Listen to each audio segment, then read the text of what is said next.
We see the room of a young man. There is a bed and a clock on the wall. The young man has woken up and doesn't understand what is happening.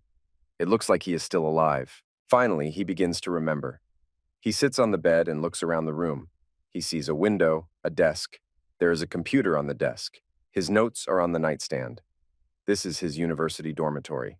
The young man realizes that he is not dead. He has been reborn, but there are abrasions on his face covered with bandages. His hands are covered with bandages. He doesn't understand why he has so many injuries. There is no spiritual energy of his in his body. The 30,000 years of cultivation are gone, and he has become a teenager. He turned to the gods and said that they are really ruthless. He grew up in the spirit world and respected the sword world, but when he was introduced to the title of Divine King of the Realm, Yunjuoding's countless experts besieged him. It ended in hatred. We see a university building with trees growing around it. The room couldn't withstand the power of so many experts at the same time. It took him back to his time at Yunhai University. The young man's name was Wu Fu. He said that he had been reborn, much to Yunjuoding's distress. Suddenly, the door opened. A red-haired beauty wearing a light dress appeared on the threshold. She was holding her glasses. The girl saw that Wu Fu was awake and told him so. He remembered the girl named Li Meng Yao, and he remembered why his body was scarred. The girl threw his bag and phone at him and told him that it was over between them. The phone fell into Wu Fu's hands, and the bag hit his wounded hand painfully. Wu Fu remembered the reason why he was beaten. He came to ask Li Meng Yao why she had left him. Two tough guys beat him up, and one of them said he knew him well because Wu Fu's father worked in his father's company. Wu Fu hurt this guy, whose name was He Tianhao, and his father was fired from the company owned by Tianhao's father. When Wu Fu saw his ex-girlfriend, he asked her what she wanted. Li Meng Yao said that he dared to insult Tianhao, and he himself is so insignificant that he can look at his pathetic reflection in the mirror and see for himself. The girl said that Wu Tianhao wants Wu Fu and his father to kneel before him and apologize. Then the father can continue to work in the company. Wu Fu told the girl that he must have really liked her because he still has memories of those feelings. But nowadays, men don't just kneel down like that, so he said he wouldn't go. Li Meng Yao was surprised that Wu Fu acted that way. He told her to tell Ho Tianhao that he would meet him if he wanted to. The girl said she came to Wu Fu because of her past feelings, but since he doesn't know what's good for him, let him go to hell. She went out and slammed the door. Wu Fu stood up and looked at the closed door. He thought he needed to heal his wounds and increase his strength before facing his enemies. Our hero sat on the bed and thought that it was good that he remembered all the cultivation techniques. The most suitable technique for him should be the 9 underworld qi refining art. It was only a matter of time before he would enter the realm of perfect qi. Wu Fu sat down to meditate in order to heal his injuries. While meditating, he remembered his sword with a hilt decorated with precious stones. It was a qi sword, his star sword, a sacred weapon before he entered the realm of perfect qi. If others discovered it, it might cause unnecessary trouble. Suddenly, the sword was in Wu Fu's hands. He exclaimed in surprise. Suddenly, the sword broke into pieces. Wu Fu was very upset. He was expecting too much, but only the hilt was left. His wounds had healed, and he was able to test his current strength. Wu Fu decided to leave the room and test his strength there. There was immense power in his hands. His eyes sparkled. A blue light came out from his movement. From the impact of his fist, the wall split and made a crack. Wu Fu thought it was an ordinary fighting technique, but he was actually carrying a sharp qi blade. Wu Fu couldn't bear to be forced to apologize. He narrowed his eyes, grinned, and thought that he was all in anticipation. There was a garden in the courtyard of the university, and there was a beautiful fountain on the lawn. The bushes were neatly trimmed. Wu Fu went to the tallest and widest tree. He sat on a branch and meditated, and the qi energy around him shone with a blue light.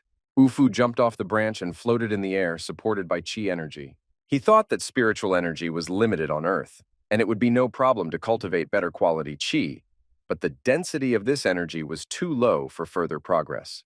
There were some young men walking around the garden calling for Wu Fu. They were looking for him because they knew he came here often. 3 boys were looking for Wu Fu in the garden, and the 4th fat man led them to the place where Wu Fu often retired.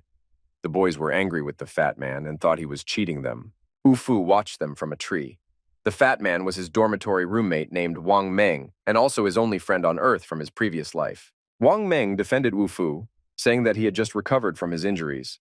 The boys said that Wu Fu had dug his own grave by acting tough in front of his fiancée. Not finding Wu Fu in the garden, the boys began to beat Wang Meng, thinking he had tricked them. The fat man fell to the ground and his dog barked. The dog defended its master, which made one of the boys angry. He had a stick in his hand. The guy swung the stick at the dog, but Wang Meng covered the dog with his hand and told the guy to stop. It was just an animal.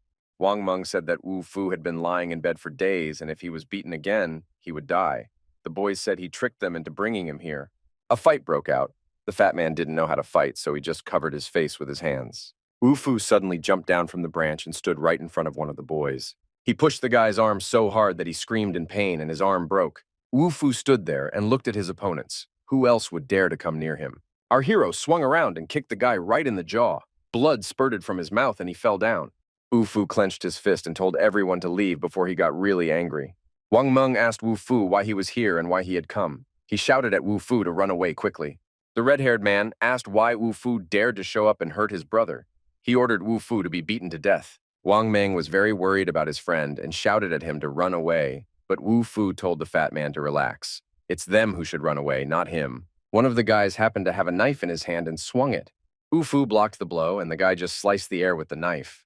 Then Wu Fu punched the guy right in the nose with his fist. The guy even got sparks from his eyes. Wu Fu and his friends stood up and looked at the three guys, one of whom was lying on the ground, and the other two were standing behind him in confusion. The fat man was pleased with the way Wu Fu handled the guys, but the guys wouldn't calm down, and the redhead lunged at our hero. The redhead had a baseball bat in his hand, and he and his friend lunged at Wu Fu, screaming and wishing him dead. With his strength, Wu Fu instantly knocked out one of them. The guy fell down and lost consciousness. A red-haired guy with a bat in his hand watched his friend go flying and lose consciousness. Wu Fu and his friend stood calmly watching them. Red couldn't believe that Wu Fu could fight like this. After all, he was a weakling just a few days ago. Our hero looked at him and said, "It was like this before." The red-haired guy was very surprised. He looked with anger and hatred, and Wu Fu's friend was also surprised, but it was a happy surprise. Wu Fu told the red-haired guy that he would let him go. The redhead's face was distorted with an angry grimace, and he said that he would remember this. Wu Fu and his friends stood and watched as the three limped out of the garden, supporting each other. The dog felt victorious and barked loudly after them. Wu Fu felt so strong that the wind picked up and the leaves flew from the trees. Another guy suddenly appeared in the garden, a dark-haired guy with a small beard and mustache. He said it was not good to bully the weak. The guy said that if Wu Fu wanted to fight, he could join him. Those three boys all left the garden in tears. Wu Fu told his friend that he had better leave because a serious fight was brewing. Wang Meng was ashamed to leave, but Wu Fu said that if he could not hit anyone, there was no shame in leaving. Meng didn't want to fight, so he picked up the dog and left. He told Brother Wu that he had to hang on. The bearded man was older, so he asked Wu Fu if it wasn't humiliating to fight ordinary people. Wu Fu replied that it was a misunderstanding because they were the ones who decided to make trouble for themselves. The elder was determined. Power erupted from his fist and he leapt into the air. The elder tried to hit Wu Fu with his fist, but Wu Fu blocked his blow. Wu Fu applied chi energy, and the flow of energy threw the elder back. Still, it was an imperfect chi energy. There was energy coming from the elder, and he was glowing all over. The elder kneeled down, and Wu Fu saw his body glowing with yellow energy. Wu Fu was surprised, but there was also a stream of blue energy coming out of his hand. The elder thought that Wu Fu didn't take the opportunity to attack him. Wu Fu thought that the elder's level was 2 levels higher than his. However, his spiritual energy is very weak. The elder coughed from the chi energy coming out of Wu Fu's hand and thought that Wu Fu was a real bastard. Wu Fu realized that Senior's energy channels were severely damaged, so he couldn't use his full power. After a while, most of the damage to the elder's energy channels was repaired. A simple chi energy cultivation has this ability. At that time, the guards came in and saw the traces of blood on the elder's lips. The guards shouted that it was Wu Fu and decided to arrest him quickly. Wu Fu applied chi energy and the guards froze. They couldn't move. Two of them took out their guns and pointed them at Wu Fu. They realized that he was cultivating chi energy. One of the guards pointed the gun directly at Wu Fu's face and fired.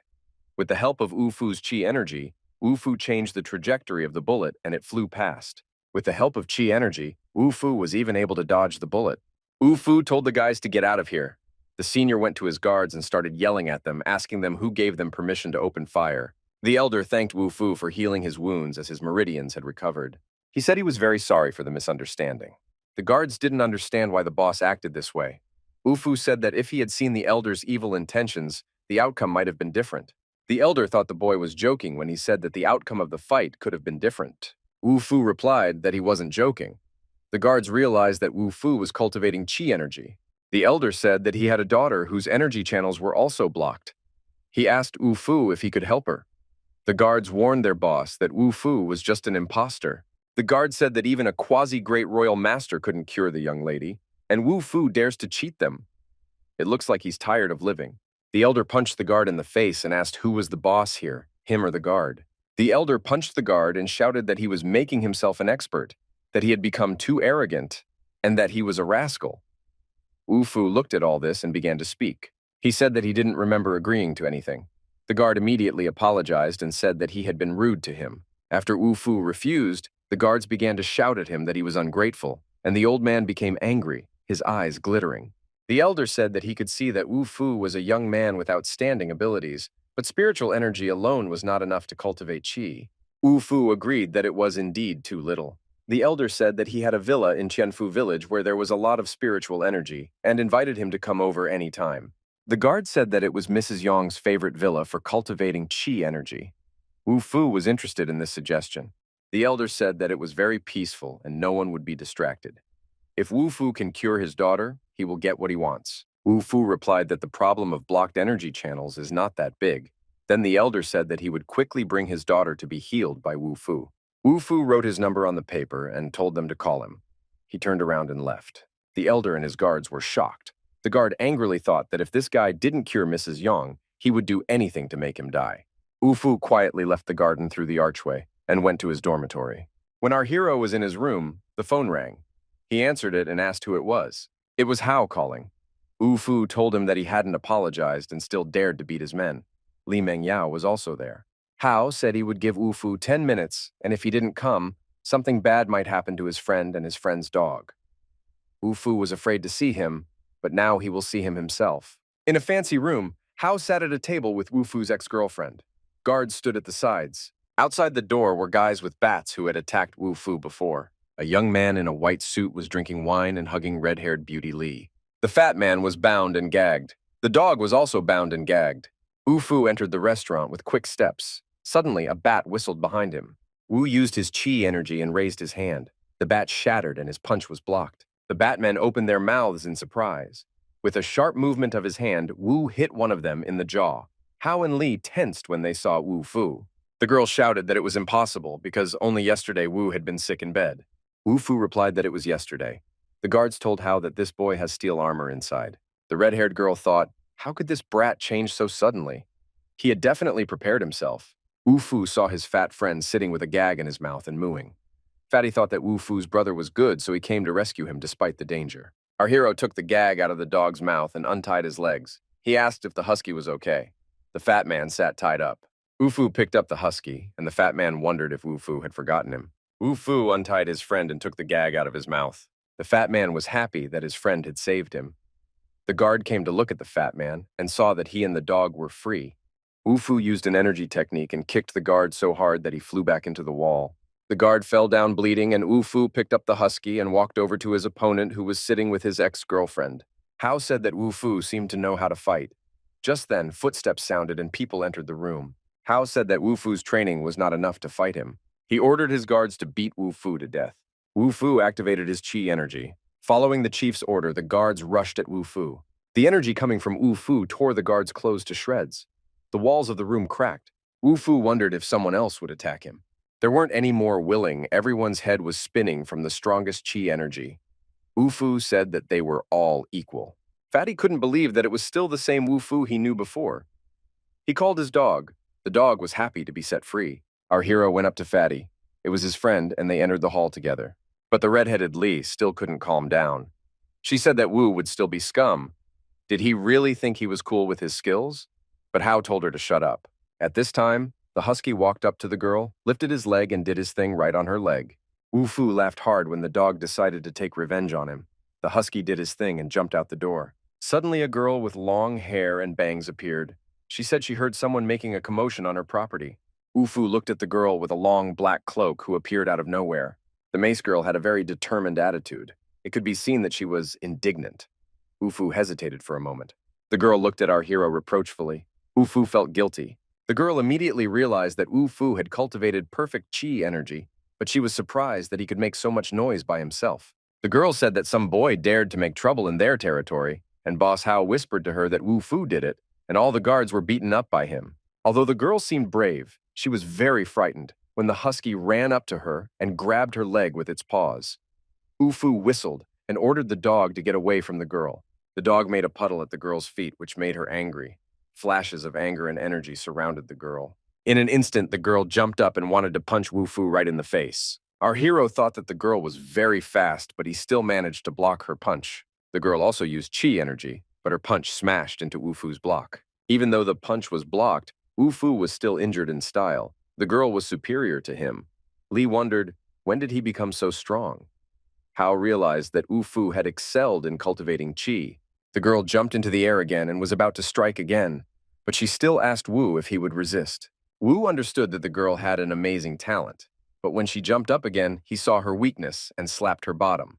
The girl was wearing pants, but her bottom was not protected by chi energy. Hao and Lee stood and watched the fight, their faces contorted with anger. Fatty covered his eyes and realized that the fight was over. Wu Fu looked at his hands. They were burning from the blows. The girl lowered her head. She put her hands on her bottom and called Wu Fu not only a cheater, but also a pervert. Wu Fu was embarrassed to hear this. Because Wu Fu slapped the girl's bottom, he blocked her spiritual energy and she couldn't use it. Wu Fu demonstrated his chi energy. He clenched his fist and the glow of chi energy lit up everything around him.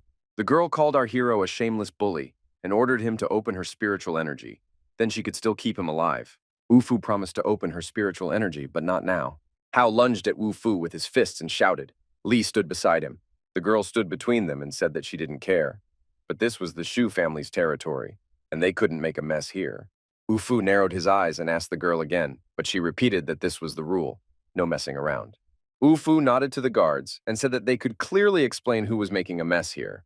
The guard stood undressed, shirtless, wearing only pants. Wu Fu turned to one of the guards and told him to speak up.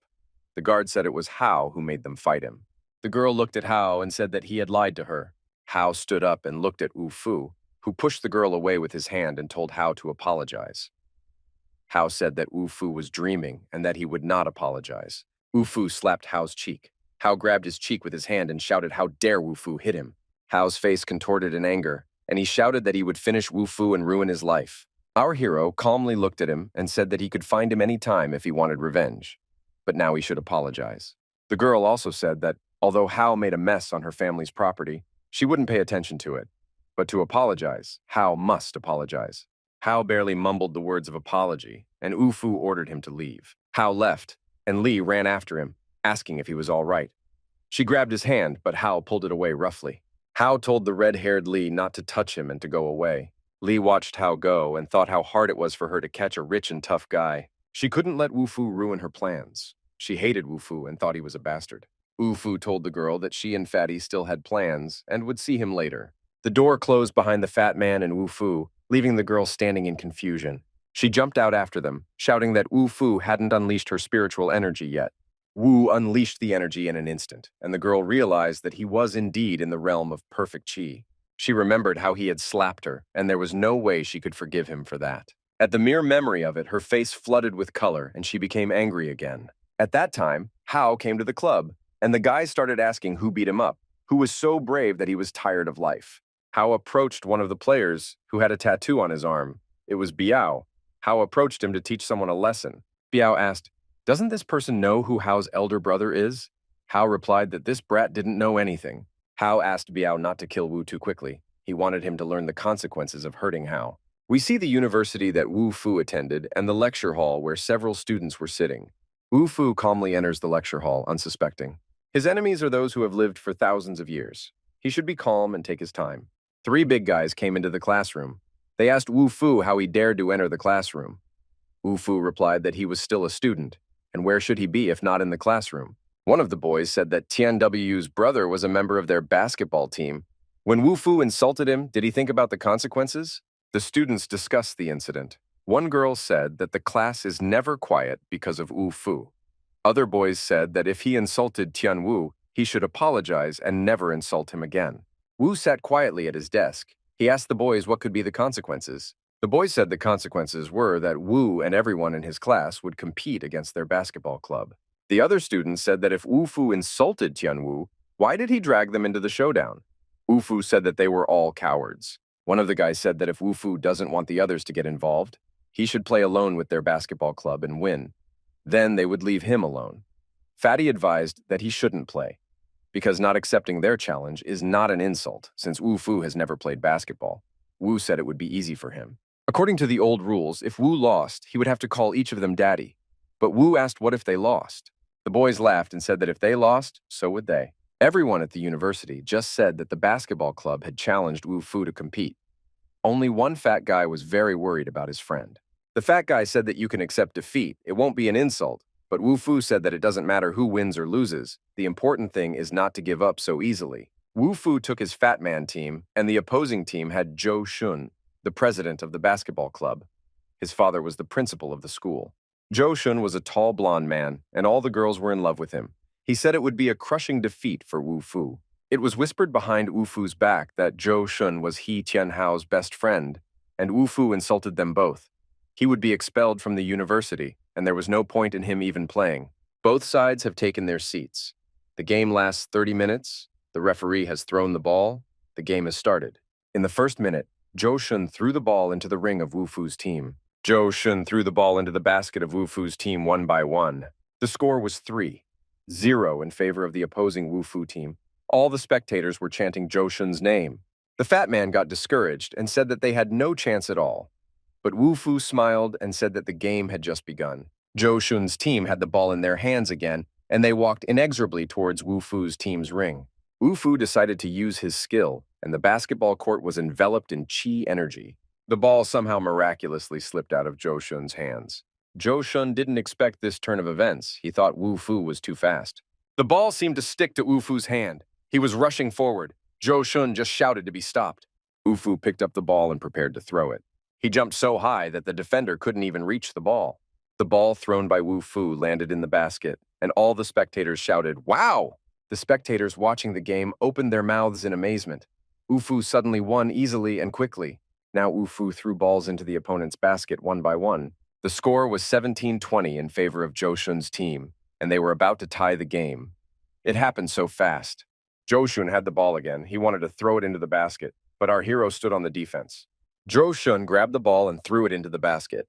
Wu Fu grabbed the ball with a jump, and all the spectators shouted with surprise and joy again. The spectators couldn't believe it. The basketball guys were literally smeared. Zhou Shun himself didn't expect Wu Fu to hide his skills. Zhou Shun left the ring. Wu Fu stayed to defend his basket. Wu Fu's team had only 2 people, while Zhou Shun's team had 8 people. Zhou Shun's team had the ball again. A shot, and the ball should have been in the basket, but for some unknown reason, it flew past. The ball was back in Zhou Shun's hands.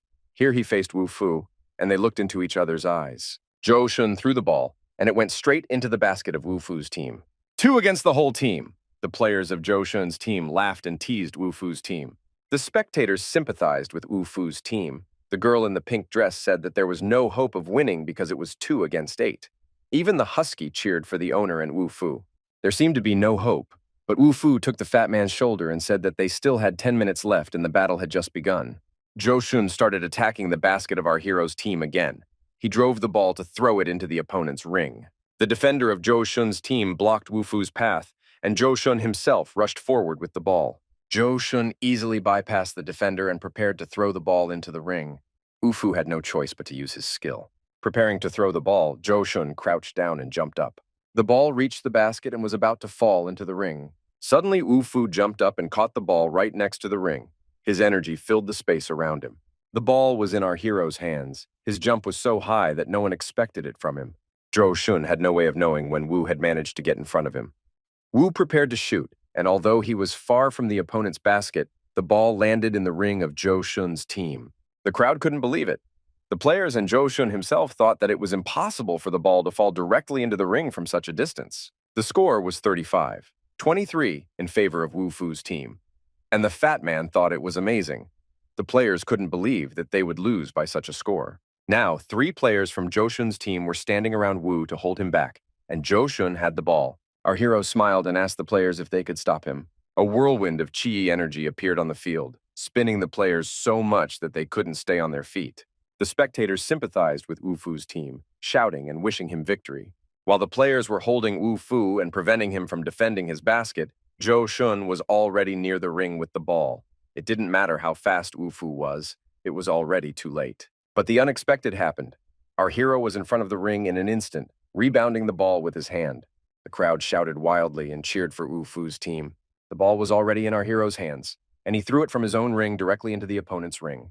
The ball flew across the field and hit the ring of Zhou Shun's team. The crowd roared with joy, and the score was 42-31 in favor of Team Wu. Zhou was disgraced. The man he hated had beaten him.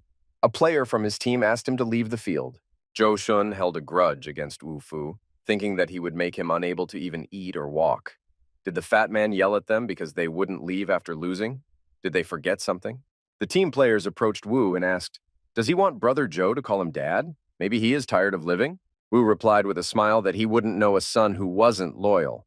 His opponent called him a stupid child and said that he was looking for death. The red-shirted player suddenly punched Wu Fu with all his might, knocking him down. The other players joined in, hitting one after the other. Suddenly, the red-shirted player felt a strong blow on his chest. The blow was so strong that not only the red-shirted player, but also the other three players fell to the ground. The audience was stunned. Was this really a fight? But it didn't look like a fight. Zhou Shun's face turned gray with anger. He decided to punish Wu Fu and approached him with the intention of hitting him, but he was sent crashing to the ground. When Zhou Shun stood up, our hero grabbed his hand and squeezed it so hard that Zhou's face contorted in pain. Wu Fu said that Zhou would have to pay the bill. Wu continued to hold Zhou's hand and told him to call him Daddy as agreed. The audience also supported Wu Fu and shouted for Zhou to call him Daddy because he was defeated. Our hero held Zhou's hand so tightly that it seemed his hand was about to break. He even crouched down in pain. Wu Fu repeated his question whether Zhou would call him father, as they had agreed before the game. Overcoming the pain, Zhou said the word, Daddy. Wu Fu said that there was no more useless son in the world than Zhou Shun, and he and the fat man left. Zhou Shun sat down and rubbed his sore arm for a long time. The fat man and Wu Fu left the playground with the dog in their arms. The fat man said that Zhou Shun had great connections in the university, and Wu should fear his revenge. Wu Fu sat on the bed in his room and meditated. He was cultivating qi energy. The dog sat beside him and watched him. Husky thought it was a game, so he was ready to jump up as soon as he did. Wu Fu was practicing his strokes, and he said that there are 3 kinds of 9 meditation: beginning, middle, and high orders. You have to find a place with a strong aura to get past the first level of perfection. A fat man came in and said that their class was going camping. He invited Wu Fu to join them. The dog jumped for joy.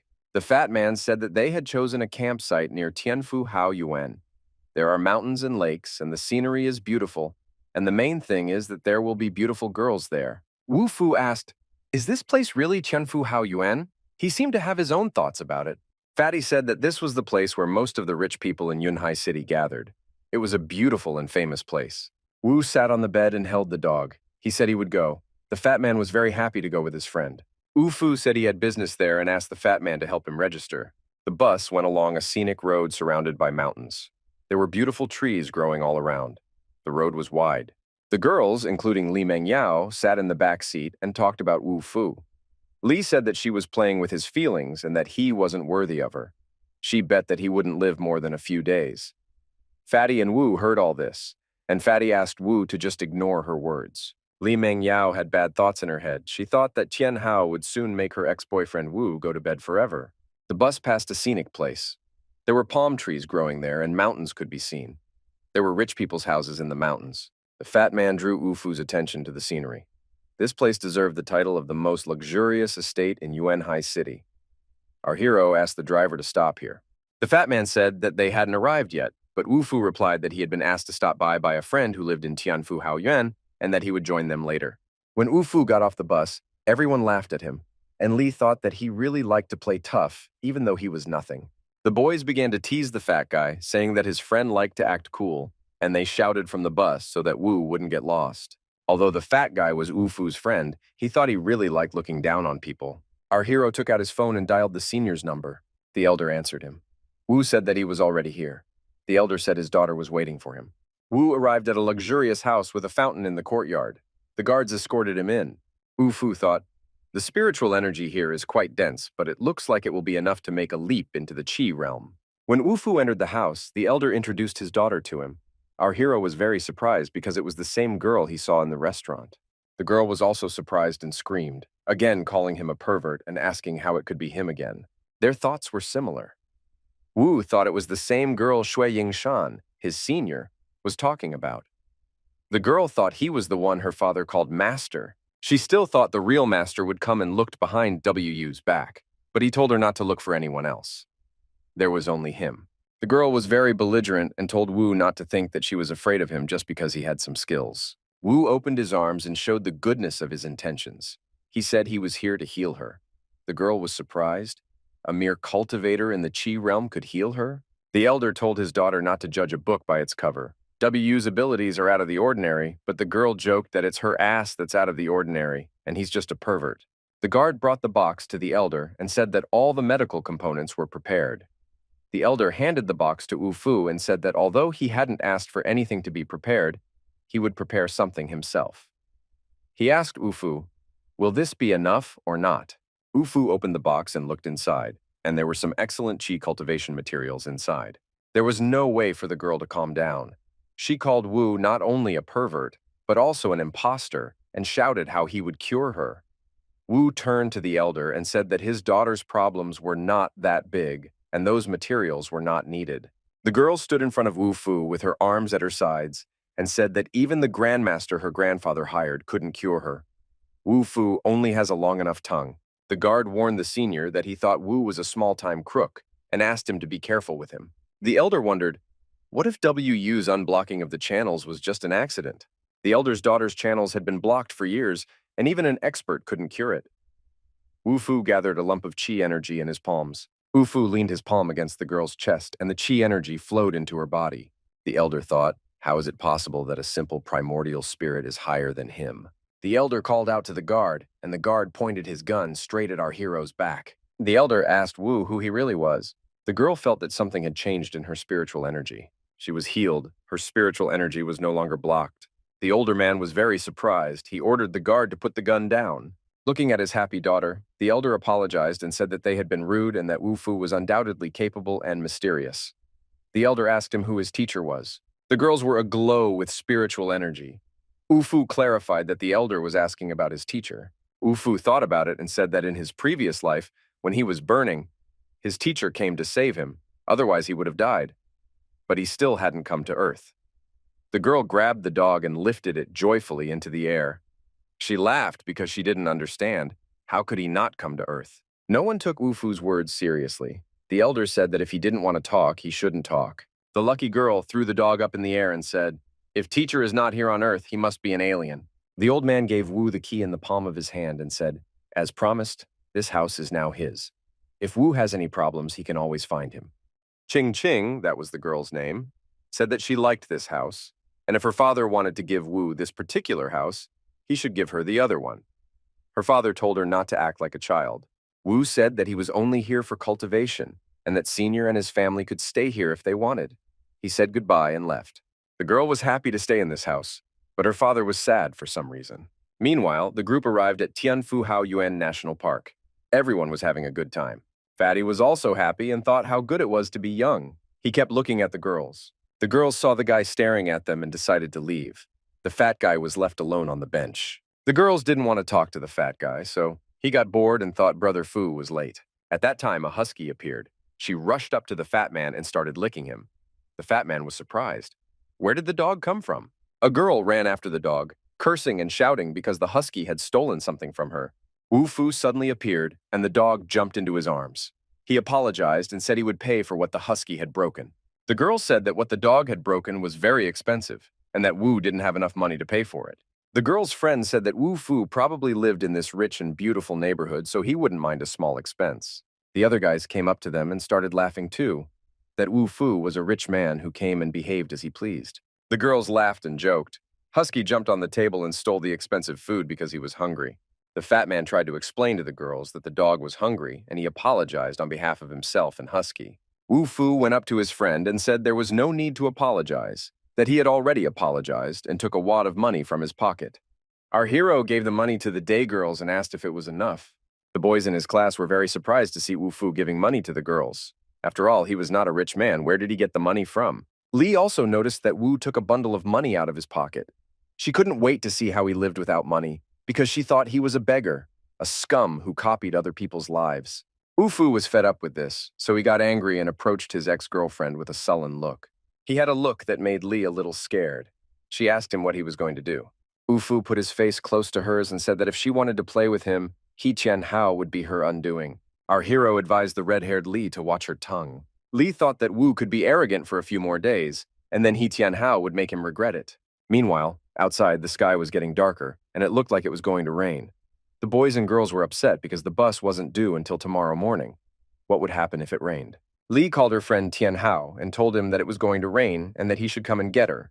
The girl told her friends that Tian Hao would pick her up soon with a car, but she could only take a few people. And our hero suddenly announced to everyone that he had a house in Tianfu Haoyuan, and if they didn't mind, they could take shelter from the rain there. Li laughed that Wu Fu got a house in Tianfu Haoyuan. All the other classmates laughed at him too. Only WU's friend, a fat man, asked him if it was true. Wu replied that he had just gotten a house, and they could go there if they wanted. Li suggested that everyone go and see if it was true that Wu had a house. After all, it's going to rain soon, so why not take advantage of his offer? A while later, the whole company found themselves at the gate of a big, beautiful house. There were guards at the gate of the mansion, and everyone thought that Wu Fu would be embarrassed, because the guards would kick them all out. The fat man also suggested that our hero should go back before it was too late. Wu Fu asked him, where should they go back to? The guard addressed Wu Fu as a gentleman and asked if the people with him were his friends. The classmates who had just mocked Wu Fu couldn't believe that he had a fancy mansion in such a rich place. The guard opened the gate and invited everyone to enter the courtyard. The fat man once again thought that this was a great way to pick up girls. Our hero told everyone to go inside because it was about to rain. While the others were admiring the house, Li had heavy thoughts in his head. When they were together, Wu was just a stinking waste. She never thought he could hide such a big mansion. Wu Fu stopped in front of the guard, and the guard asked if he had any instructions. Wu Fu said that all the boys were his friends except this girl, and pointed his hand at the red-haired Li. Our hero went into the house, and Li stayed in front of the gate. The guard would not let her in because the owner of the house had not invited her. It began to rain, and Li stayed at the gate, soaked to the skin. A car drove up, and Tian Hao picked Li up and put her in the car. Li was angry and told Tian Hao to kill Wu Fu. Tian Hao also wanted Wu Fu dead. He told her not to worry. He had already prepared something. Wu Fu's classmates looked at the mansion. Many of them wanted to take pictures in such a beautiful house. They couldn't understand how he could have such a mansion. Suddenly, one of the boys remembered that it was the mansion of a third-year senior, Shu Qingqing. Qingqing herself came out on the balcony. The guys shouted that she looked like a hotel manager. Qingqing was asked, "Isn't this her mansion?" The fat man went up to Wu Fu and put his hand on his shoulder. He asked him why Wu Fu was so careful to hide all these things. Wu Fu carelessly looked back at his classmates and said that it was late, and they could choose a room and rest. The boys and girls still couldn't believe it, and thought that they would be kicked out soon, because an ordinary person couldn't buy a mansion in Tianfu Haoyuan. Qingqing stood silently on the balcony and watched the whole thing. Wu Fu said that the guys were right. The mansion belonged to the Shu family. Fatty was very upset and asked what he meant. Wu Fu unrolled the spinner on his finger and said that the mansion belonged to him at that moment. The boys and girls still did not dare to enter, so they asked Qingqing, who was standing on the balcony like this, "Could we take shelter in her house?" Our hero said that he kindly let everyone take shelter here, but there was no need to make the situation look uncomfortable. Wu Fu asked his fat friend to show the boys and girls where the exit is. Since they don't want to stay, let them go. BU's classmates still couldn't calm down because Qingqing hasn't answered anything yet, and Wu Fu really likes to make himself look like a tough guy. Qingqing stood silently on the balcony the whole time. Finally, she couldn't stand it anymore and asked, "What are they all doing there?" A girl greeted Qingqing and answered her. Qingqing looked at the girls in confusion. All the girls stood up and smiled at her. Qingqing told them to get out of here and pointed her finger at the doors. The girls didn't understand. They said it was Wu Fu who told them to come here. Qingqing said that this mansion really belonged to Wu Fu, and if he told someone to leave, they should leave. Everyone was shocked. Is this mansion really his? Qingqing asked the boys and girls if they wanted to leave on their own, or should she personally escort them to the exit. The girls became sad. They had no choice but to turn around and leave. Not only the girls, but also the boys turned around and headed for the exit. They didn't want to leave because it was starting to rain outside. Our hero was left alone with his girlfriend. He asked Qingqing why she couldn't sleep, or is she unable to sleep? But she replied that they were making so much noise that it was impossible to sleep. The fat man said that they had been here for a long time and that Wu Fu had already gone out with a rich beauty. At that time, a downpour started outside, and a stream of qi energy poured out of the upstairs window of the house where Wu Fu was. Our hero was sitting on a sofa in a luxuriously furnished room, meditating. The strongest flow of qi energy came from him. He was sitting with his eyes closed, and while he was meditating, a sword with precious stones on its hilt appeared. The energy emanating from Wu filled the entire space around him. It spread out and filled every corner of this huge house. In his previous life, it had taken Wu 3 years to reach the middle level of qi energy. Now it only took him a few days to reach the intermediate level. Suddenly, Wu heard a dog barking, so he went out on the balcony to see what was going on. When he went out on the balcony, he saw an image of a sword with a hilt decorated with precious stones appear in the sky. It went straight down into the spreading trees growing in the garden near the house. This was the manifestation of the star sword. So Wu energy level had really increased. Meanwhile, the dog kept barking. Wu asked the dog, "What did you find there that made you bark so much?" The husky continued to bark, so Wu decided to go down and see what he saw. There was a thunderstorm and the rain was pouring down, but our hero still went out into the garden and came to the place where the dog was standing. The dog began to dig in the ground among the trees. When the dog had dug a little, Wu saw a star sword lying in the ground. It was the same star sword with a broken hilt that had once been cut into pieces. The star sword that Wu had created in his previous life. He never thought that he would be able to see the blade after his rebirth. Wu was happy that his star sword, the real star sword he had created, was gradually coming back to him. After Wu completed his star sword, it would be their turn to wait for death. And it didn't matter that they had reached perfection in martial arts. He would destroy each and every one of his enemies. We see the training hall of the martial arts club. There were girls sitting in the hall who saw their president, whom they hadn't seen for a long time, walk in. The president was a girl named Ching. She said that she had rested long enough and now it was time to come back. Ching asked if any of the girls knew a man named Wu, and one girl said she did. The girl replied that he was a transferred freshman and that he had also insulted He Tianhao. She said that Wu is now surrounded by people near the school gate, and it seems that it is time for him to die. The girl wondered, "Does the president of the martial arts club know Wu?" Ching replied that she did not know him and thought that this pervert should die. Several cars drove up to the university gate near where Wu was standing and stopped, completely surrounding him. Some high school students came and stood not far away, but the guys who got out of the car told them to fuck off.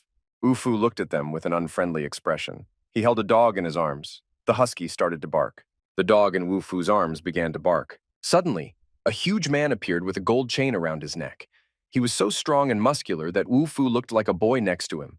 The guy with the gold chain was accompanied by several guys with bats in their hands. They came right up to our hero and said they would take care of him. Wu replied that he was just about to start his lesson. The bat guys wanted to say that he was still a tough guy, but they were thrown back by a strong wave. Their bats bent. One of the guys still tried to hit Wu with his bat, but he dodged. Our hero jumped up and used his chui energy to hit his opponent several times. The guys didn't expect Wu to fight back like that. Wu said that he thought Tianhao would hire someone who really knew how to fight, not this bunch of weaklings. The gold chain guy thought that someone who could hit the young master of the Hao family in the face wouldn't be so easy. At that time, another guy suddenly came up behind Wu and opened his hands to grab him. It was a man named Biao. He grabbed Wu's neck and held him tightly. The guy with the gold chain took the bat and said that no one from the university would dare to go against him. But then the unexpected happened. The husky ran up and bit the man's leg. The man with the club kicked the dog with his foot. The husky flew to the side and Wu was held by two guys. He was in serious danger. Ching and the girls from the martial arts club watched the fight from the window. Ching told one of the girls to call an ambulance. One of the girls said that although Wu is a scum, they are still in the same university, so she will call now. But Ching said that the ambulance is for the thugs, not for Wu. The girls were surprised, but Ching said that Wu was far from being trash. The guys who were holding our hero felt that he had a lot of strength. This made the guy behind the chain around his neck very angry, but Wu had already used his chi energy. The guy with the gold chain raised his bat and swung it at Wu. Our hero sat bent over and it looked like the bat was about to fall on his head. Wu looked with his eyes and the bat broke just by looking at it. The bat then started to hit the person who was holding it by itself. The guy with the gold chain around his neck fell down. The bat was broken and lay nearby. The guys who were with him leaned over him and asked if he was all right. This guy was far from okay. He had white foam coming out of his mouth and was unconscious. Another one of the guys hit Wu. He rushed out screaming, "Die, scum!" Wu reached out and blocked the blow with his hand. All the guys with bats rushed at Wu. Wu applied chi energy, and the guys were defeated before they could touch him. They couldn't resist the chi energy. The guys' faces were battered, and blood flowed from their noses. One of them thought that Wu didn't look like a scum, but rather like an underworld lord. Our hero lined up all the guys who were attacking him and told them to follow him and carry the one lying on the ground. Some tried to sneak away, but Wu Fu shouted at them and they quickly carried their comrade. The girl from the martial club told Ching Ching that Wu Fu was carrying the bandit to Tian Hao. The disgraced bandits followed Wu Fu. Our hero was on his way to the university. Hao sat in the classroom waiting to hear from his friends who had attacked Wu Fu. Tian Hao, his brother, and red-haired Li were sitting there. They said that Wu Fu still had a long time to live after insulting them. Hao thought that from today, there would be no more students named Wu Fu in Yunhai University. They thought that Wu Fu wasn't even worth praying for. Suddenly, some suspicious sounds came from behind the door. At that time, Wu Fu entered the classroom, leading a beaten boy with a chain around his neck. Our hero looked at those present and asked if he was the one they were looking for. The unconscious boy was placed on the floor. Foam kept coming out of his mouth. The boys and red-haired Li jumped up from their seats. They couldn't believe that the strongest guy named Biao was lying here unconscious. Hao couldn't understand how it was possible. When Wu Fu entered the classroom, he was told to knock before entering. He looked disdainfully at the boys gathered in the classroom. Because Wu Fu was a freshman, and these boys were older than him, they treated him with contempt. They asked him why he dared to ignore his elders. One of the boys approached our hero and told him to get out of here and know his place. A guy approached Wu Fu and grabbed his shirt. He said he wouldn't say it twice. Suddenly, a torrent of violent energy threw the guy back. Wu Fu told the guy to stay out of it, as it had nothing to do with him. A stream of qi energy flowed around him, filling the entire space around him. The guy who was pushed away by Wu Fu sat up and came to his senses. The others looked at him and thought, when did Wu Fu suddenly become such a good fighter? They still ignored him because he was a first year, but he had such an attitude. Ching Ching entered the auditorium where our hero and a group of girls were. She was wearing a short skirt and looked amazing. Wu Fu asked the girl to take care of his dog so that he could go away for a while because he had to take revenge. The dog was very excited. The husky liked Ching Ching very much. She stuck out her tongue and was ready to lick her face. Tears appeared in Ching Ching's eyes. She was worried about Wu Fu. She took the dog in her arms. One of the guys warned Wu Fu that they were in the university, and if he made trouble, he would not get off easily. Our hero looked sideways at the boy, hatred and anger lurking in his eyes. Although the guy was nervous, he still thought that Wu Fu was afraid. Wu Fu stood silently with his hands in his pockets. The guy pointed his finger at the door and told him to get out before the guy got angry. Wu Fu did not react. Seeing that he was standing silently, the other guy said, "There's no need to waste time talking. Let's get started." One of the guys grabbed a chair and rushed at Wu Fu, shouting. He just looked at him. The qi energy was already glowing in his eyes. The chair, instead of hitting Wu Fu's head, changed its trajectory and flew straight into the wall with such force that the wall cracked. The guy who had invited Wu Fu stood there in shock as the chair fell just inches away from his head. Wu Fu told the man that if he didn't want to die, he should leave now and turned his back on him. The man, whose name was Tan, stuttered and said that Wu Fu would pay for this. Wu Fu stood there gloomily looking at his opponents. Suddenly, Li stepped forward and asked what Wu Fu was up to. Hao told Wu Fu that if he thought he could act so arrogantly in front of him because of his low strength, he was wrong. After all, his family has a high position here in this city. Fu said that Hao talks a lot and kicked him, sending him flying over the desks. Li stood there shocked and dazed. Wu Fu looked past her at Hao and said that he was willing to take his revenge, but that next time he shouldn't bring a lowlife like Li. Tian Hao was sitting near the far wall with his head down. Li walked over to him and knelt down. She asked Hao if he was all right, but he didn't answer. Wu Fu came to Ching Ching's house and took the dog away from her. Ching Ching told him that Hao was from the He family, and with his current strength, he could not defeat that family.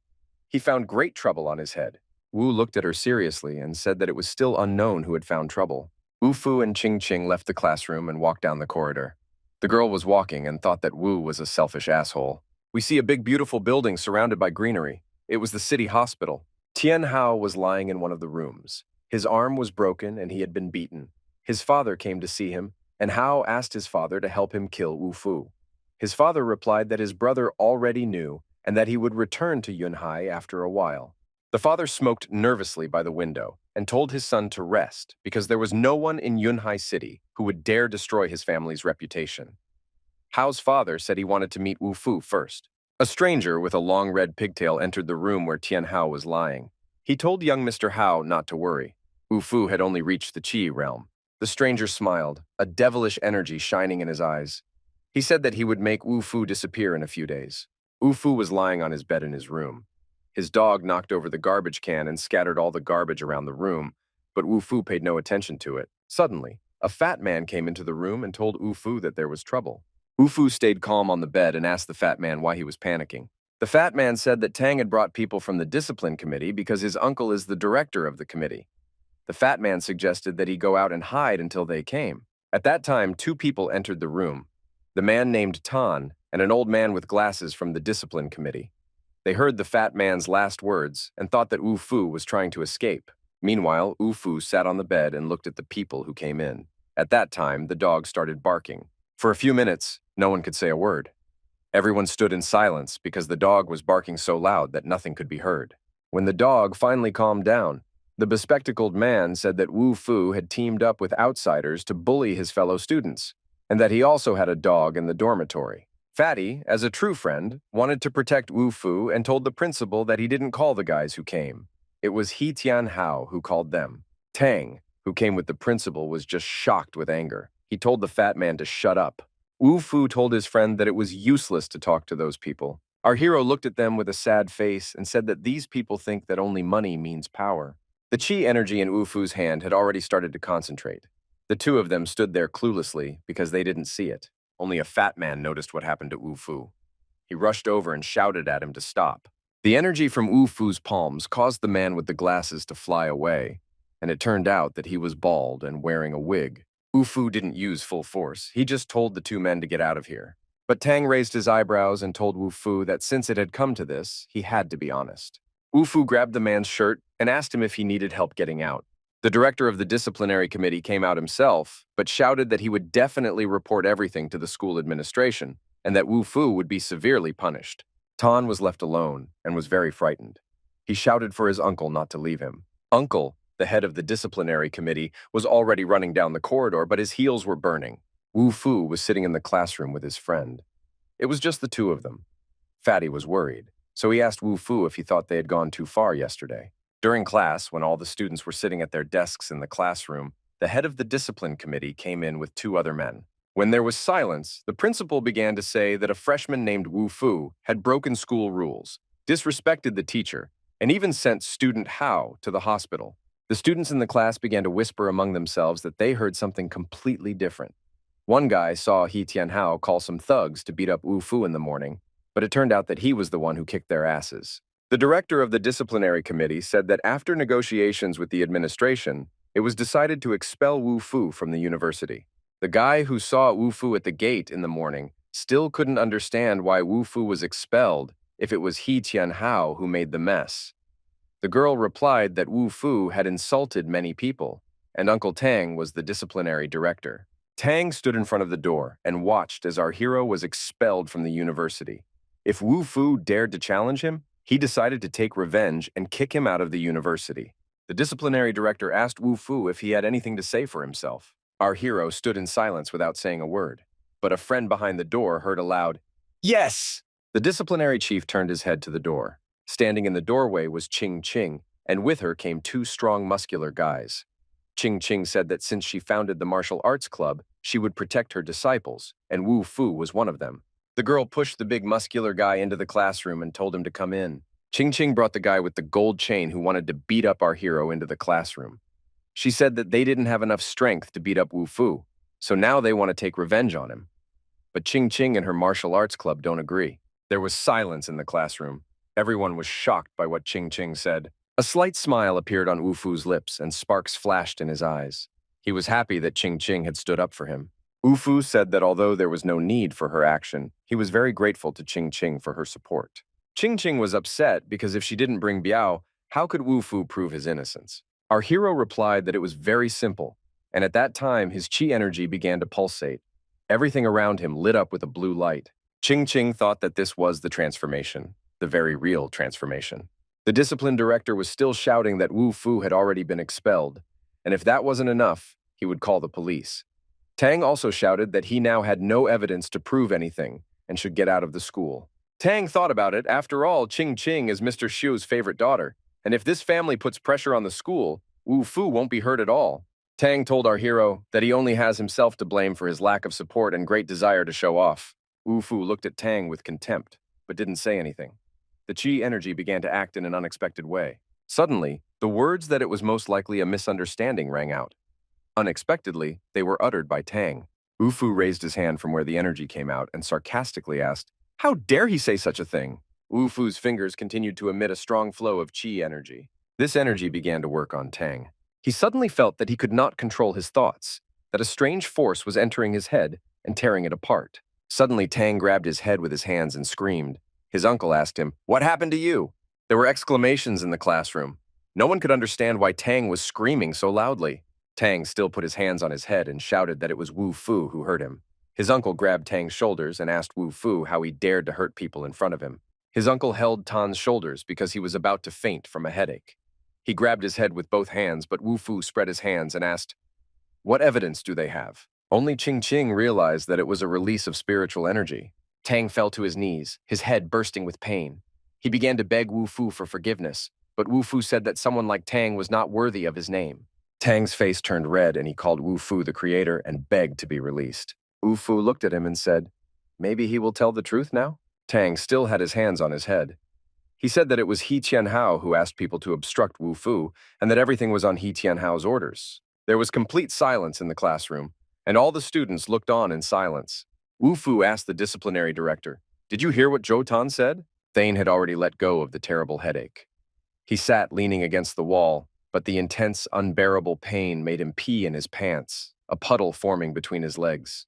The disciplinary director said that the case needed further investigation and that the conclusions might be wrong. Ching Ching said that she hoped the director would be honest and do justice to martial arts club member Wu Fu. She had just accepted him into the club, so she spoke so confidently, and the director thought, when did this asshole have time to befriend the Shu family? The director said that Ching Ching could be calm, the disciplinary committee would be fair and impartial. When Ching Ching and Wu Fu left the classroom, he asked her, when did he become a member of the martial arts club? Ching Ching replied that Wu Fu was ungrateful because she had accepted him so that they would stop blaming him. The girl smiled slyly and said that her family has a lot of influence in Yunhan. But Wu Fu couldn't hear her anymore because he had left the university. Ching Ching was angry with him. She thought he could solve the problem just because he had some skills. We see a campus and a large building. It is the student dormitory. Wu Fu opened the door. When he looked into the room, he was greeted by the happy barking of the dog. Husky turned the whole room upside down again, but he ran up to Wu Fu so happily that he asked him where the fat guy was. Just then the telephone rang. Wu Fu answered it and saw a message from Fatty. He wrote that he had gone to get his shoes repaired. Wu Fu also decided to go for a walk, and the husky was always happy to go for a walk. We see a 3-story house. It's the mansion of the Shu family. A boy with a long red pigtail snuck into Ching Ching's house through the balcony. There was a huge swimming pool in the courtyard of the house. There were deck chairs at the edge of the pool. In the shade under the canopy, there were girls resting on the deck chairs. One of them was Ching Ching, and the others were her friends from the martial arts club. Suddenly, a dog jumped out of the bushes. Ching Ching recognized it. It was a husky. The girl thought that since Wu Fu's dog was here, he must be nearby. Ching Ching's face was covered with a slight blush. She clenched her fist and thought that she would catch that pervert she still mentally called Wu Fu. At this time, Wu Fu Pod stood at the door of the mansion. The dog ran off somewhere, and Wu Fu called it several times, but the dog didn't return. Suddenly, 3 daggers flew at Wu Fu's head. Wu Fu immediately dodged, and the daggers hit the wall not far from Wu Fu's face. Our hero looked around with his piercing gaze and asked, "Who is here?" A man with red hair and a long braid said that he could see that Wu Fu was good at something, but it was too bad that he met him, because Wu Fu would die anyway. Wu Fu's eyes filled with an unusual light, and he just looked at the red-haired man. 2 holes appeared on the red-haired man's forehead and blood spilled out of them. His whole face was drenched in blood. Wu Fu stood there and watched calmly. Despite his wounds, the man with the scythe threw several more daggers at Wu Fu. Wu Fu blocked all the daggers with his hands. It seemed like he had 1,000 hands at the same time, his arms spinning so fast. Due to the energy coming from our hero, the man with the scythe fell down. He could not stay on his feet. Wu Fu concentrated all his energy into his hand. Wu Fu directed his energy at the man with the red scythe, but he too continued to attack Wu Fu despite his wounds. They stood facing each other in the living room. There was a different energy around each of them. Around Wu Fu, there was blue qi energy, and around the red-haired man, there was dark energy. The red-haired man with the long braid thought that this boy really had some power because he blocked the daggers with his bare hands. Wu Fu said that he hadn't met a worthy opponent since his rebirth, and he would play with this redhead as well. The redhead wiped the blood from his face with his hand and asked, How can a boy who only cultivates chi stop him? A malicious fire flashed in the redhead's eyes, and he ordered Wu Fu to die, but our hero was protected by chi energy. Blood poured down the redhead's face, but he was holding another dagger. Wu Fu was suddenly hit by the redhead. The energy of that man was also strong. Wu Fu fell down, unable to stand on his feet. The redhead brought his dagger to Wu Fu's head again and said that he was too rude. Wu Fu replied that he would kill the redhead if he fought back. Wu Fu blocked all of the redhead's punches. The redhead brought the dagger to Wu Fu's head again, and Wu Fu covered his head with his hands. Seeing that the redhead did not calm down, Wu Fu decided that he was tired of playing with him. Suddenly, a vortex of chi energy swirled and a sword emerged from it. The redhead realized that Wu Fu had formed the sword out of energy. Our hero slashed at his opponent with such force that he barely had time to dodge. There was a deafening explosion. Cracks appeared in one of the pillars near the explosion. The redhead realized that Wu Fu was definitely not who he thought he was. His strength was much higher than the middle stage of chi balls. The redhead asked Wu Fu who he really was, to which the redhead replied that he wasn't worthy of knowing. At that time, Ching Ching came in and watched their fight. She thought that Wu Fu, who possessed a mid-stage chi ball, could also fight with a higher stage ball. What kind of energy does Wu Fu possess? Ching Ching thought for the first time. This guy really isn't easy. The redhead felt that someone was standing behind him. It was indeed Ching Ching.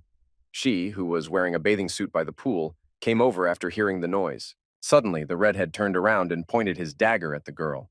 Wu Fu saw this. The redhead put the dagger to Ching Ching's neck and said that if Wu Fu didn't want his girl to die, he should do as he said. Wu Fu looked at her indifferently and said that the redhead was wrong and that she was not his girlfriend. Ching Ching almost died from Wu Fu's words. She came to save him when they wanted to expel him from the university, and now that she was standing with a dagger at her throat, he refused to save her. Ching Ching screamed so loudly that Wu Fu's ears even popped. She screamed that he had no human compassion and that she was being held hostage. Her scream even made the redhead sweat. The redhead still threatened the girl with the dagger, but he already realized that something was wrong. There was a loud noise as if something had exploded in the house. Even the windows shook.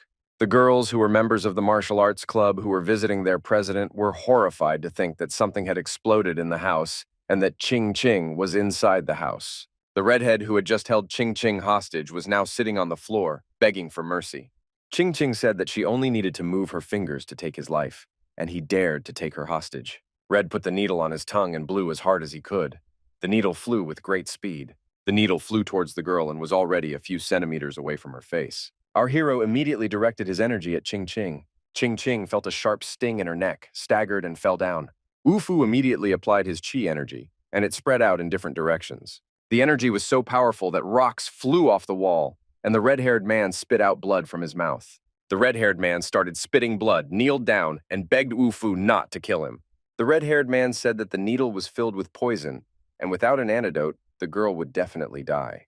Ching Ching grabbed her neck with her hand. The injection site hurt terribly. The redhead sat down and held her stomach with her hand, but she still laughed. Ching Ching was very scared. She started to feel dizzy. Her eyes were blurry, and she held her hand to her throat. Wu Fu immediately realized that he had to save the girl. He generated his star sword, and the sword appeared from the chi energy. The star sword sliced through the redhead's body, piercing her neck like a needle. The redhead grabbed his neck, and his mouth was bleeding. Suddenly, his eyes began to tear, and he felt like he was going to die. Red was on his knees, holding his neck with both hands. At this time, Wu Fu looked at Ching Ching. The girl was lying on the ground and had already started to lose consciousness. She weakly said his name. Her eyes were already half closed, and she weakly whispered that she didn't want to die. Wu Fu looked at her and said that, as long as he was here, she would not die. He carefully pulled the needle out of the girl's neck. There was still a drop of poison on the end of the needle. The poison had already begun to enter her bloodstream. There was an urgent need for action. Wu Fu told Ching Ching to bear with it for a while.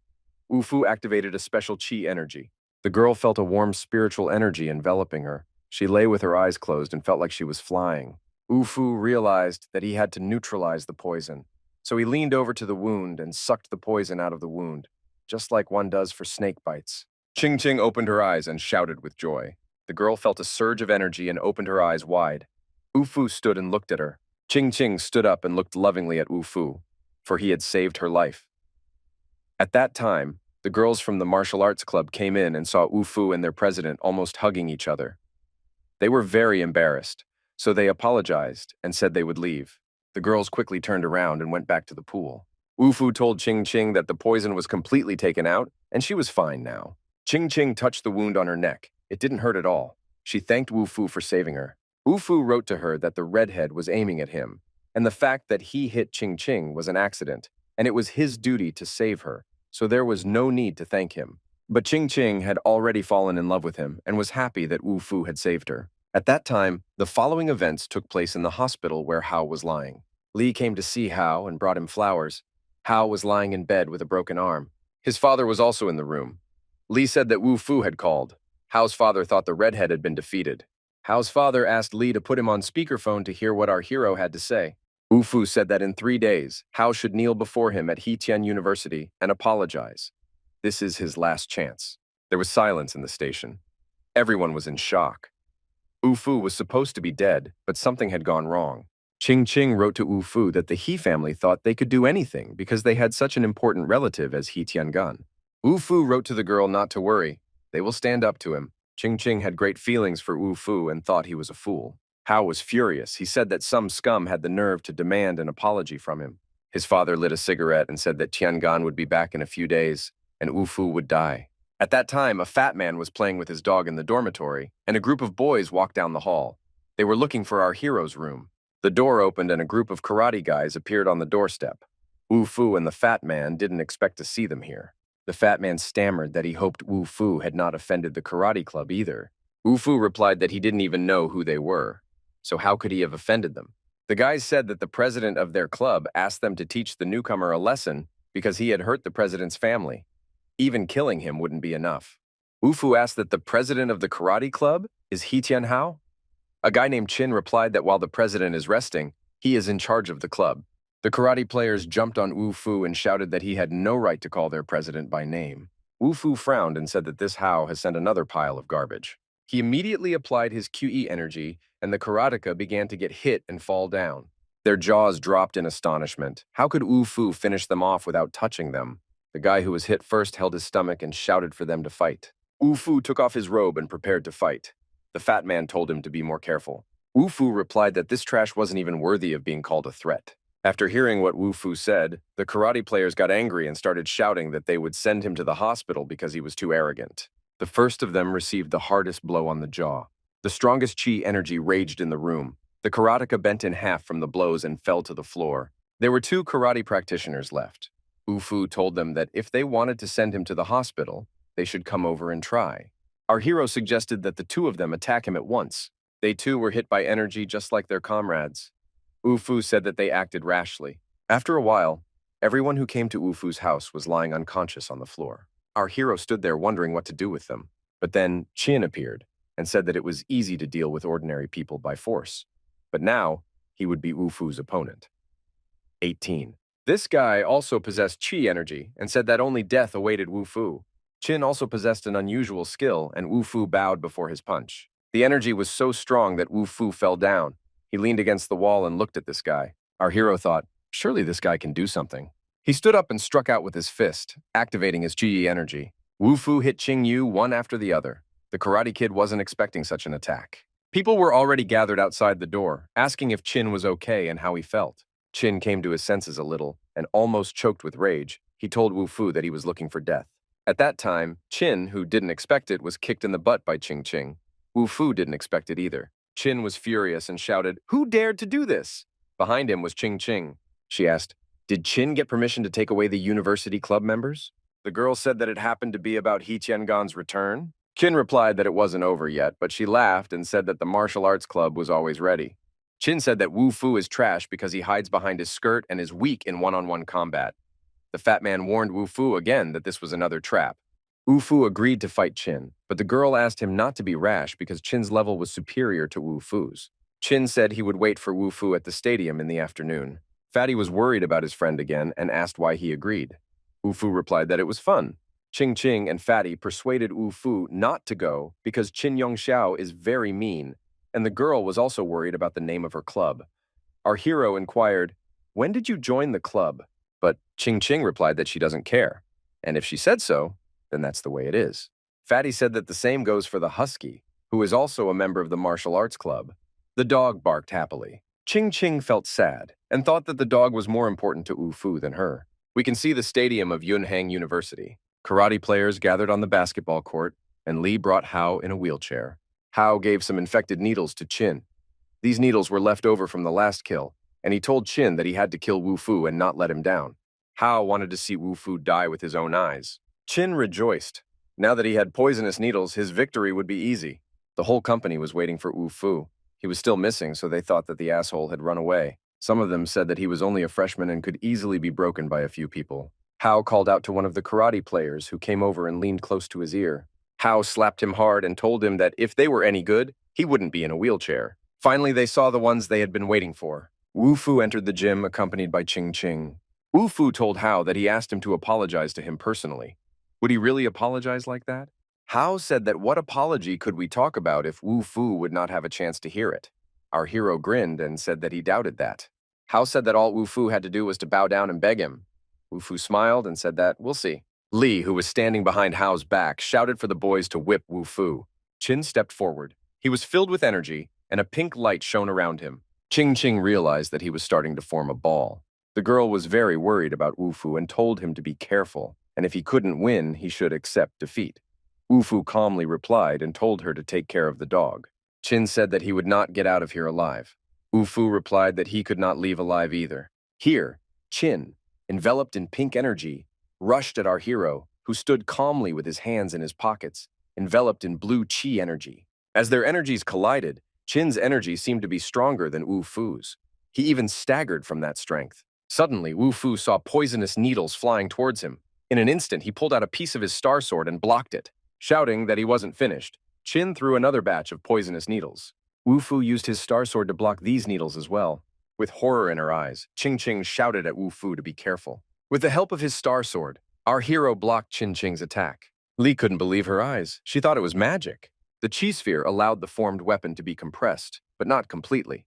Still, Wu Fu managed to block Chin's attack. Chin used a laser attack, but Wu Fu jumped so high that the laser beam flew by. Wu Fu then used the star sword technique. The star sword, once split into pieces, slowly began to reassemble. Ching Ching stared with all her eyes. It couldn't be. The star sword had hit Ching Ching right in the heart. Blood splattered in all directions. Seeing this, the karateka rushed to run away. Hao called out to Lee to get him out of here urgently. Lee fell to the ground. Wu Fu stood with his back to her beside the dead Chin, holding the fully restored star sword in his hand. Hao was also lying on the ground, his wheelchair upside down next to him. He lay there thinking that it was unbelievable that this asshole was so strong.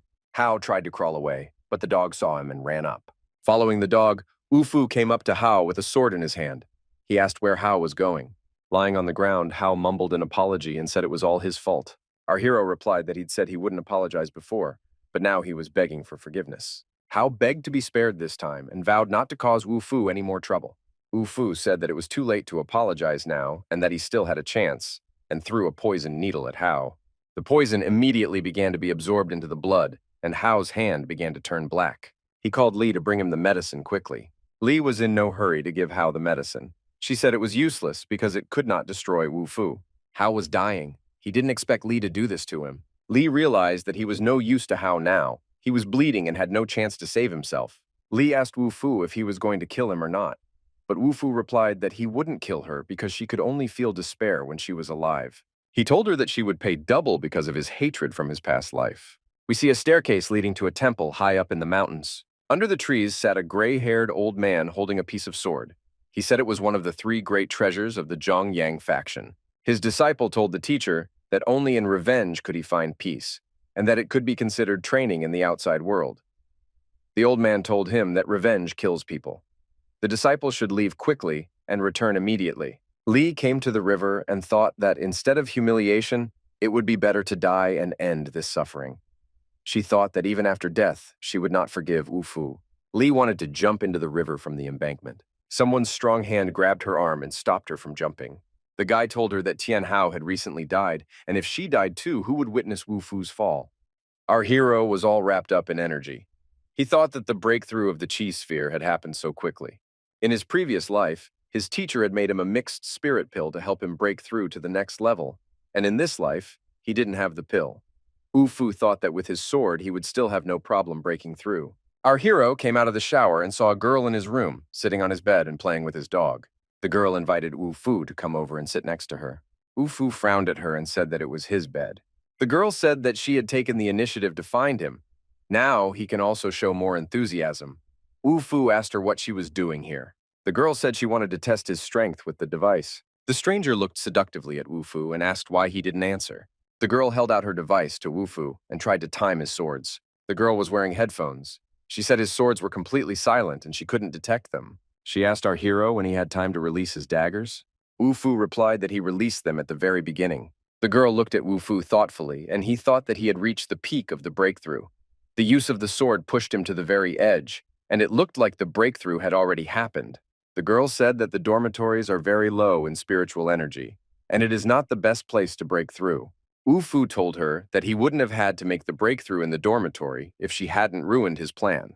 The girl replied that she was the student council president, and if he made a fuss here, she would have to come here and investigate. Wu Fu told her to shut up. The girl asked if he had prepared the pills. Wu Fu replied that he had not. She clutched her head. Such an important matter, and he had not prepared anything. Wu Fu replied that he didn't need them at all. The girl measured the energy levels and found that Wu Fu had absorbed all the spiritual energy within 10 miles. Wu Fu was meditating, and the girl thought, can someone who cultivates at the level of the chi sphere do that? Wu Fu continued to sit and meditate with his eyes closed. The girl felt that a breakthrough had occurred. A crowd of students gathered near the door of Wu Fu's room. Everyone wanted to peek through the peephole. What was going on? Fatty also thought that Wu Fu had gotten another girl. The door opened by accident, and all the peepers rushed into the room. Wu Fu was sitting there with his eyes closed. 4. Fatty looked at the picture that opened in front of him with astonishment. The girl was wearing only a skirt, and her blouse was torn to shreds. Fatty gave Wu Fu a thumbs up as he walked away and said, well done. As the door closed, the girl told Wu Fu to turn around and bring her some clothes. We see a very beautiful 3-story house with an attic and beautiful balconies. There is a clock on the front of the house showing 9 o'clock. Ching Ching was standing with her father and the rest of her family. They were talking about Wu Fu. They were waiting for Wu Fu to come home, but it was too late. Ching Ching's grandfather said that he had saved her life twice, and they would wait for him all day. At that time, Wu Fu was walking his dog in the park. He thought that they had gone so far, and the guys watching him still didn't want to show themselves. 2 guys came out of the bushes and said that since Wu Fu was only in the chi sphere stage, he could go to a crowded place and ask for help. The guys said that Wu Fu brought them here because he probably just wants to die. Our hero replied that he's already in the transformation stage. The guys said that his strength is low, but he dared to insult He Tiangan's brother. Wu Fu asked, who sent them? The boys said that He Tiangan only asked them to find out, but if they brought him Wu Fu's head at the same time, it would be okay. One of the boys started to attack our hero. Wu Fu stood calmly and watched them without doing anything. Ching Ching's father asked her if Wu Fu had come. She replied that it was strange, he should have been here by now. Suddenly, they heard a husky barking. Wu Fu's dog was standing at the door of the mansion, barking furiously. Ching Ching's father asked whose dog it was. He was told that it was definitely Wu Fu's dog. Ching Ching asked the dog where its master was. The husky grabbed the girl's sleeve and started pulling as hard as he could. Ching Ching's father, grandfather, and herself decided that Wu Fu was in trouble and followed the dog. At that time, Wu Fu stood under a tree in the park and was exposed to energy. A blade flew at him, but Wu Fu managed to dodge it. The blade flew past and fell far behind Wu Fu. Moments later, another blade flew towards our hero's head, but he managed to dodge it as well. One of the fighters grabbed the sword and lunged at Wu Fu. Wu Fu generated a star sword from chi energy and used it to deflect the blade's blow. One of the guys thought that Wu Fu was really in the transformation stage. It looked like he had truly broken through. Wu Fu blocked another blade strike with her star sword. Suddenly, Ching Ching and her grandfather appeared in the forest. She saw 2 fighters in the transformation stage and realized that Wu Fu was in danger. Her grandfather told her that he could see that Wu Fu had already broken through the chi sphere stage. Meanwhile, Wu Fu himself had started attacking the fighters with his star sword. Ching Ching's grandfather felt the powerful energy coming from the broken sword. One of the fighters raised his arms, and the star sword cut off his head. There was a real sword effect above Wu Fu's head. He thought he was looking down on everyone again.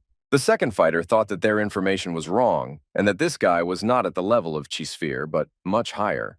Wu Fu looked at him and said that no one had let him go. Our hero threw his sword at him. The sword flew and hit the guy's neck. Everything around him was drenched in his blood. He was lying there with his throat slit. Wu Fu was standing over him. Suddenly, a husky dog jumped into the clearing where Wu Fu was standing. Ching Ching turned to her brother. She asked, "Didn't he say that he could defeat 10 men?" The guy thought for a moment and pretended that he wasn't the one being addressed. On the ground, bleeding from the head, was a fighter. Wu Fu was standing beside him, and the dog had found a spirit stone and was holding it in his teeth. Suddenly, the dog swallowed the stone and licked it. Everyone was shocked. It was such a loss. The spirit stone was a good snack for the dog. Wu Fu said that this snack contained a lot of energy. Luckily, the dog didn't eat it. But now the dog was glowing with energy, and its snout was twice as big as before. Everyone was looking at the husky.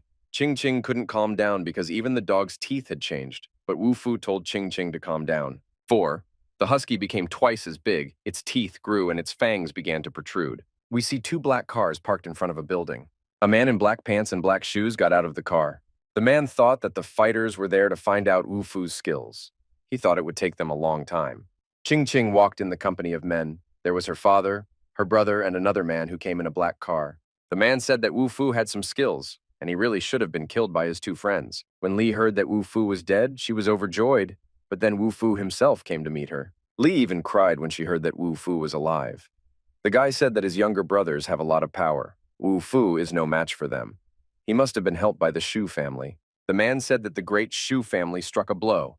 That family killed Zhongyan's disciples. Ching Ching's elder brother immediately made a statement that Wu Fu did it, and their family had nothing to do with it.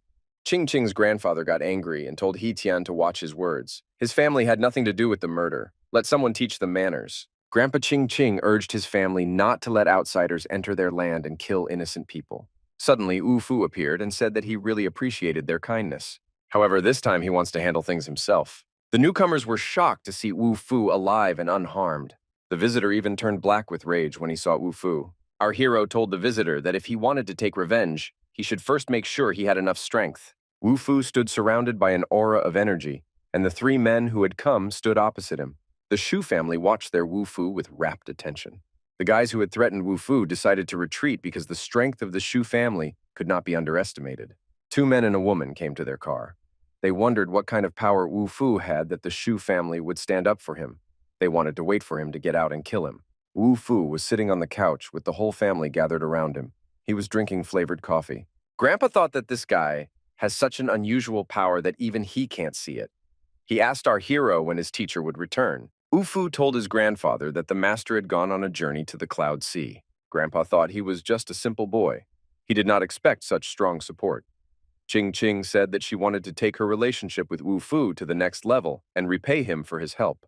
Grandpa said that Wu Fu is a good boy and he heard that they go to the same university.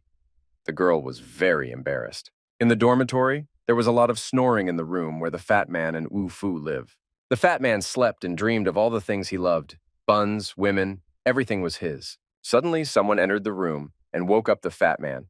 2 people came in. Looking at the fat man, one of them said to the other, "This is the guy who was with Wu Fu and Shu Ching Ching." The fat man was shocked to see He Tiangan standing in front of him. He Tiangan said that he wouldn't leave Wu Fu alone until he repented for killing his brother. First, he ordered the fat man to be beaten. At that time, Wu Fu said goodbye to the Shu family. He went back to college. Ching Ching's father took out a box containing 2 pills. He stopped Wu Fu and told him to wait. They were divine spirit pills. Wu Fu asked, "What are they?" He was told that it was his grandfather's thanks for saving his granddaughter Ching Ching's life twice. Ching Ching's brother Ching Ching wondered if it was too early to give these pills to Wu Fu. Grandpa said that Ching Ching was his only granddaughter and Wu Fu had saved her life. But Ching Ching's brother said that divine spirit pills were too precious a gift. Grandpa got angry and said that he would not ask anyone's permission. Wu Fu refused to accept the gift, saying that it was too precious for him. Ching Ching said that they were not giving these pills for Wu Fu to use right away. Wu Fu said that he had other cultivation methods. He said that he didn't need the pills, but if possible, Senior could help him find the parts of the Star Sword. Ching Ching was shocked. A divine spirit pill was much stronger than a broken sword. Wu Fu looked at her sarcastically. He didn't like hearing the girl talk about his sword. Wu Fu directed the action of his Star Sword at the well. The energy of the sword was so strong that water gushed out of the well. Grandfather asked if the sword was teacher Wu Fu's treasure. Wu Fu replied that the sword was not of this world. Grandpa said he would think about what to do. Wu Fu thanked everyone and said he had to go. Our hero took the bus to his university. At the bus stop outside the university, the team members stood at the bus stop and argued among themselves about who would lose. Wu Fu walked calmly to his dormitory. His dog, which had become twice as fat as before, ran after him. One of the boys said he had an idea. The guy said that just because the opponents won last time, it doesn't mean they can win again. The university had indeed produced some strong freshmen. His opponent grabbed him by the shirt and told him not to get cocky, because both his university and himself were no match for them. Some guy saw Wu Fu passing by and called for help. He was immediately punched in the jaw. The boys began to taunt him, and he began to shout that Wu Fu was the hope of the university, and that they should help him. Wu Fu was lost in his own thoughts, so he didn't immediately realize what they wanted him to do. The guy who was being bullied by his rivals thought, why doesn't Wu Fu get into a fight too? The rivals continued to bully him, saying that the students of this university were nothing. One of the guys clung to Wu Fu and said that no one would let him go. Wu Fu was called an asshole and told to show the way. At the same second, the guy was kicked in the stomach. Wu Fu replied that if they had something to say, they should speak politely and not resort to violence. The guy who was kicked in the stomach by Wu Fu got angry and called him a brute. This guy also knew something, so he started to use his technique against Wu Fu. The guy stood still with his hands in his pockets. As soon as he looked at Wu Fu, there was a huge explosion of energy. With a slight movement of his hand, Wu Fu blocked the fist strike. Our hero told the guy that he was no match for him and to get out of here while he still had a chance. The guy got really angry and told Wu Fu not to play tough. He didn't seem to know who he was dealing with. Wu Fu looked at the guy regretfully and asked him if he wanted to give up. The guy didn't want to give up, so he jumped at Wu Fu, but Wu Fu stood firm. When the girl saw what was happening, she shouted to the two guys to run and save her third friend. Because Wu Fu knocked out the attacker with a single hand movement. Because our hero gave him another kick in the side, making the guy writhe in pain. The guy lay on the ground and didn't move. The others looked at him in fear. The guy and the girl thought that Wu Fu was from the student council of Yunhai University. Wu Fu had completely forgotten that Ching Ching had accepted him into the martial arts club. He said that he was from the club. At that time, the student council president named Lu came by, and a girl from Shi College said that her college was challenging the university, and she hoped that Wu Fu would join them. Wu Fu asked President Lu if she wanted to talk to him, but she said she didn't need his permission. She also said that she cleaned up the mess He Tiangan made in his room, and it's just a small favor. Wu Fu agreed to participate in the competition, but only once. Lu said they should meet in the student council meeting room first. Lu looked at the lying Shi College wild tiger and thought that Wu Fu was really very strong, even though he had only broken through a few days ago. 11. Lu thought that they might even win the competition this time since Yunhai University had never beaten Shi College before. In the student council, some people were against Wu Fu participating in the competition because he was a freshman. Student council president Lu said that she decides who participates and who doesn't. Everyone who was against it had to shut up.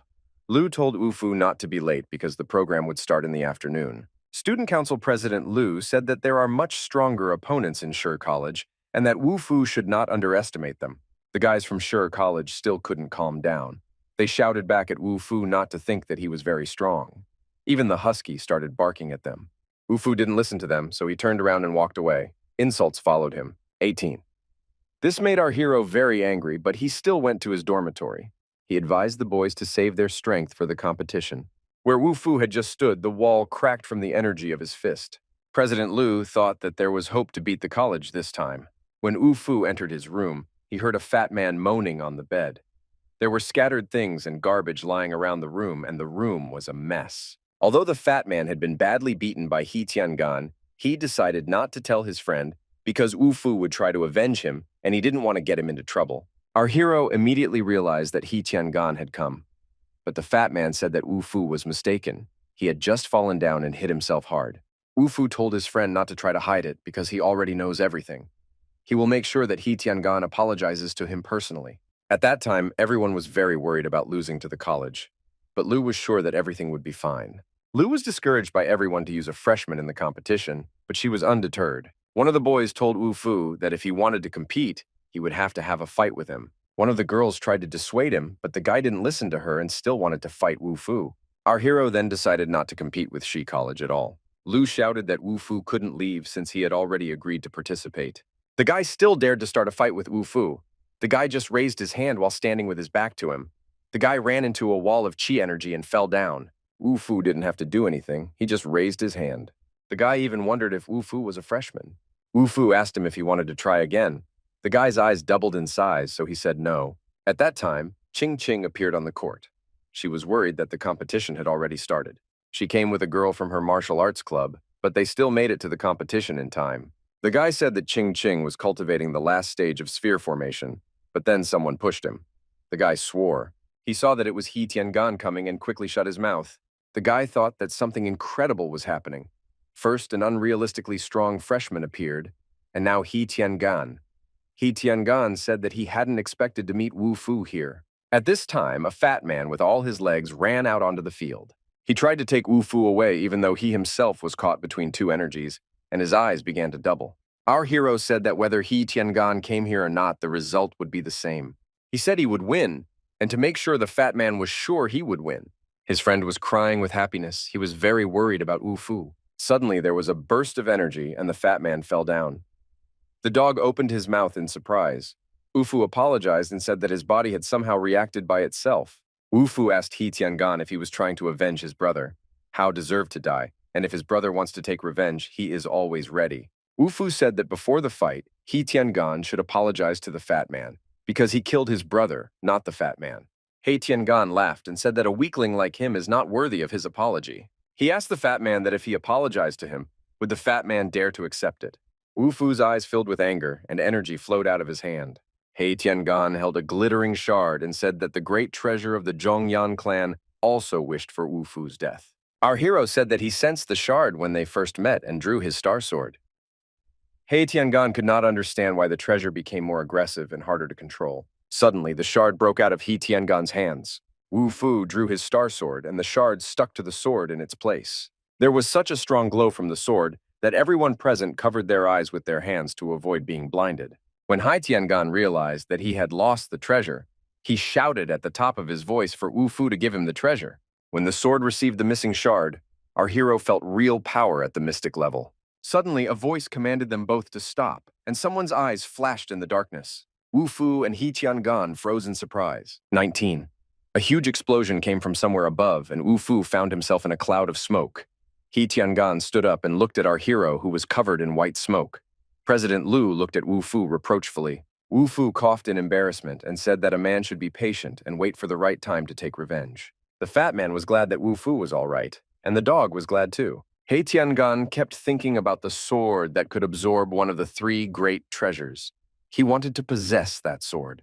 He Tiangan stood in front of Wu Fu, Ching Ching, and the fat man.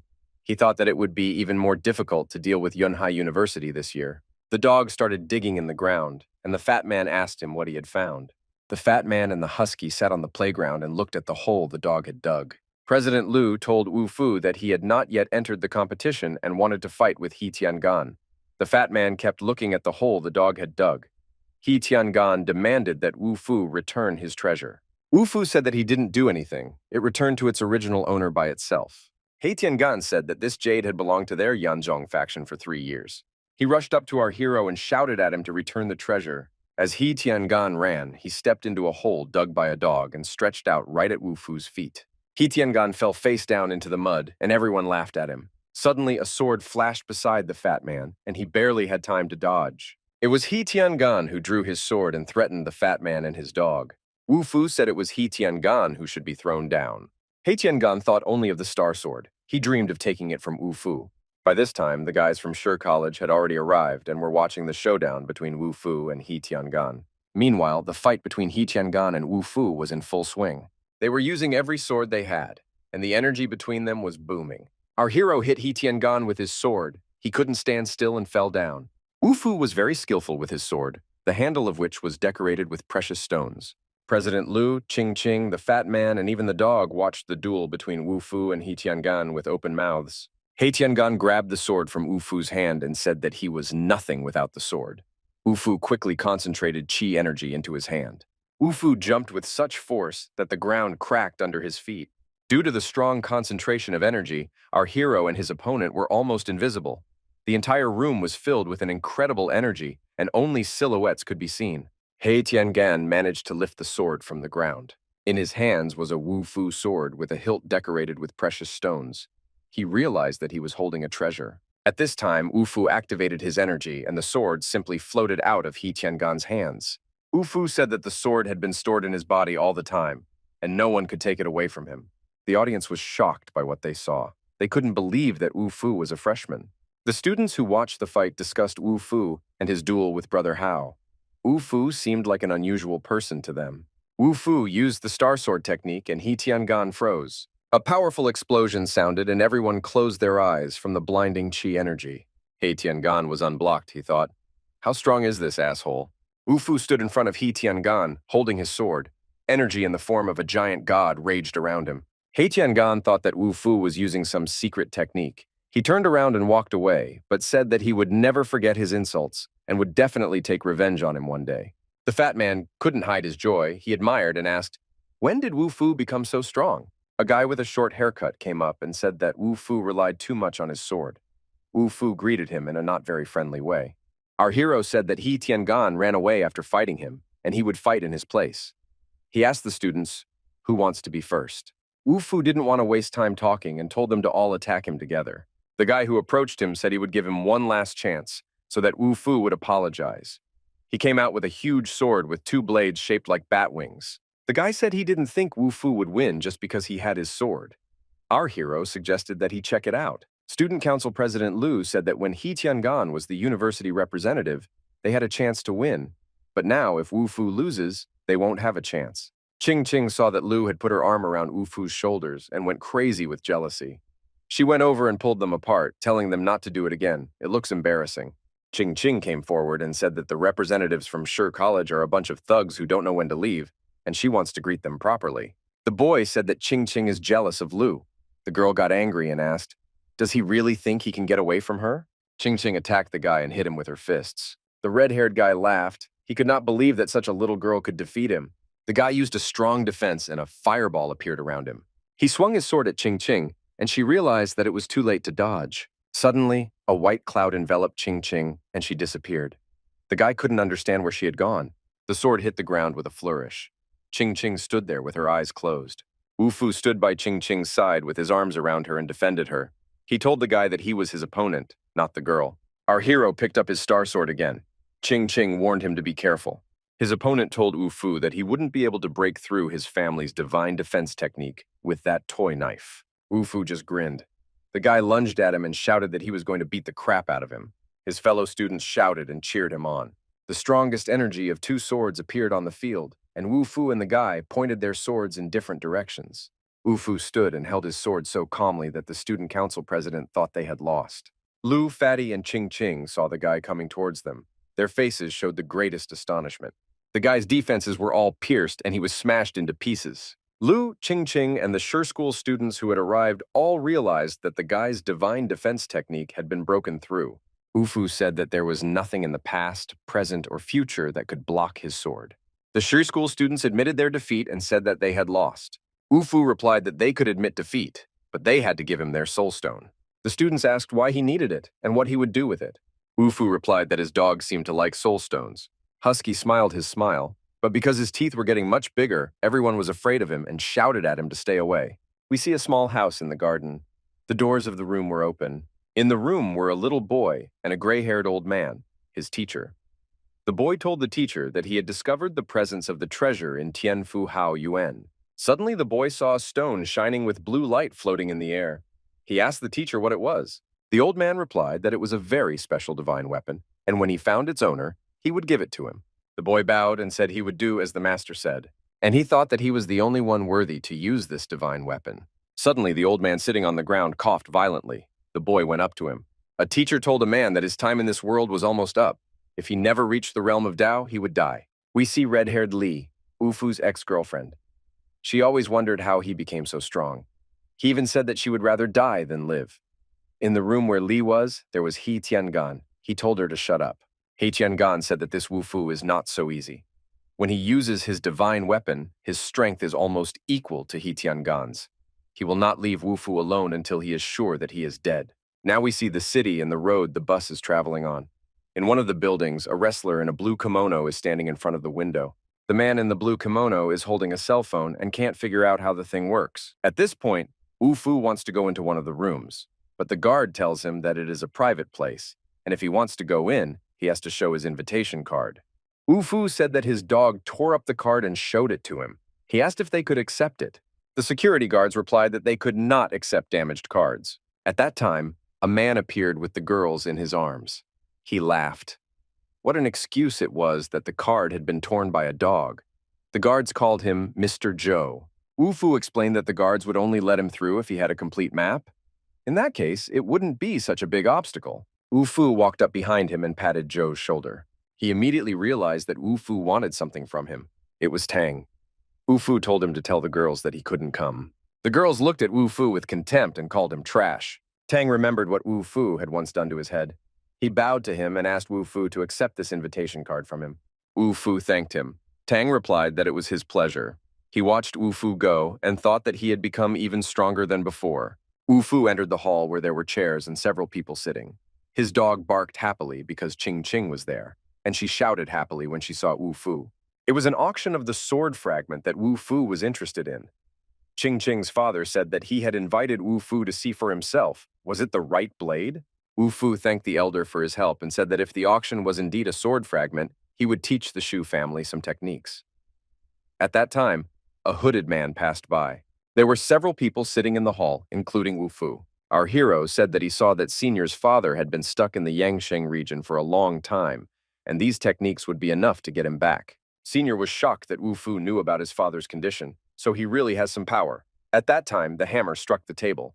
The girls came on stage and announced that the auction was about to begin. It was obvious that Wu Fu was very interested in the event. The girl announced the first item. It was a dazzling spirit worth $500,000. Our hero's dog barked. It loved such stones. One of the bidders held up a tablet. It was Ching Ching's father. Ching Ching said that even though this spirit was valuable, it was completely useless to her. Her father said that it seemed like what the dog wanted, so he bought it for the dog. The elder offered to buy whatever Wu Fu wanted. There were several items on the auction block. There was a glittering Trutovik, various stones priced at 2, 3, 5 million. The auction was coming to an end. Only the last lot was left. The lid was pulled off the table, and a sword shard appeared in front of the audience.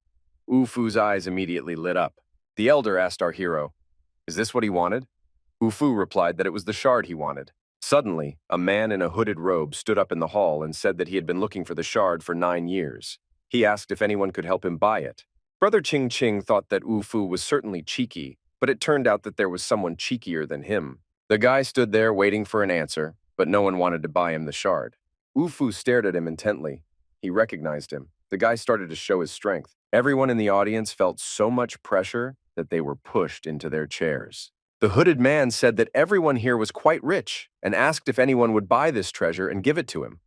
He said that the grace of dripping water, that was the name of the shard, should belong to the spring. One bidder picked up a tablet and said he would buy the stone for 10 million. This bidder said that this man has great power and deserves this treasure. He will help the man if the man will help him. The man in the hood promised to do whatever the man wanted. The elder told Wu Fu that their opponent is quite strong, but Wu Fu said it doesn't matter. It's not something the Shu family can handle. Wu Fu looked at him and said that this guy will give him the stone. The elder asked Wu Fu if the guy who got the stone knew him. Wu Fu replied that he didn't know, but he knew the guy. There were 2 men sitting in the room, He Tiangan and another man. He said that the man he bought a piece of the magic sword from had promised to fulfill his every wish. He Tiangan said that Wu Fu could be fought with more than just a magic sword. Li was sitting in her room when there was a knock at the door.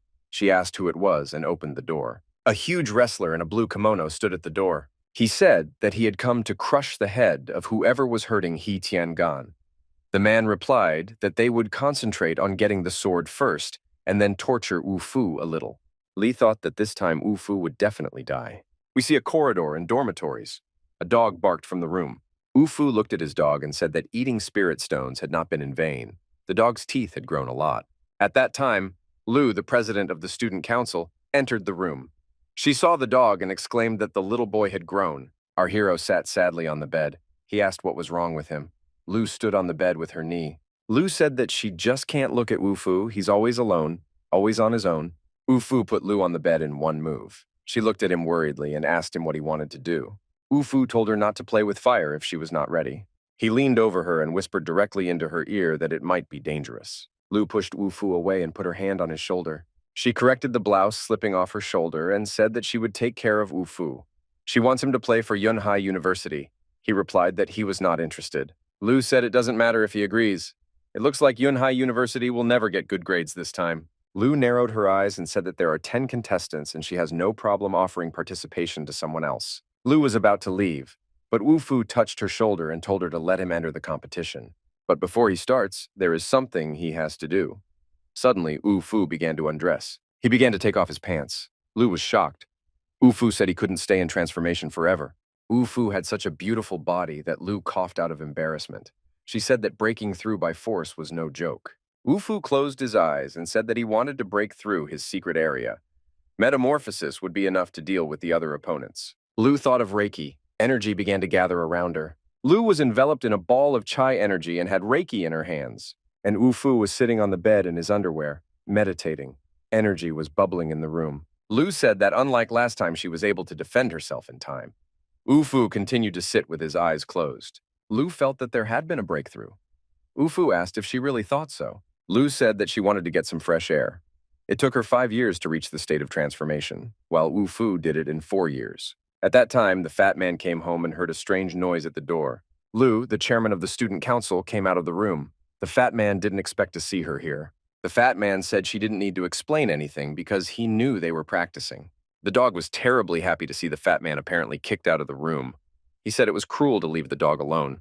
The fat man told his friend that he must have come at the wrong time because he saw Wu Fu wearing only his underpants. The fat man invited his friend to have a drink with him as it was his birthday. Wu Fu gladly accepted.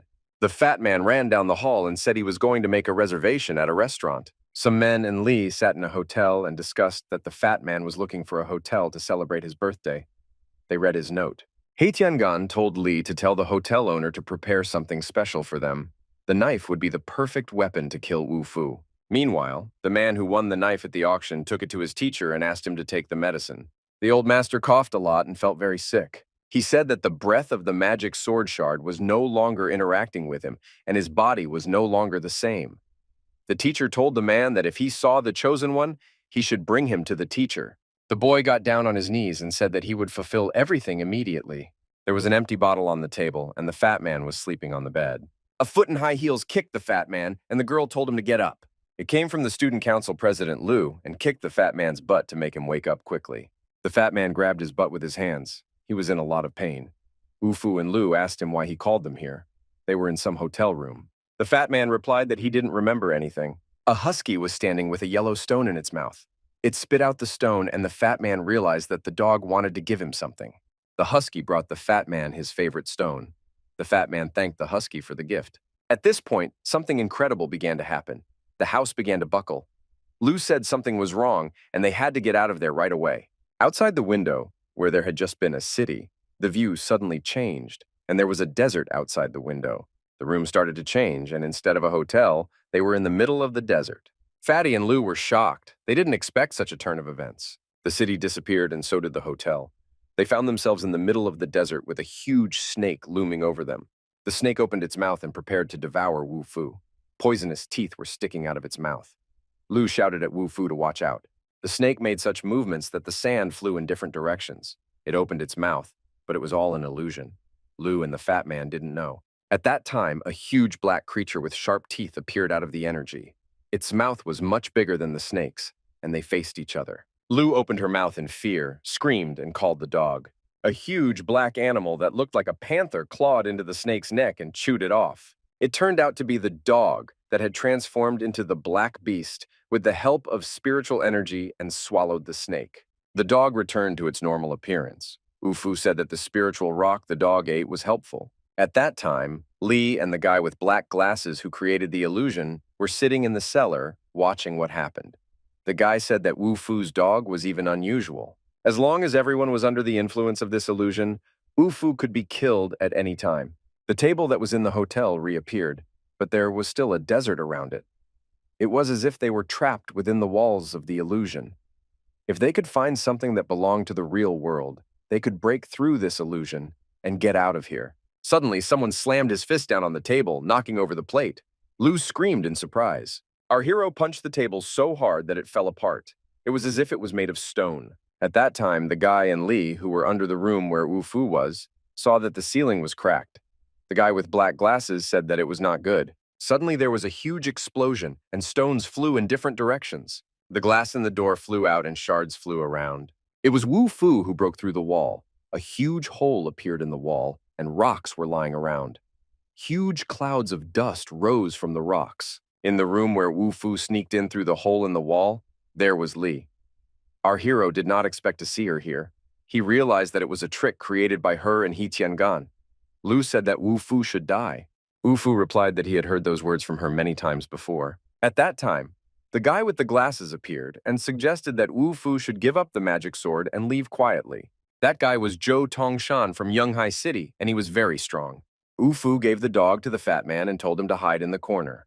Zhou Tongshan said it was useless to hide here, and even if Wu Fu could get through the illusion, he would not get out alive. Our hero held out his star sword to the guy and asked him, could his pitiful illusion creation hurt him? Wu Fu jumped so high that he was above the trees. This was the power of transfiguration. When Wu Fu landed, he ordered Zhou to kneel down. The guy with black glasses kneeled down and thought how scared he was. He couldn't fight anymore. Zhou couldn't withstand the power of the star sword. He asked Wu Fu to stop. Zhou jumped out and ran across the desert among the bare trees. But Wu Fu's hand reached through the orb and grabbed Zhou's neck. A man in a hooded robe named Li Ju appeared. He said that he had seen Wu Fu's skills with his own eyes and that he was quite talented. Wu Fu told the man that he was the one who poisoned the master to make the breakthrough. He tore the mask off the man's face. Li Ju asked Wu Fu to wait for him and not to leave. He suggested that our hero go with him. Lu put her hand on Wu Fu's shoulder. She was worried about him, but he said it was okay and he would be back soon. Wu Fu was lost in memories. He remembered that he had served the master for over 300 years, but he had given the tripod to a stranger. Our hero thought that the master was really a liar, and there was no need to blame him if it ended like this. Wu Fu decided that in this life he would not let the master repeat his mistakes. Li Ju took Wu Fu to the hut where the master lived. They went to the door and saw the old man. The master said that Wu Fu was a real talent, but our hero wondered what had happened to his teacher. The master said he felt that when Wu Fu was Wu Fu's age, they were similar, and he hoped to find a way out of Shenbing. Wu Fu replied that his predecessor had tried to return to the mortal world, but even he had failed to break through, and now was not the right time. Our hero said that she smelled a strong scent of medicine. The master said that Wu Fu was too rough, but Wu Fu replied that he thought the master's body was very weak. At that time, Wu Fu put something in a vase on the table. Master thought that this person was so inexplicably familiar to him. Wu Fu said that he would help cure Master's illness, but he had conditions, and he thought that Li Ju must have found out that he had tampered with Master's medicine. Wu Fu pulled out his star sword and created a great energy around the old man. 11. The Master's body began to fill with power and energy coming from space. The guy thought Wu Fu had hit the Master and rushed to defend the old man, but the Master shouted at him to stop. The Master said that Wu Fu had done nothing wrong to him. Li Ju thought that Wu Fu should die because he would be a big obstacle in the future. The master said that one stroke of the star sword would restore half of his meridian flow, and that Wu Fu was indeed very talented. Wu Fu pointed at the man and said that he felt he had a sword shard that he wanted as payment. The master said to Li Jue, "Haven't you met someone who has a magic sword? Then why didn't he give him the shard?" Li Jue had no choice but to give him the shard, and it was immediately put into the sword in the right place. The master wished Wu Fu a good journey and thanked him for his blessing. We see the city again, and again we see beautiful tall buildings. There is a bottle of poison on the table, and someone says to get rid of Wu Fu. Li Ju orders the illusionist to get rid of our hero. We see the Shu family mansion again. The clock on the wall shows 9:20. Someone is washing in the shower stall, steam rising above the stall. A girl is washing in the shower and singing a song. It was Ching Ching. She was waiting for Wu Fu and wondering when he would come. Ching Ching took a towel and saw 3 men standing in the bathroom. 2.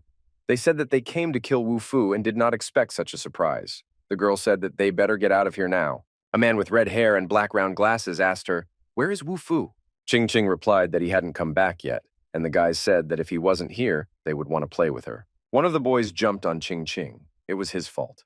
The girl used all her strength, and the boy fell to the ground with a bloody face. The guy with black glasses thought that there was another person cultivating metamorphosis here. They didn't expect the girl to have such strength. One of the guys stared at Ching Ching's bare knee. The girl swung her knee at his nose.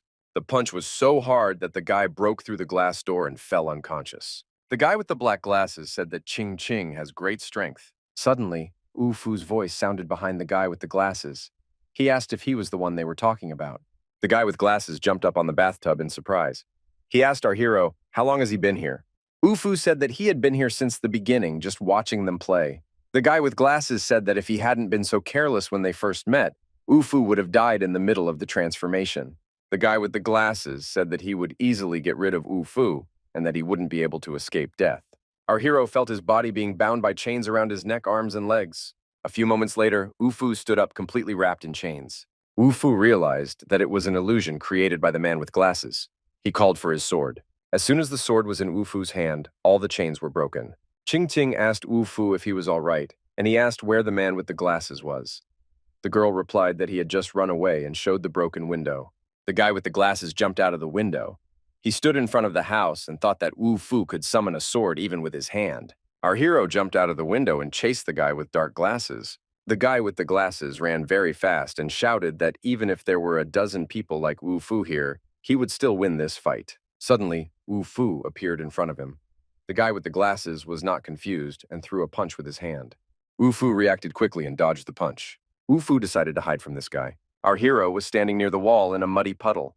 The guy with the glasses looked for him and said, "I wonder where he is hiding this time." Suddenly, there was a huge explosion. The guy saw a flash of energy that lit up everything around him. Ufu asked the guy if he had already swung or not. The guy with the glasses replied that he was not tired at all and was ready to fight. He still couldn't understand who was in front of him and where did he get such a wonderful sword. Suddenly, a fist popped out of the orb, and Ufu said that he wasn't worthy to know that.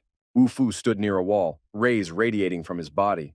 The walls cracked from his energy, and he became stronger and stronger. Ching Ching looked at him and thought that Wu Fu was getting stronger and stronger. After a burst of energy, the guy with the glasses vaporized somewhere, and all that was left of him were 2 puddles and broken glasses.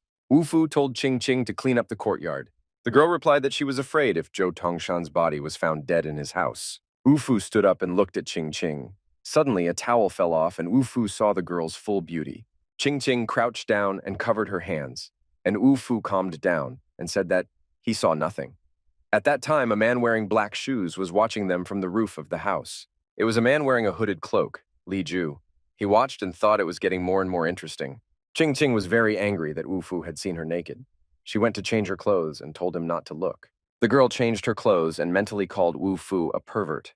The dog also went into the room where Ching Ching was changing. After a moment, the dog was kicked out of the room with the nickname "Dog is a Pervert." Finally, Ching Ching came out in her usual costume. The dog was beaming with joy. Ching Ching couldn't understand what had happened to the dog. Wu Fu said that it looked like the dog would also break through soon.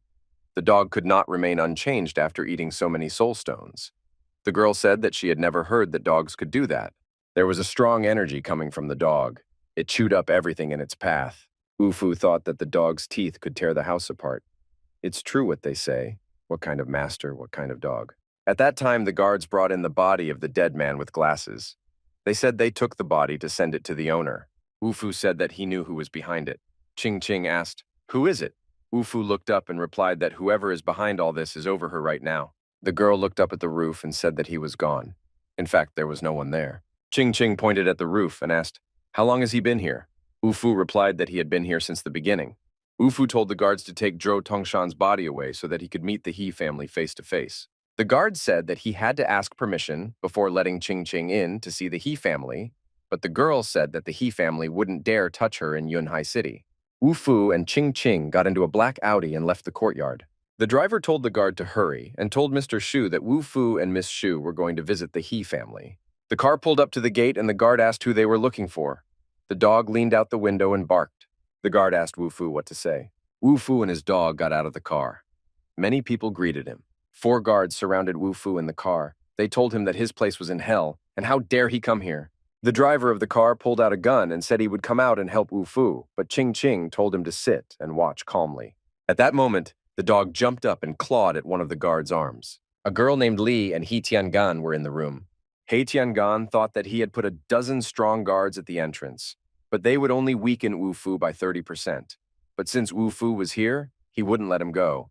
The guards had been bitten by a dog, and one of them was hanging from the fence. The dog was clawing at the shoulder of another guard, who was screaming and asking He Tiangang to help them because they were being attacked by the dog. He Tiangang asked our hero, "Why is he here? He hadn't done anything to him." Wu Fu said to bring the body of the guy with the glasses. The guy's body was put on the ground, and everyone saw that he had a hole in his stomach. Li shouted that it was Zhou Tongshan, and He Tiangan said that it was not his husband. Wu Fu told He Tiangan not to be afraid. He's using this guy with glasses to bait Li Ju. In the courtyard of the house where He Tiangan and Li started to gather energy, it turns into a spiral and fills the whole room. Suddenly, a naked girl with long black hair and a ribbon in her hair appears out of this energy. As dusk fell, Li and He Tiangan stood by the car. They watched as the car drove away. He Tiangan said that he had to make sure that Wu Fu would die this time. Li and He Tiangan went to the house, and a hooded man named Li Ju watched them from a tree. He Tiangan sensed that someone was there. He looked around and asked who it was. The man in the black cloak showed his face between the leaves of the trees. When Li and He Tiangan saw the hooded man, they bowed and greeted him as elders. He Tiangan asked Li Ju if he knew Wu Fu. Li Ju replied that of course he did. He had cured his teacher of poisoning. He Tiangan told the elder that he had a feud with Wu Fu. Li Ju drew his sword and drew a circle on the wall. 3 men in black suits appeared and were ordered to protect young master He Tiangan. Li Ju took out his sword and said that it was made of black iron. He Tiangan and Li stood and looked at the sword. Li Ju said that the sword could hit even a cultivator from the Tongshuang area. He Tiangan looked at Li Ju and asked if he would really give him the sword. The hooded man said that it was revenge for Zhou Tongshuang's death. Li and He Tiangan stood and watched as Li Ju suddenly disappeared. He Tiangan lay in bed and looked at the sword. He thought that Wu Fu had no one to blame but himself for making so many enemies. With this sword, he would die. It was announced that the test match between the campuses would start soon, but Wu Fu asked to take the dog with him. In order to gain strength, Wu Fu decided to go for a walk in the forest. There he was, accompanied by some bright lights. Wu Fu wondered why the aura of the mountains had suddenly increased. Our hero came to the shore of the lake where there were big rocks and thought, this is it. It was a round lake with turquoise water and points of light shining on its surface and in the air. Wu Fu was overjoyed when he found this lake. Suddenly, a cube formed in the air. Our hero looked at it with his intense, extraordinary gaze. Suddenly, there was a small explosion and white light spread all around. At the same time, a pillar of light fell from the sky to the ground, and the light was so strong that it even knocked Wu Fu off his feet. Through the ball of light, someone's hand suddenly appeared. It was Wu Fu who managed to put his hand through the ball of energy and light. A girl with a sword appeared out of the light. Wu Fu was even pushed aside by the energy she appeared with. He was shocked to see this girl when the mist dissipated. The girl was wearing a white dress with bare feet. She asked Wu Fu, "Is that him?" It was a girl with long hair wearing a beautiful white dress. Her eyes were closed and she was holding a sword. The girl asked, "Who is coming?" The girl said that she should gouge out Wu Fu's eyes, but he replied that it was a misunderstanding.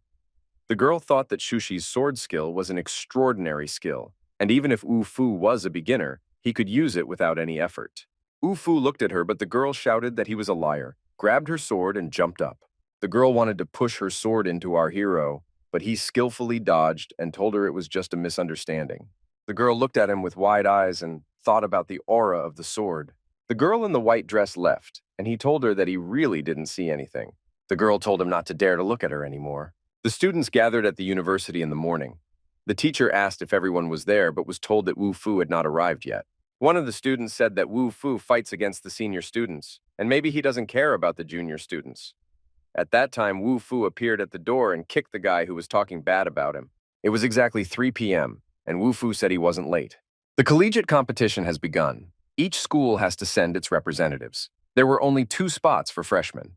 The students stood up and said that they had to earn the right to represent the school in the college competition. Our hero entered the ring and asked the students of his university, "Who wants to fight him?" No one was willing. He was considered crazy, so no one wanted to fight. Fan Kun, a freshman who had mastered the art of transformation perfectly and had never lost, went to compete with Wu Fu. Fan Kun gave a friendly smile and said that he had heard that Wu Fu was very strong.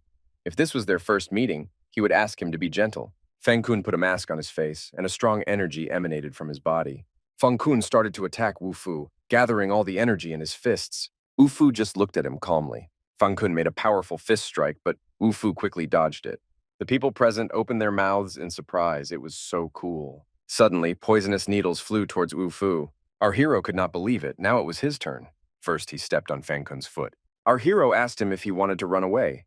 Fan Kun's face changed and became rigid. Wu Fu concentrated a ball of energy around him.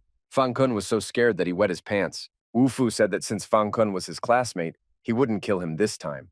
But if Fan Kun dares to use poison next time, he will kill him. Our hero asked his classmates, who will be next? This time, no one was willing to fight. Everyone stood silently with their eyes downcast. Wu Fu said that it looked like one of the 2 freshman seats belonged to him. At that time, a third-year student came into the hall. The teacher asked him why he came. The boy replied that he was listed as a third-year student. He said that he came to see the freshman who is the center of attention. Wu Fu and the third-year boy stood and looked at each other. Hua Feng, the third-year boy who came back after disappearing for 6 months, came to see Wu Fu. He was shouted at not to mess with him. The teacher shouted at Hua Feng. What was he up to? Hua Feng said he wanted to teach Junior a lesson. Two more guys with clubs stood nearby. One of them lunged at Wu Fu. Wu Fu hit him on the head with his fist with such force that the guy fell down and lost consciousness. All of this happened so fast that Hua Feng stood there in shock. This guy also disappeared quickly. There was no one left in the ring but our hero. As expected from a member of the Hua family, he truly lived up to his family's reputation. He still had many skills to show, but his reaction... Wu Fu stood calmly with his hands in his pockets as the energy raged around him. His reaction made him want to kill him over and over again. Hua Feng lunged at Wu Fu, an entire streak of bright energy emanating from his hand. Suddenly, there was a massive explosion of energy, and Hua Feng was thrown backwards with such a force that he didn't realize what had happened. Wu Fu appeared behind him and asked if he was looking for him. The teacher thought that Wu Fu was even faster than Hua Feng. Hua Feng was obviously out of luck, as Wu Fu attacked him again and again. Our hero stood there surrounded by his energy, and it was impossible to get through to him. Wu Fu was just watching Hua Feng, calmly watching him jump. Hua Feng tried to use all his skills, but he failed. He couldn't break through Wu Fu's energy armor. Wu Fu decided to teach him a lesson. Since he was here, he shouldn't leave so soon. There was a deafening explosion, and Hua Feng was thrown back by the energy generated by Wu Fu. Hua Feng couldn't understand why his attack was so powerful. Wu Fu attacked him with such force that he was forced to flee. Hua Feng thought, is this guy really a transfiguration master? The students watched the battle between Wu Fu and Hua Feng with interest. Here was their hero dodging the attack again, and finally, the first blood was shed. Hua Feng was already exhausted, but it was only transfiguration. Wu Fu stood fresh and rested as if he hadn't fought at all. He said that his cultivation had surpassed Hua Feng's cultivation. On the list of participants for the third year were Lu Ling and Hua Feng, and for the second year were He Tianyi and Zhu Qing. For the first class, Wu Fu and Fang Kun should appear. Lu warned Wu Fu that he had messed with Hua Feng and He Tianyi, so he should be careful from now on. Wu Fu replied that he has a star sword and is not afraid of anything or anyone. But Lu asked him to be careful anyway. At that time, in the small house where the old master lived, a hooded man named Li Ju gave him medicine. The master said that he had recovered quite well and that Li Ju should go and find Wu Fu. The master wanted to thank him. At the same time, the following happened at the inn. Hai Tiangan was sitting in a bathtub filled with red liquid. Suddenly there was shouting from behind the door. Li, a fighter in a blue kimono, and another guy entered the bathtub and saw the following. Hai Tiangan was standing on the same line under the Yuanshin measurement. He thought that he was wondering what Wu Fu would do to defeat him. The student council meeting began at the university. Lu held up a list and asked if anyone could guess what it was. He Tianyu, Wu Fu, Fang Kun, and Hua Feng were on the list. Lu was about to put the list to a vote, but suddenly there was a shout from behind the door. Lu, Hua Feng, and Wu Fu sat at the table and looked around to see who had interrupted their meeting. The principal entered the room, accompanied by the fourth-year representative, Xiao Yao. The principal said that fourth year, Xiao Yao would be the best in this college competition. Lu told Wu Fu that Xiao Yao might be here to eliminate him. Xiao Yao was the heir of the Xiao family and the most promising graduate of Yunhai University. He would reach Yuanxing very soon. Lu said that if he were here, it would be hard to guarantee that Wu Fu would get a place in the competition. The principal was about to leave and said he would leave it up to Xiao Yao. The boys sat around the table. Xiao said it was up to him to decide who to keep. Lu pretended she hadn't heard and asked again. What did he say? Xiao Yao said that freshman Fang Kun was now at the first level of the Tong Shuang dimension, so why did he get a seat? After all, he wasn't the only one who had passed through the mysterious dimension. Fang Kun said that Wu Fu had defeated him with the magic weapon, and he was sure that Wu Fu would not be able to fight him without it. Xiao Yao said that since that's the case, we should take Wu Fu off the list. It was unclear what Xiao Yao was trying to accomplish and how many people Wu Fu had managed to cross the street with. Wu Fu stood with his back turned. Lu walked up to him and touched his shoulder. Lu asked why Wu Fu was so calm when Xiao Yao was trying to kick him out of the competition. Wu Fu replied that there was something wrong with her eyes. He implied that she was too interested. Lu got angry with him and shouted that he was an asshole. A man in a suit entered the room and spoke to Xiao Yao. He Tiangan said that Wu Fu's skills are quite good, and even he is no match for him. Wu Fu was sitting at the table with Lu standing next to him. He Tiangan entered the room and saw them. Lu was very surprised to see that man. Wu Fu smiled. Xiao Yao said he didn't need to hear what Wu Fu could do. He held out his hand. He has to see for himself. Suddenly, the face of a terrifying beast appeared in front of Wu Fu and Lu. It was a panther, with its tongue out and sharp fangs. Everything seemed to be on fire. Xiao Yao was tired of attacking Wu Fu. The atmosphere was so fierce. Xiao Yao saw 6 sharp blades flying towards him. Wu Fu said that Xiao Yao couldn't sense the Hujin dimension. Wu Fu turned around and said that he would show him the Tongshuang dimension. Everyone froze in anticipation. Was Wu Fu really going to break through now? Lu started to say, in order for Wu Fu not to go crazy, he has to follow the rules of the breakthrough. He is too young for that. Wu Fu said that they brought it on themselves by saying that he can't win without the Star Sword. Lu was very scared. She thought it was a bad thing. Smoke billowed from the window of the university, and the glass flew out, sending shards flying in different directions. When the breakthrough caused an explosion, everyone realized that this was it. Everyone coughed because of the smoke. Wu Fu said that he was now in the Tongshuang dimension and asked the elder if he was competent enough to compete. The elder couldn't believe that Wu Fu had broken through the Tongshuang dimension. Wu Fu turned to the door and said that he would take the chance and they would see each other at the competition. Li Jue said that it was impossible to believe that one could break through the Tongshuang dimension at such a young age. Li Jue stood in front of the door and said that Wu Fu has a promising future. Wu Fu told Li Jue that he was a master who would soon break through the final stage of Yuan Xin because the Tongshuang dimension was nothing compared to it. At that time, voices were heard behind a closed door at the university. How is the plan to get rid of Wu Fu going? No one can withstand the power of the Tongshuang dimension. Tang said it was impossible. Wu Fu had just broken through the intermediate level. How could he reach the Tongshuang dimension? Xiao Yao said that Wu Fu broke through in the meeting room, and he saw it with his own eyes. Li Jue told our hero that only his master knows his cultivation level. He looked at Wu Fu with anger. They stood facing each other. Wu Fu asked Li Jue if he was going to attack him. Li Jue took out a dagger and attacked Wu Fu, shouting, "Who are you?" Wu Fu shouted his name. Li Jue's dagger was already at Wu Fu's throat, but at that time the Star Sword blocked the dagger's path. Li Jue thought, did this guy really say the weapon himself? Wouldn't it be better to let him live a little longer? Wu Fu sarcastically asked him if he was tired, and Li Jue, standing back, replied that he didn't care who Wu Fu was, but he'd better forget about refining the elixir. Wu Fu said that in his previous life, the master was killed because of the elixir. Wu Fu said that it looks like Ling Zong is still practicing alchemy. Li Ju replied that if Wu Fu dared to cheat him, he would kill him. Our hero thought that at least Li Ju didn't try to kill him, but he needs to speed up his cultivation. We see the hut in the forest where the master lived again. The old man was visibly rejuvenated, his strength recovered. He picked up the pillbox. It emitted a blue light. Li Jue said that Wu Fu had arrived. Master was waiting for him. A column of smoke appeared in the distance, and energy shot out in all directions. There was a huge explosion that sent rocks flying in all directions. Li Jue asked if Master was all right. Wu Fu said that it looked like the furnace had collapsed. The old man picked up a pill and looked at it, wondering what he had done wrong. Wu Fu stood there looking at the pill in the Master's hand. He thought it was the supreme elixir. The Master said that he had failed again, and Wu Fu said that he had purified the elixir 6 months before, according to what had happened in his previous life. The Master called Wu Fu to come closer, and Wu Fu went over and stood opposite him. The Master told him that he had demonstrated such a good method. The old man said he didn't know how to thank him, but there were a lot of elixirs left here. The Master suggested that Wu Fu take some pills. Li Jue brought a tray of bottles. Master said that these elixirs were of the highest quality, and he had recently purified them. There were bottles, boxes, and pills on the tray. They were all elixirs, and Master said that Wu Fu could choose anyone he wanted. Wu Fu took a red pill in his hands. Then he threw the pill behind his back. Master and Li Ju were shocked by his action. Li Ju said that Wu Fu was playing with death. The old man asked why he did it. If he didn't like the elixir, he could choose any other elixir. Our hero took the red pill again and said that if he was right, this pill would be called Chizu.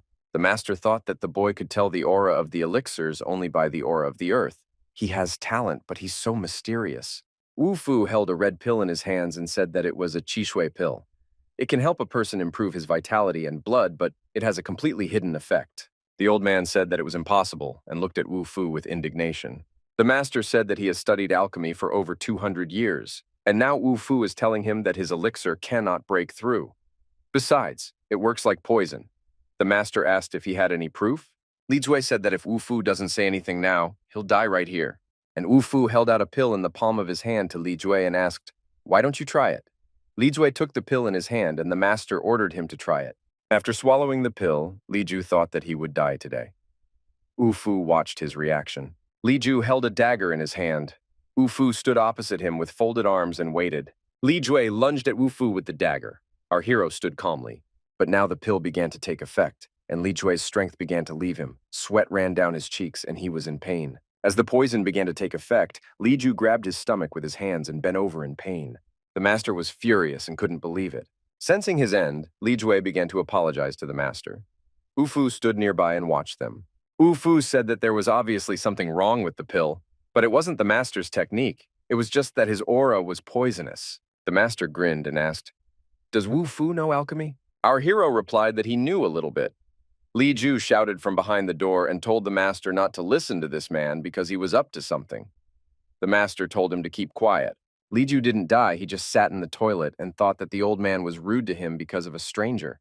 Wu Fu stood in front of master and held a pill in his hand. He said when the master showed him his elixir, Wu Fu felt that the composition was incredible, but he still felt that something was missing.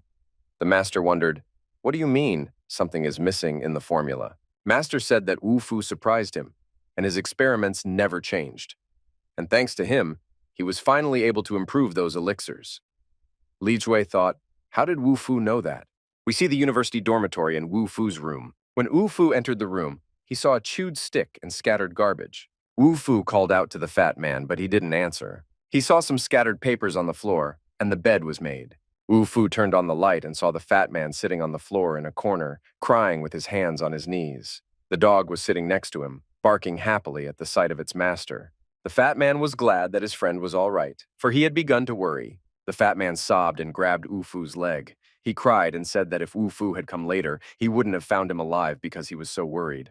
Our hero smiled and said that there was nothing to worry about now that he was here. Wu Fu held out a bottle to the fat man and said that this was compensation for him. The fat man asked in surprise, "What is it?" 11. The fat man took the bottle and asked, "What is this pill for? Will it make him super strong?" Wu Fu told him to have a look. When the fat man pulled the cork out of the bottle, such a strong energy came out that it went beyond the dormitory and appeared in the sky. When Li Ju saw the pillar of energy in the sky, he thought it was a breakthrough, but it wasn't Tianjiang. At the university, everyone was talking about Mr. Shu's breakthrough and his cultivation. They invited him to the university and told him to feel at home, but only Ching Ching said that this arrogant kid was always late. Even his daughter, Senior, told his daughter that she couldn't come in until Wu Fu came. In the restaurant, everyone was talking about how the head of the Shu family was now halfway to becoming a master. It is worth taking care of such an important person. He Tiangan thought that the Shu and Wu Fu families were getting along now, but I wonder what they are up to. Deciding to spoil the party, he summoned a guard and ordered him to keep an eye on Ching Ching. Finally, Wu Fu arrived with his dog. Ching Ching greeted him and said, "What took him so long?" The guests were surprised that Mr. Shu had been waiting for this boy. The girl was angry. Why is Wu Fu always late? But Wu Fu silently passed by. Our hero was not too pleased with the invitation. It was just a set of techniques to increase energy, but they threw such a party for it. It turned out that everyone was waiting for Wu Fu. The guests didn't think that the Shu family would show such respect to this kid. The guard rushed at Wu Fu with a dagger and shouted for Wu Fu to leave. Wu Fu stood calmly, and Ching Ching stood next to him. Wu Fu calmly looked back. He Tiangan grinned as he waited for the resolution. A bright beam swept right beside Wu Fu, hitting the guard right in the forehead. Blood spurted from the guard's mouth. There was a hole in the middle of his forehead, burned by the beam. The guard who tried to kill Wu Fu with the dagger fell down, while Wu Fu and Ching Ching stood there just as unperturbed. The tables were set with eating utensils, and people were sitting around. Tang was sitting at one of the tables. He Tiangan couldn't believe that the guard lying there was already dead. Ching Ching's grandfather, Ching Ching, was standing on the stairs with his hand raised. Everyone realized that it was the strength of a half-master. He ordered the trash to be thrown out. The guests jumped out of their seats and shouted, "How dare you!" Ching Ching's grandfather closed his eyes and coughed. He was preparing to say something important. The head of the Eshu family said that from now on, the Shu family would follow the example of the Wu Fu family. All the guests stood and listened to him, with Wu Fu standing in front of him. The men turned to the door to leave when they heard these words. He Tiangan turned around and said to Mr. Shu, "What kind of half-master is he to take an ordinary boy seriously?" The elder stood next to his father. He admired his father. Ching Ching's father came into his father's bedroom and said, "He has made a breakthrough. He is now the first in Yunhai who is halfway to becoming a master." The elder of the Shui family thought that this technique definitely didn't belong to this world. It might have a different identity. The insulted men who left the party said that from now on, the Hai family is the enemy of the Wu Fu family. When Wu Fu heard these words, he just smiled mysteriously. Ching Ching's grandfather appeared and held his hands over the heads of the two Hai family boys. When he heard that the Hai family had declared Wu Fu as their enemy, Mr. Shu squeezed their heads so hard that blood spurted out from under his fingers. Grandpa Ching Ching said that from now on, the Shu family would have no dealings with the He family. No one could understand what was going on. The guests watched without understanding anything. The head of the He family couldn't understand what was wrong with the half-master. He said that his son was a respected follower of the Zhongyang sect. Senior Master Shui just raised his finger as a stream of energy rushed towards the head of the He family. Mr. He froze, his eyes widening in horror. The mighty stream of energy directed by Senior Master Shu of the Shu family flew straight at his forehead. Ching Ching and her father watched in horror at what was about to happen. Wu Fu said that he understood Mr. Shu's kindness. The He family is still trying to kill him. Our hero saw everything that happened and thought that he should be the one to kill the head of the He family. Wu Fu pointed his star sword straight at Mr. He's heart. The man said that Wu Fu wouldn't dare to kill him. Wu Fu replied that from the moment his family tried to kill him, their end was preordained. The pills that had fallen out of the bottle were lying on the floor. The fat man was crouching with his hands covering his head, and the boys were gathered around him. One of them put his foot on the fat man's back, and they all laughed at him. Someone called on the phone and said that someone was making fun of the fat man. The fat man picked up a bottle. He looked at the pills and thought that Wu Fu had tricked him. The boys and Lu, the student council president, stood beside him. Lu saw a pill on the floor. She picked it up and realized that it was a higher power pill. Lu asked the fat man where he got the pills. After all, each of these pills could be worth millions, and he just happened to have a bottle full of them. Fatty was upset again. How could he doubt Wu Fu? He felt so bad. At that time in the hotel, He Tiangan leaned over his father who was lying on the bed. Li grabbed her head and said she had to apologize to Wu Fu. He Tiangan hit the table with his fist with such force that it broke. He was attacked by hysterical laughter and started laughing at Li's words. Li said that they were no rivals to him. If things continue like this, she will fear Wu Fu more than death. He Tiangan replied that first Wu Fu killed his brother, and now he is killing his father. He Tiangan looked at Li with an unfriendly look and said, "After all this, does she want to apologize to Wu Fu?" He grabbed Li's hair and said, "Isn't she Wu Fu's ex-girlfriend? Must he miss his girlfriend?" Li asked him what he wanted. He Tiangan replied that he didn't want Wu Fu to just die. He wanted Wu Fu to suffer for thousands of years, but Li thought she didn't want that. At that time, the fat man ate the pill, and energy began to flow through his hands. Lu went down the hall and made a phone call. She asked someone if they had finished the investigation. Someone on the other end replied that he hadn't found anything suspicious, but there was one place. Lu told him to keep an eye on the place. He Tiangan arrived at the gate of the Shu family house and approached the elder. He asked him to stop and forget everything that happened today. Ching Ching's grandfather agreed and said that they had an agreement. He Tiangan thought it was clear. Wu Fu said that the He family has a lot of influence in Yunhai. Ching Ching's grandfather said that without Wu Fu's help, he would be a hopeless half-master. But Wu Fu replied that he couldn't break through the Tongshuan realm. Elder Shu said that he was a good judge of character. Mr. Shu and Wu Fu stood and talked. Behind Wu Fu, an energy in the shape of a girl wearing a wide cloak formed. He Tiangan stood in front of Wu Fu and said that the feud between them was not over. Wu Fu said that the He family clearly had a low level of intelligence. Ching Ching, her father and her grandfather, stood and looked at them with judgment in their eyes. He Tiangan stood holding his brother's portrait. Fighters in kimonos stood behind him. Mr. Shu said that they were just a cult and now they dared to appear before the Shu family. Why are they here? A car with tinted windows arrived, and the man in the car said that Mr. Shu had just reached the master level. An old man with black glasses, long gray hair, and a gray mustache said, "How dare he be so rude?" Blood flowed from the old man's eyes. Standing beside the car were He Tiangan and 4 other fighters. The tension was rising. Mr. Shu, his son, and Wu Fu looked at the newcomers with stern looks. Ching Ching, her father, her grandfather, and Wu Fu stood up and looked at the newcomers. Ching Ching exclaimed that it was Master Zhong. He said that he had come to see who had destroyed his clan and to congratulate Master Shu on his success. Ching Ching's father exclaimed that it was Elder Zhongyang, He Tianzheng, who had arrived. The elder told Wu Fu that the great master was invincible, and there was no need to get wound up. He needed to be careful. There was already black energy in the air. Wu Fu stood in front of He Tianzhang. They had energies of different colors. Wu Fu said that destroying his Junyang sect was the easiest thing to do. He didn't have enough strength to fight Wu Fu. A fight was already brewing here. but a voice came from the car to tell them to stop. Wu Fu and his opponent stood there with their heads down. The elder said they were leaving. The Shu family and Wu Fu stood looking at the departing car. Ching Ching asked Wu Fu if he was okay, but he was bleeding from the corner of his mouth. The girl saw Wu Fu's face bleeding and shouted about it. Wu Fu said that it was getting more and more interesting. Ching Ching's grandfather said that a great master's strength can be suppressed by someone else's strength. Wu Fu was invited into the house and told to rest, because he is not a rival to the master. So there is no need to behave like this alone and be so arrogant. We see the courtyard in the mansion of the Shu family. There was a gazebo among the beautiful pine trees and green trees. Suddenly, Wu Fu grabbed Ching Ching's hand. He asked the girl what she wanted. She came to his room when he was resting. The day before, Ching Ching had dreamed of Wu Fu. She said that if his cultivation reached its limit, then it was necessary for him to make a breakthrough again. Wu Fu said that he wanted to ask her for a favor. The girl asked, what kind of favor were we talking about? Wu Fu said for her to help him find the remaining shards of Excalibur. Ching Ching was furious, for she was thinking of something else entirely. She talked herself into thinking that everything was fine. She could handle it and could stay mad. Wu Fu was meditating at this time. Our hero sat with his eyes closed, and energy pulsed around him. The elder asked Wu Fu if he was going to make a breakthrough. The energy spiraled and hovered in the air like a tornado.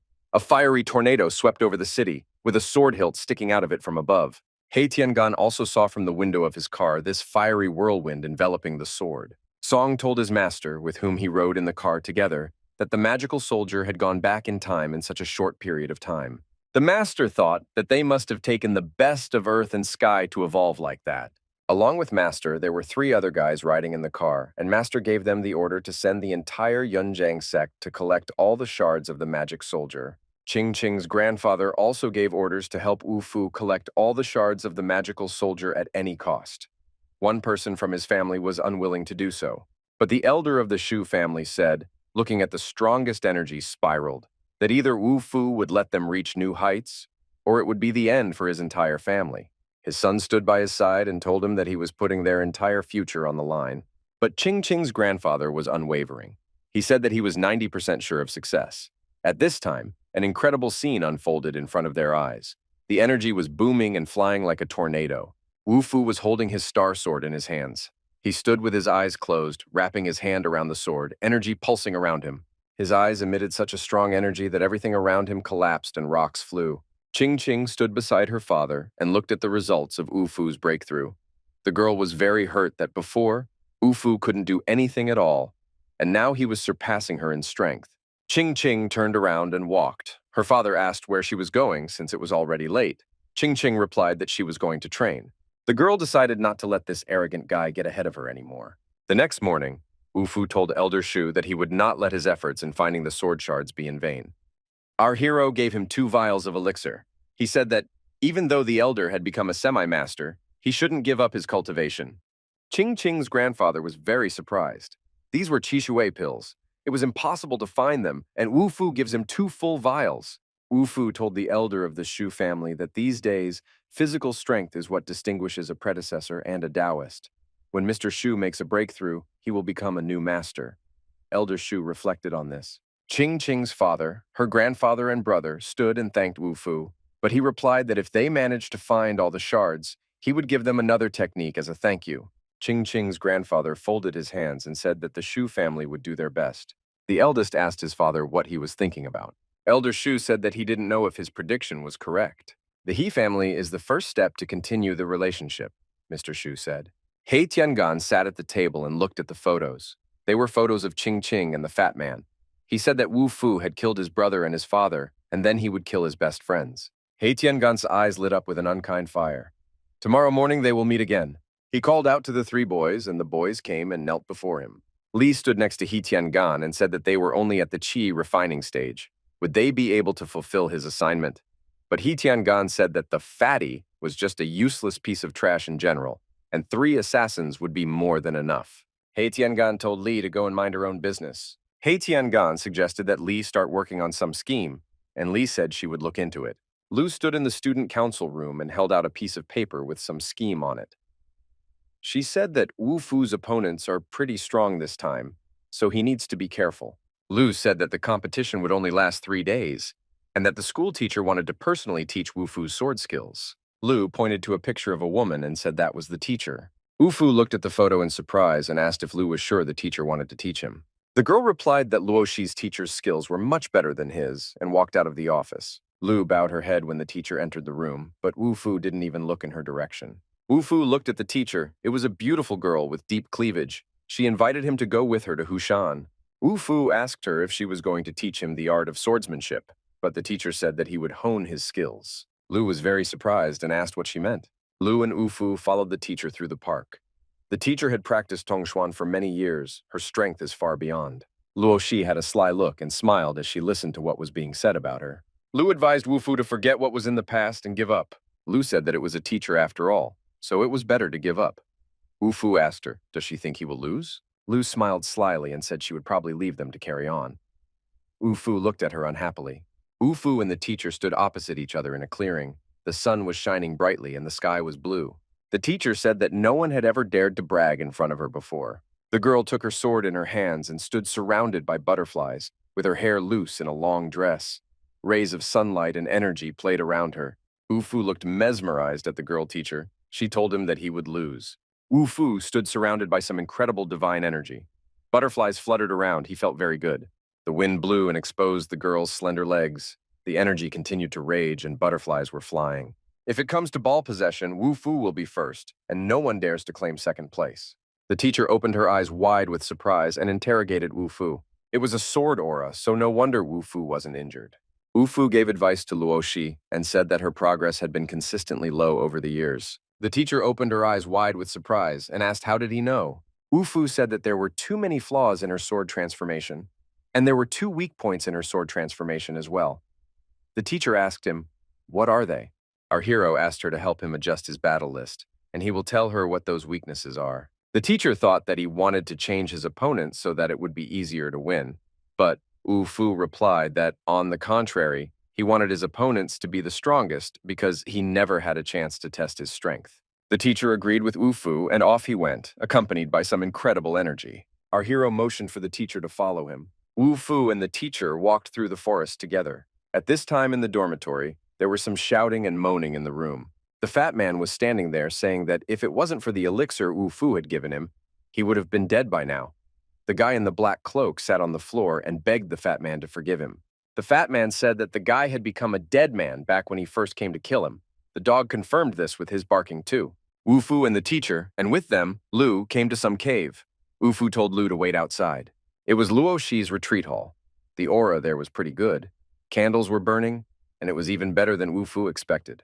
Luoshi asked Wufu to tell her about the flaws in her technique. Our hero told the teacher to take off her clothes and lie down here.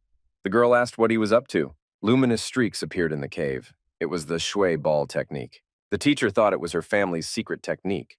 So how did Wufu know about it? Wufu told the teacher that there was nothing he didn't know about and suggested that she undress and lie down.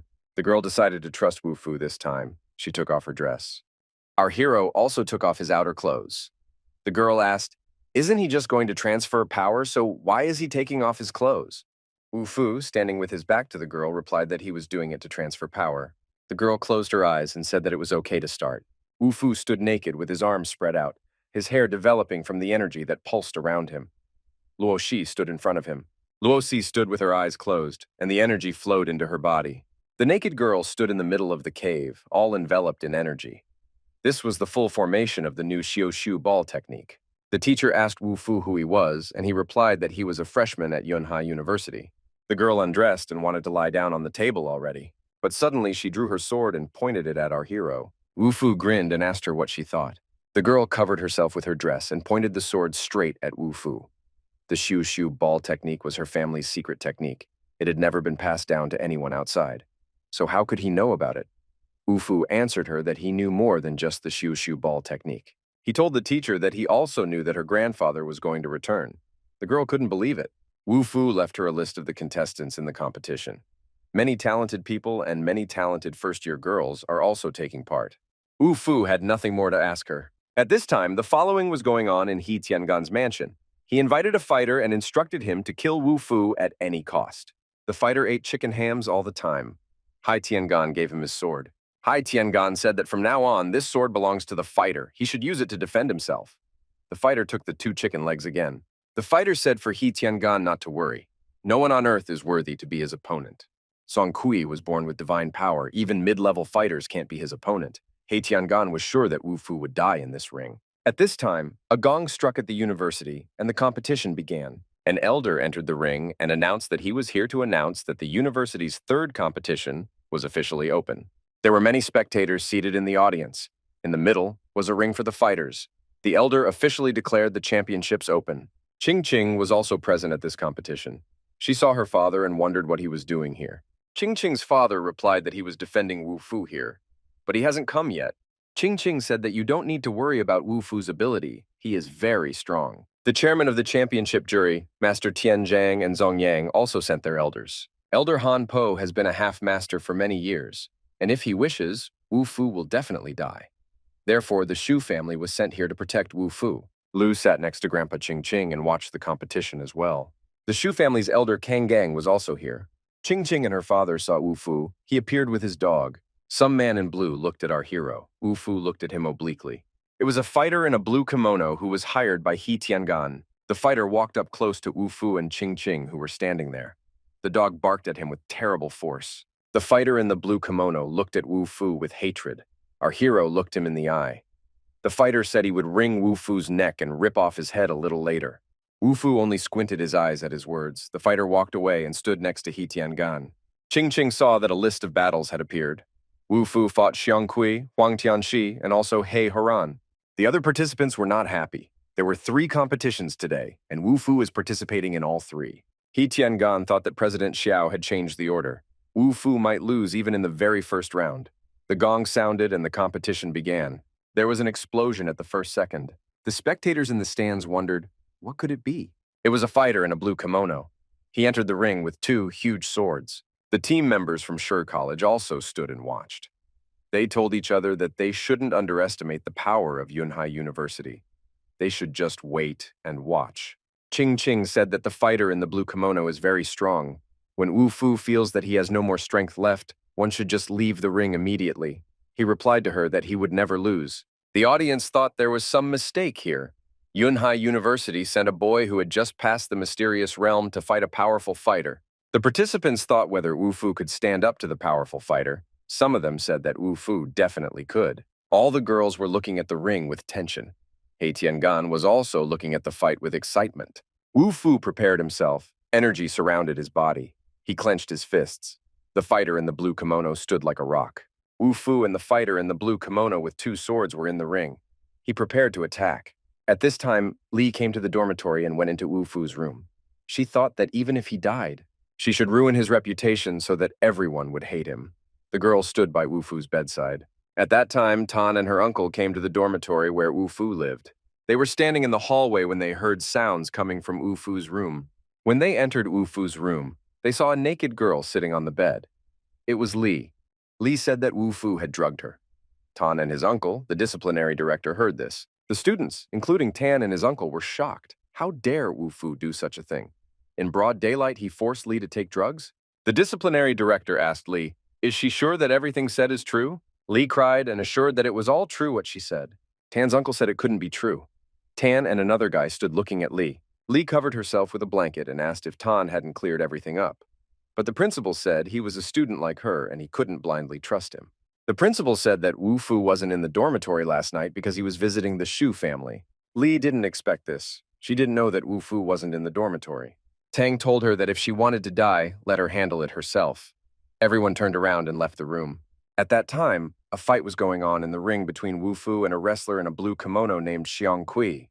The fighter in the blue kimono got angry because Wu Fu dared to confuse him. The energy turned into the huge face of some monster who was shouting, roaring that he would destroy Wu Fu. The onlookers realized that the primordial power had burst out. Ching Ching's father thought that the whole family had high hopes for Wu Fu. Xiang Kui raged in the ring, while our hero stood calmly with his hands in his pockets. Wu Fu's eyes turned red as energy began to seep into them. There was a huge explosion in the ring. Xiang Kui was surprised that Wu Fu didn't even draw his sword. Wu Fu grinned and said to kill a chicken, it doesn't require a knife to kill a bull. Xiang Kui exposed his torso and laughed. He was ready to tear Wu Fu to pieces. The fighter generated tremendous energy and attacked Wu Fu. He Tiangan thought that if Xiang Kui fought at full strength, he was capable of defeating practitioners of the Yuanshan technique. Wu Fu was standing in the ring. Lu was very worried about him and shouted at him to be more careful. Lu said that Wu Fu's opponent was a cultivator practicing Yuanshan martial techniques. She was very worried about him. Qing was also very worried, so she took a whole bag of popcorn for herself. A huge fire giant appeared in the air. Wu Fu used one of his techniques, and that giant and Xiang Kui himself flew aside like fluff. His swords shattered into pieces. Xiang Kui couldn't believe that he was left without swords, and Wu Fu told him that no one's strength was measured by cultivation alone. The spectators were delighted by what they saw. Qing's grandfather said that Wu Fu's sword moving around his entire body was an absolute martial art. Everyone was whispering among themselves. Elder of the Shu family said that he was here to stop Elder Zhongyang from causing harm, because he was the chairman of the jury of this competition. Elder Zhongyang thought that if he was up to something, even he wouldn't be able to stop him. Xiang Kui clenched his fists and lunged at Wu Fu. Our hero clenched his fist, gathered all his strength into it, and said he wanted to end it. The huge fighter only had time to utter a word before the energy knocked him down. The spectators sitting in the stands held their breath. Elder Zhang Yanen came out and said that there was no need for mutilation, for they had only come here to learn something. Wu Fu, hearing these words of the elder, said that then he could already declare the winner. Qing thought that Wu Fu had won the competition. Meanwhile, He Tiangan gave the fighter the sacred sword given to him once and ordered him to kill Wu Fu. As soon as Xiang Kui's sword came within range of Wu Fu's energy, it split into pieces. Wu Fu looked at Elder Zhongyang and said that just now, the latter had said that Xiang Kui had come here to gain knowledge. The two of them stood together in the ring, Elder Zhongyang and Wu Fu. Our hero wanted to give the fighter a welcome gift. The elder shouted to Xiang Kui to run, but it was too late. The elder and Shun Kui stood in the ring. A red streak ran across the ring. From that streak, a wall of energy suddenly grew. Wu Fu said that Xiang Kui would not escape until he properly received his gift. Elder Zhongyang's eyes reflected terror. He Tiangan was terrified. He ran to Wu Fu and shouted, "How dare he kill Xiang Kui right here?" Wu Fu replied that he wouldn't have died if he hadn't tried to take his life himself. He Tiangan shouted in rage that it was Xiang Kui who was dead now, not Wu Fu. Our hero stood with his back to him and had anger in his eyes. Wu Fu said in the flow of his energy that he had not explained anything yet and everyone wanted to kill him. If they still want to massacre him, let them approach him. He Tiangan said that Wu Fu would pay for it with his life. All the fighters pounced on our hero at the same time. Wu Fu stood still. The competitors decided to run, for Wu Fu was supposed to be a freshman, and it turned out that he was stronger than everyone assumed. Elder Zhongyang Hanbo began to concentrate energy in his hands. A clot of energy appeared between his hands. Just then, an elder of the Shu family came up to him, took him firmly by the shoulder, and told him that he was his opponent. Mr. Shu still held Elder Zhongyang's shoulder the same way. The latter asked that the Shu family had come here for the sake of some boy. Mr. Shu replied that it was none of his business. The Shu family elder concentrated the energy in his eyes and an explosion of energy erupted.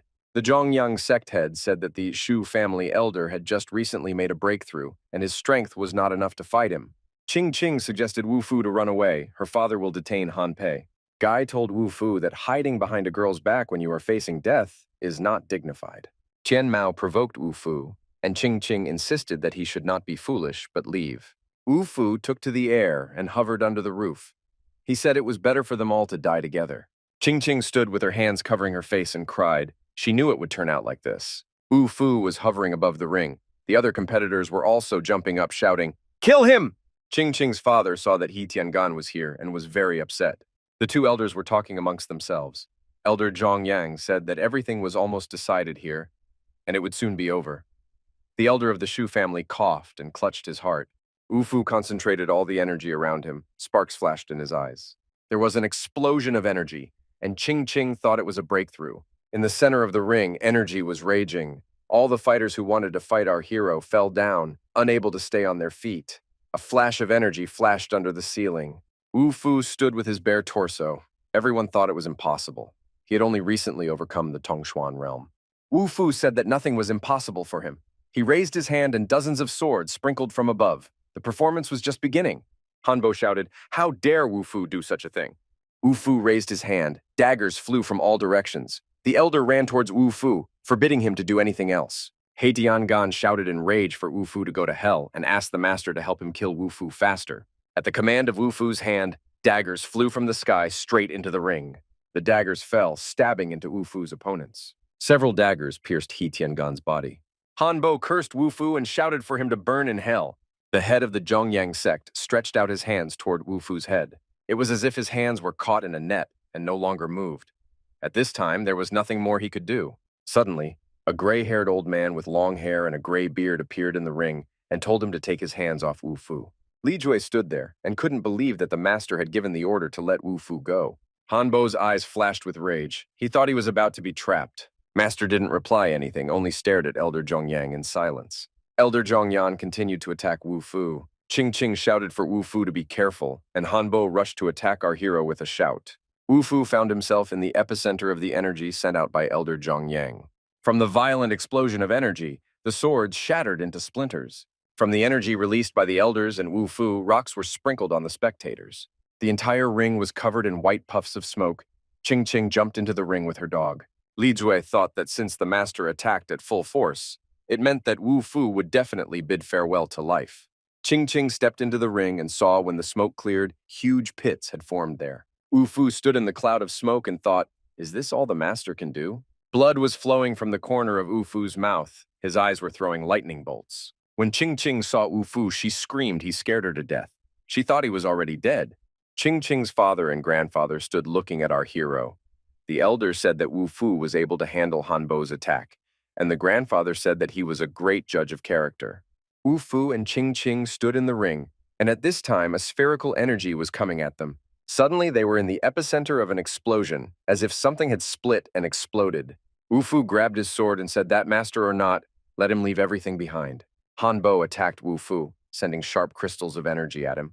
Wu Fu repelled all the attacks with his star sword, the crystals scattering from the explosions. Another figure appeared in the ring, and Wu Fu saw Luan Xingcheng. Elder Zhongyan shouted that Wu Fu was a petty, arrogant scoundrel. An incredible fight was taking place in the ring. Hanbo and Wu Fu were having a sword fight. Wu Fu wielded his sword so fast that it seemed like several people were fighting instead of one. Those present were shocked. Our hero fought like a monster. He even had the strength to stand up to a semi-master. Their energies fought amongst themselves. Wu Fu fought desperately with Elder Zhongyang. Hanbo was also using all his strength. There was a huge explosion of energy. Qing rushed to run into the ring because nothing could be seen. Hanbo stood with an injured arm, his hair developing from the flow of energy. Blood was flowing from the wounded arm. Hanbo didn't know what kind of sword technique it was. It was terrifying. The master told Hanbo that he was only a half-master, and yet he dared to harm his man. Hanbo realized that he wouldn't be able to kill Wu Fu today. Hanbo said that his Zhongyang sect would forever be Wu Fu's enemy. Our hero stood and looked at him. There were shards lying everywhere. Hanbo left, but shouted in his wake that next time he would take Wu Fu's dog life. When Wu Fu's dog heard these words, he was very curious about whether it was his life they wanted to take. Wu Fu sat with his hand covering his face, completely exhausted. Qing approached him and asked if he was all right. Wu Fu lowered his head. Our hero walked over to Lu and snuggled into her lush chest. Lu looked at him bewildered, but Wu Fu thought that everything would be all right now. Wu Fu thought that he couldn't die. His cultivation level wasn't enough, and he needed to increase his recovery speed. Qing, with her small breasts, was very hurt that Wu Fu went to seek comfort on Lu's chest. Master didn't think that Wu Fu had practiced alchemy and even had a unique kendo technique. The great master whom Wu Fu had once helped to restore meridians laughed. Qing's father and grandfather, upon seeing the great master, were very surprised. The great master, on Wu Fu's advice, had refined this elixir a few days ago. He handed our hero a pill that lay in his palm and said that this elixir would increase his physical strength. Our hero thanked the Grand Master, and Qing's grandfather and father were shocked, because the Grand Master himself came to Yunhai, and he is quite close to Wu Fu. The Great Master's skills in alchemy stood still for many years, but thanks to our hero's advice, he has finally improved his knowledge and asks to be accepted as an apprentice. Wu Fu swallowed the pill, and immediately his mouth bled. The Great Master asked what was wrong. There was nothing wrong with our hero, he was just exhausted. Wu Fu had a difficult decision to make, and the master decided to wait for an answer. If Wu Fu hadn't retreated in time, things might not have ended so well. In a hall with columns, there was a chair on a dais in which a man was sitting. His servant stood next to him. It was the Zhongyang sect. The elder of the Zhongyang sect dictated the order that the Shu family of Yunhai, Wu Fu, and the monks who were hiding their powers must die. The elder's order was taken into effect. The servant stood with his hands folded on his chest and listened attentively. At this time, a guy whose face could not be seen appeared in the hall and asked why they were looking for him. The principal, Ching Wu Fu, and Lu stood in the ring, and the principal said that the arena was completely destroyed and announced the winner. The principal raised his hand and said that the contestant from Yunhai University who stood today is declared the winner. At this time, someone shouted for the principal to stop, and two men and a girl appeared on the doorstep. They said that it was shameful for some newcomer to grab all the attention. It was a girl with long white hair, a red-haired man, and another man with glasses. They all had the same badges on their chests. Lu asked Wu Fu to be careful because these people were worth watching out for. These men were from the Student Council of the South China Martial Arts Academy. They had once held such a championship. A guy with red hair came over and asked, "Is this the Wu Fu?" Our hero looked at them with his piercing gaze and told them to disappear. The dog that Ching held in her arms was of the same opinion to make everyone disappear.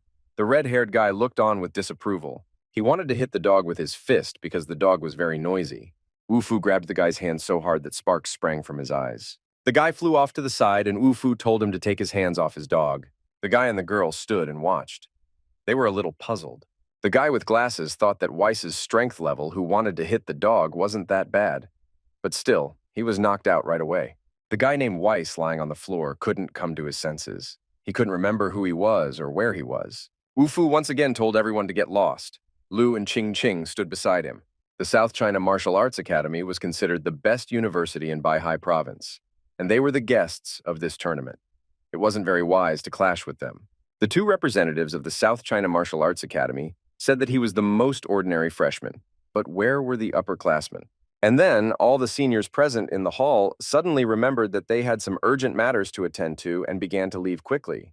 The girl from the Martial Arts Academy called everyone cowardly chickens. No one was willing or able to fight. The blonde girl was going to push Wu Fu's ass out of the ring. Our hero smiled and walked towards her. Lu yelled after him to be careful. Blonde Shui wanted to test how good Wu Fu was. He told her that her little hammer wouldn't be enough. Shui smiled and said that she definitely wanted to check then. There was an explosion and the girl rushed at Wu Fu. Even a splash of energy flew. Shui jumped up, her hair developing. She shouted that she would destroy Wu Fu. It was a giant hammer, and this hammer collapsed into the ring. Shui wielded the hammer perfectly. She smashed the arena into pieces, but she couldn't do anything to Wu Fu. The girl was puzzled. Despite her best efforts, Wu Fu was unharmed. Wu Fu applied his energy again. He squinted his eyes and directed the energy at the girl. Shui fell down, and Wu Fu barely had time to pick her up and hold her down. Shui wanted to attack our hero with fists again, but he stopped her with one palm. At this time, a guy came up to them and said that Wu Fu should be ashamed. Wu Fu replied to use his fists to talk to him personally. Ching grabbed her head and thought that Wu Fu knew absolutely nothing about the South China Martial Arts Academy. The guy with glasses told Wu Fu that he had pretty good abilities, but he was bragging too much. Wu Fu had definitely heard the name Martial Arts Academy in his past life, but he didn't think it was a school. Wu Fu smiled and said that if everything they said was true, he would visit them one day to learn from them. The guy with glasses thought Wu Fu was a complete idiot and said that they would visit Yunhai University in a couple of days. That's how the championship ended, and Yunhai University won. Wu Fu stood in the forest by the monk's lodge next to Master and Li Ju. Master handed him a vial of elixir and told him that this elixir could be used for an immediate breakthrough, but with South China Academy, he advised him to be careful. Wu Fu took the elixir vial, opened it, and 10 pills appeared. The master wondered, would he really swallow them all? Li Ju thought that these 10 pills would definitely help him overcome the Yuanshen kingdom, but before he could do so, he would be torn to pieces. Wu Fu clenched his hand into a fist. Crazy energy emanated from his fist. He started taking the pills after all. Wu Fu picked up the star sword, which was also glowing with energy. Master and Li Ju stood there and watched what was happening. Master told Li Ju to protect his uncle. Wu Fu stood in the middle of the clearing, and the energy was raging around him. A red-colored liquid began to drip from the tip of the star sword. Our hero stood with his arms spread out. He was ready to make a breakthrough. And then a pillar of red-colored light appeared in the sky. It came from the mountains and went far into the sky. The old master realized that this was the Yuanshen kingdom. Li Jue gritted his teeth in annoyance and thought that if he didn't do anything now, he would lose the chance to get a magical soldier. The Shu family was standing nearby, and Ching's grandfather told Wu Fu that he was so young but still had great promise. Wu Fu stood in the pink light, his sword held in front of him with the energy of his hands. Ching Ching's grandfather told her that he was going home to recover from his injury. Ching Ching, her father and grandfather, turned and went, but Wu Fu asked Mr. Shu to stay. The elder of the Shu family returned, and Wu Fu gave him the elixir. Mr. Shu felt the energy raging around him, and he himself was permeated with a restorative aura. A man came running in, shouting that the Shu family was protecting Wu Fu, but he still wounded the old master. But Ching Ching's father stopped the man and said that Wu Fu was healing his father. Strength was returning to Elder Shu. His wounds were healing. Suddenly, blood spurted out of Elder Shu family's mouth. His son screamed, scared for him. Ching Ching was also scared for his grandfather. Li Ju told the master that Wu Fu's temper is unpredictable. Although there was a pool of blood near Mr. Shu's feet, a stream of energy flowed into his head, and he felt better and better. The old master told Li Jue that now is a great opportunity to observe from the outside. Mr. Shu thanked Wu Fu for healing him, but Wu Fu replied that if he hadn't, the damage could have been much more serious. This aura flow could be used not only to restore health, but also to improve cultivation. A bus was leaving the university as the students were going home. They were saying goodbye to the student council president, Lu. There was only one talk everywhere, about Wu Fu, that he had won the entire tournament single-handedly. He was once called trash, but now the whole school is proud of him. Wu Fu also came to the university and said that he was able to have a great vacation. But Lu, who was holding his dog, said that he would have to visit the student council. Wu Fu wondered why. It turns out that the students had prepared a congratulatory message for Wu Fu to congratulate him on his victory. Zhou Tang also went over to congratulate Wu Fu. The latter asked him what he was doing here. Tang replied that while Wu Fu was at the tournament, Li Meng Yao sneaked into his room. She conspired with He Tiangan to defame his name, but Tang and his uncle revealed her plan early in the morning. Wu Fu clarified, was it He Tiangan who wanted to disgrace him? He is now a corpse. What luck that Tang didn't help them frame Wu Fu. Tang said he helped Wu Fu a little and locked Li in her room. Wu Fu patted Tan's shoulder and said he was far-sighted. He and Tan went to the dorm, and Lu reminded him to remember to come to the student council. Wu Fu and Tan were walking down the dormitory hallway. Li was very frightened when she saw Wu Fu on the doorstep of the room. Li saw that Wu Fu was alive. Then what happened to He Tiangan? Wu Fu, when he heard about He Tiangan, laughed. He said that He Tiangan was dead and the He family no longer existed. Li's eyes rounded with fear, and she thought it was impossible. The girl took Wu Fu's hand and said that she shouldn't have done it, but He Tiangan made her do it. 19. Li said she realized her mistake and asked Wu Fu to let her go. The girl said that if he let her go, she would serve him all her life. That's not a bad thing, right? Wu Fu wondered if she really didn't want to. A strong stream of energy threw the girl aside. Li fell to the floor. Wu Fu stood beside her, a blue aura around him. Li sat on the floor, covered by a sheet. Wu Fu told her to take her things and go away. Tang and another guy stood under the door and eavesdropped. It suddenly became so quiet behind the door that they couldn't hear anything. Suddenly, a girl wrapped in sheets came out of the room. Tang asked Li what happened there, but Li didn't say anything. She thought that she would try to make Wu Fu's life a living hell. The guy who came along with Tan said it was better to give up and not mess with Wu Fu. Our hero was in his room hanging things in his closet when he heard stomping down the hall. It was a fat man. He smiled cheerfully and asked if Wu Fu had noticed anything new. The fat man was wearing a Superman suit with a red cape. Wu Fu was very surprised at this outfit. Wu Fu grabbed his head with his hands, but the fat man was enthusiastic and said that he had become much stronger. Wu Fu continued to hang things in the closet and said that the fat man, with his strength, couldn't even beat a dog. The fat man took offense and said that a husky is just a dog. The husky attacked the fat man and almost bit off his finger.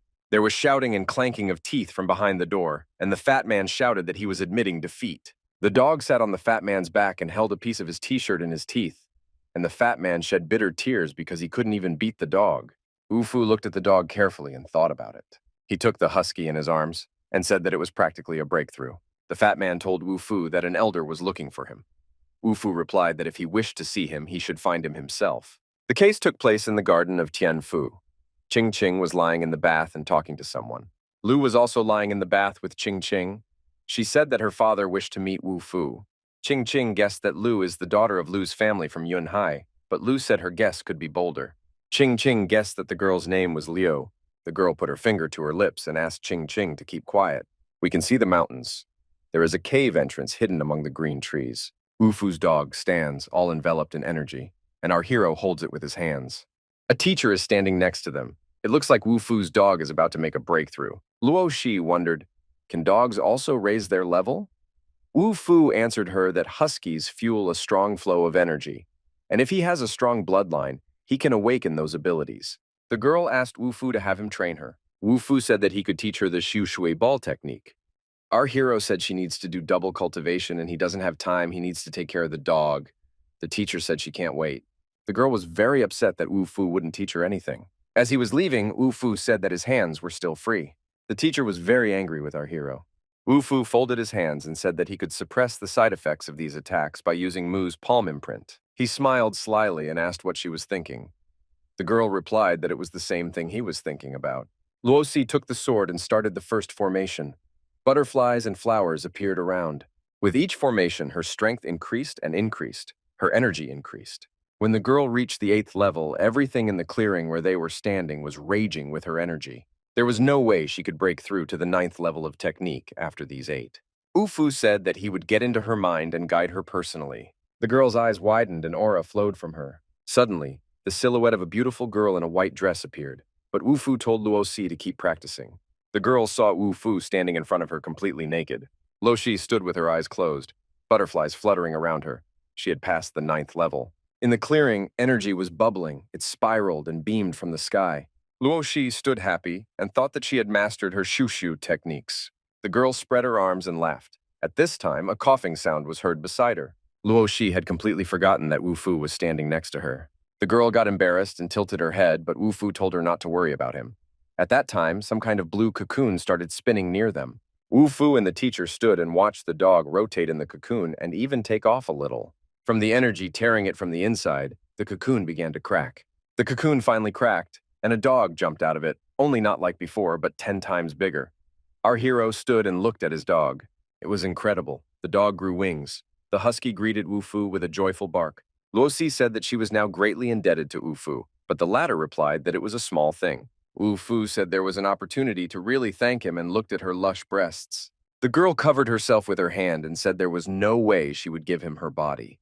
Wufu looked at her in bewilderment, but she said she was his teacher. The girl turned around and said she would leave first. Wufu and his dog were left standing in bewilderment. Our hero stood holding his dog in his arms, thinking that he wished she would find more opponents for him. Why should he be so rude? In the university courtyard, Tan was slapped by someone. Tang was sitting on the ground, and there were guys standing around him asking him, "Isn't he Wu Fu's enemy?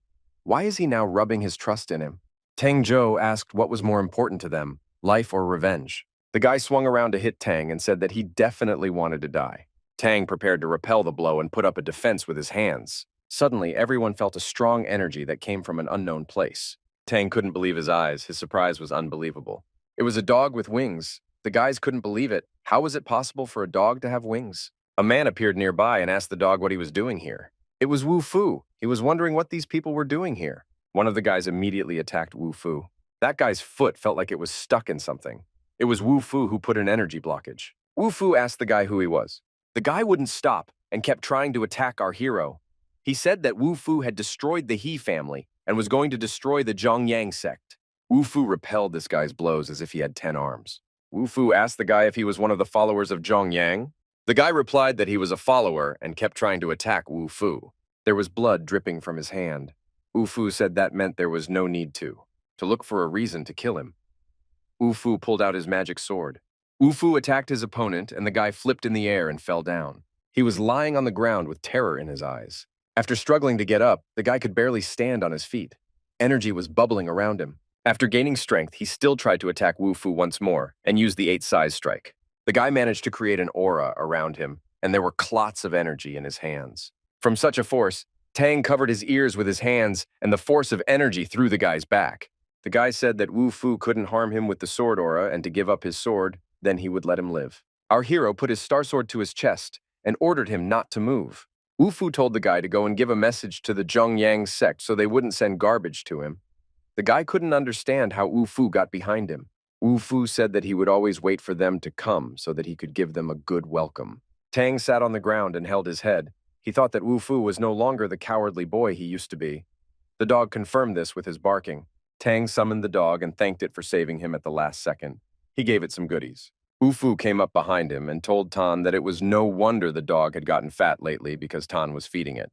Tang replied that because they had a disagreement before, he had gotten the dog comfortable with him a little earlier than Wu Fu. Tang warned Wu Fu that staff from the martial arts academy would be coming to visit the school in a few days. Wu Fu didn't need Tang to worry about him and called the dog to come with him. Fire gleamed in Wu Fu's eyes. He thought that the strongest enemy had not yet appeared. A man with short blonde hair was sitting in a chair. He had said that martial forces shouldn't interfere with mundane life, but Wu Fu had been provoking them for so long that it broke all the rules. He called Elder Han Bo and ordered him to bring Wu Fu's head. Far up in the mountains, we see a small house where the Great Master lives. He is brewing his elixir again. The Great Master settled in the mountains to concentrate on purifying the pill. He remembered Wu Fu and thought that in the art of purification, Wu Fu had definitely surpassed him. Li Jue sharpened his blade and said to the master, who would dare to consider him second in the refining technique. Could it be pure chance that Wu Fu was better? Wu Fu and his dog appeared on the doorstep of the lodge. He felt a dense aura and realized that the elder was practicing purification. The master was very happy to see Wu Fu, which couldn't be said about Li Ju. Wu Fu continued to hold the dog in his arms. When he got close to Li Ju, Wu Fu asked him, did he still not decide to give up? Wu Fu told the elder that the soul-mixing pill required the purification of 35,000 of the best spiritual threads on earth. When he managed to purify them, he would be able to create a divine formation. Li Jue stood, turning his back to the window. Master said that he shouldn't know about the soul-mixing pill, to which Wu Fu replied that he was not of this world. The elder was shocked. He didn't expect that Wu Fu had already surpassed the heavens. Wu Fu replied that he had already managed to see sentient beings from the height of the seventh heaven, and his goal was much higher. Li Jue was shocked at what he heard. Wu Fu was higher than the heavens. He thought that he should hurry up and get rid of Wu Fu. Li Ju warned the master that he would go to the mountains and would not return today.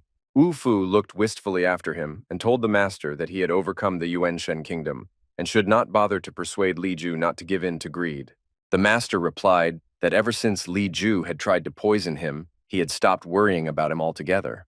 The master told Wu Fu that his skills were excellent, and would he be able when the time came to... Wu Fu stood with his back to the master and continued to let Li Ju go when the time came. The master immediately changed his mind and told Wu Fu to forget everything. Perhaps this is the house that Li Ju needs. Our hero smiled and said that the master hadn't changed a bit. Tears glistened in his eyes. The master was still just as kind to his students. Wu Fu said goodbye to the master and walked out. Master tried to stop him, but Wu Fu walked out of the lodge. Wu Fu came to the forest and stopped in a clearing. He called Li Ju and said he could come out, he had enough of hiding. Li Ju came out from behind a tree and asked if Wu Fu was ready to part with his life, but Wu Fu said Li Ju was powerless after all. Li Ju told our hero to hold his tongue, and Wu Fu put his finger up and asked him what he was counting on.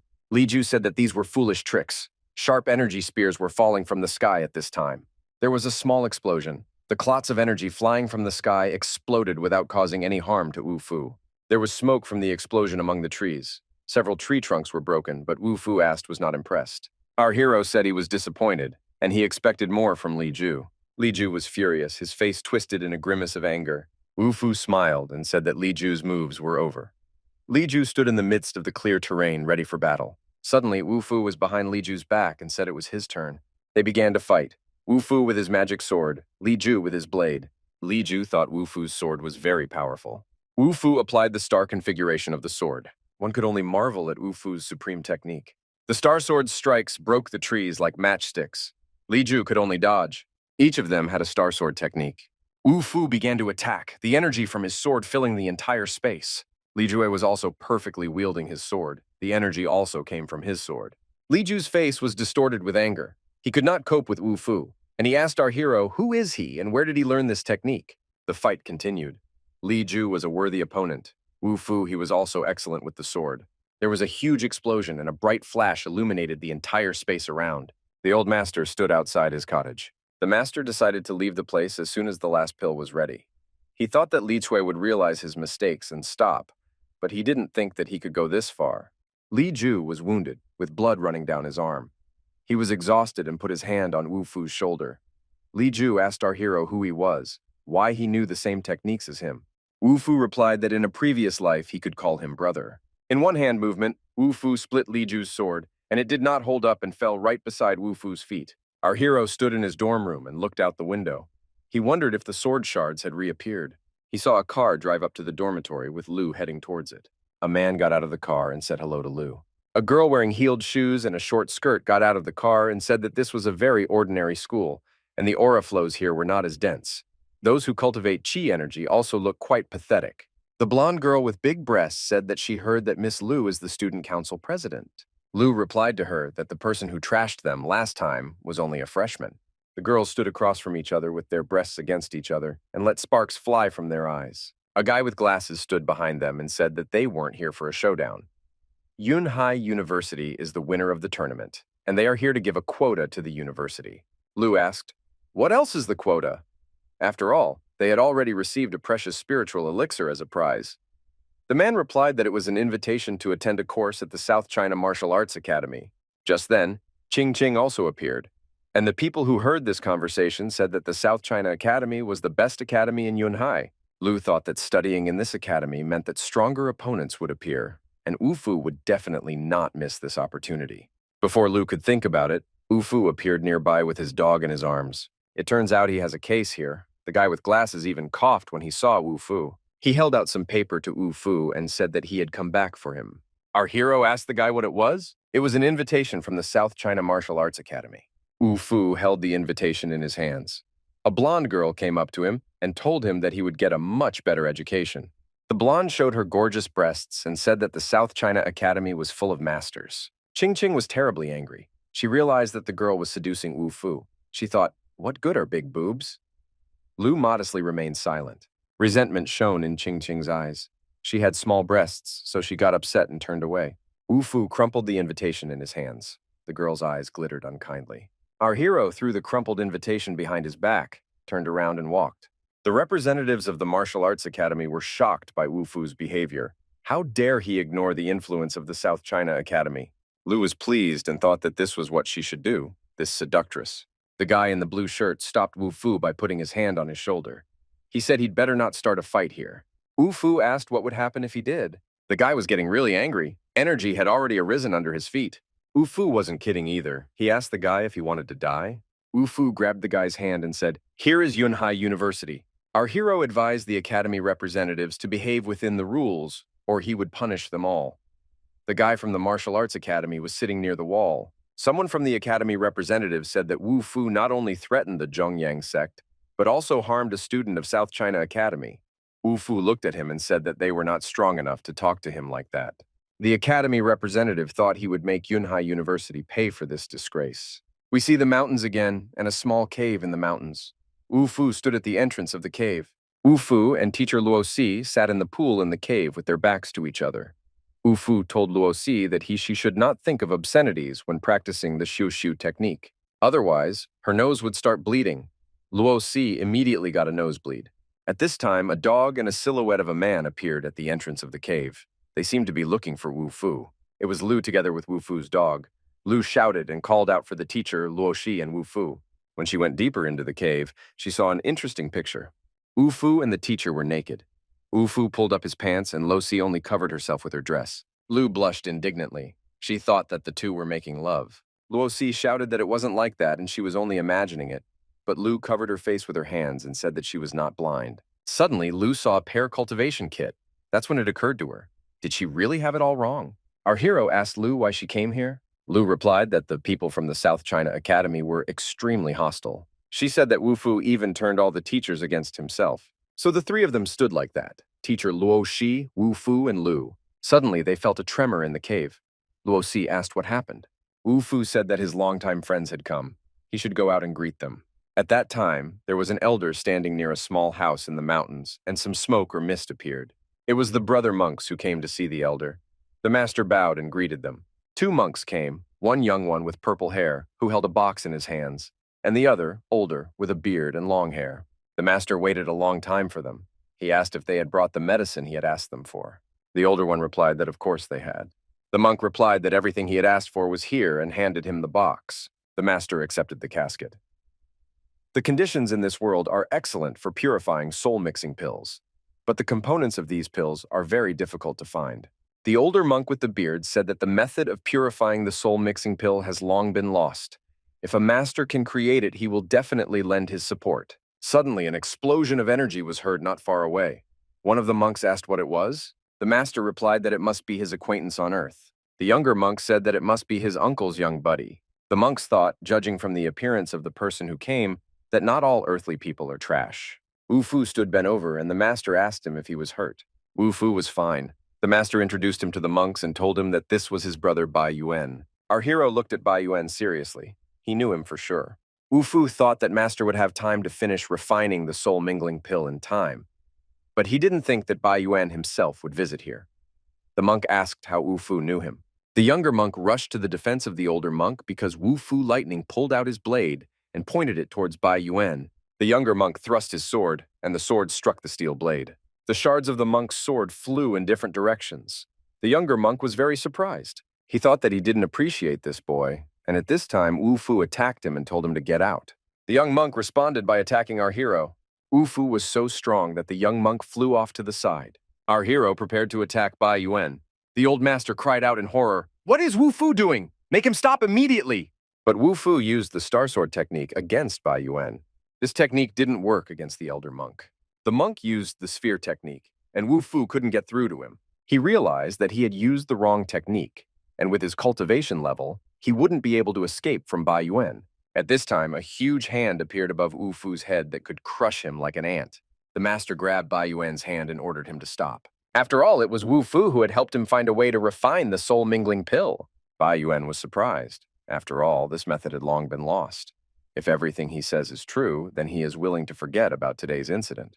Our hero said that he could prove it. Wu Fu asked the master for a kiln. He was going to purify the pills by himself. The monks doubted whether Wu Fu could do it with his cultivation level.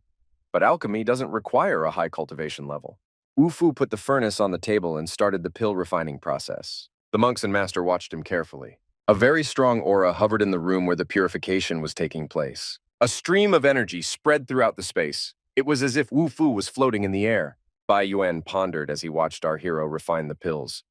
He is indeed capable of refining the elixir of immortality. Here, finally, the result was ready. Wu Fu invited the monks to look at the elixir. They each took one pill to test what they could do. The youngest of the monks was doubtful, but decided to try it too. When the master swallowed the pill, his mouth bled and he coughed. The youngest monk was frightened. He threw the pill, shouting that it was poisoned, and only Bai Yuan thought they were fools. The younger monk shouted that Wu Fu was going to poison them and that he would kill him. But suddenly, the unbelievable began to happen. The strongest flow of energy began to emanate from the master. Bai Yuan thought it was a rebirth pill. Wu Fu told his master that his disciple had been poisoning him for years, so his cultivation could no longer progress. This pill cleansed his body of the accumulated poisons. Bai Yuan thought that Wu Fu was able to refine a high-quality pill, and it had an unusual effect. Wu Fu said that the purification didn't require a high level of cultivation, but an ordinary person wouldn't be able to do such a thing. Bai Yuan asked Wu Fu if there was any enmity between them. After all, this is the first time he is seeing him. Bai Yuan thought that he should be more careful with him. This kid won't be able to fool him just like that. Bai Yuan immediately changed tactics and started smiling and apologizing. Wu Fu realized that this was an old fox. He returned the furnace to his teacher and said that this elixir would help him break through. Let him be more careful of his surroundings. At this time, our hero received a message on the telephone. He read the message, and his eyes widened with surprise. Terrible things were happening in the mansion of the Shu family. The mansion itself was destroyed. An elder of the Zhongyang sect came with his followers to destroy the Shu family. Ching Ching's grandfather, Ching Ching, came out to meet them. Father grabbed Ching Ching by the arm and dragged Ching Ching. He said to run away, but Ching Ching lashed out and screamed that she would not leave. The girl believed that Wu Fu would come and save them.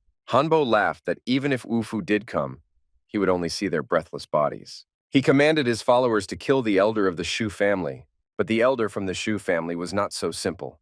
He prepared to repel the attack. Here, he generated the strongest energy that struck the attackers. Mr. Shu's eyes were throwing lightning bolts, and he shouted for them to get away from here. The Shui family elder prepared to jump. The attackers stayed back for now. The Zhongyang sect head laughed at Mr. Shu that he could hardly defend himself. Where else would he care about the others? Grandpa put out his hand and put up his strongest defense. He created an energy sphere and found himself inside the sphere in safety. But there was a tremendous explosion, and the sphere split open. Ching Ching and her father immediately ran up to her grandfather. The Zhongyang sect elder continued to attack and sent the strongest energy at the Shu family. Wu Fu finally appeared. Ching Ching, crying, hugged him. He stroked her head, comforting her. Then there was an explosion so powerful that everything was blown to pieces.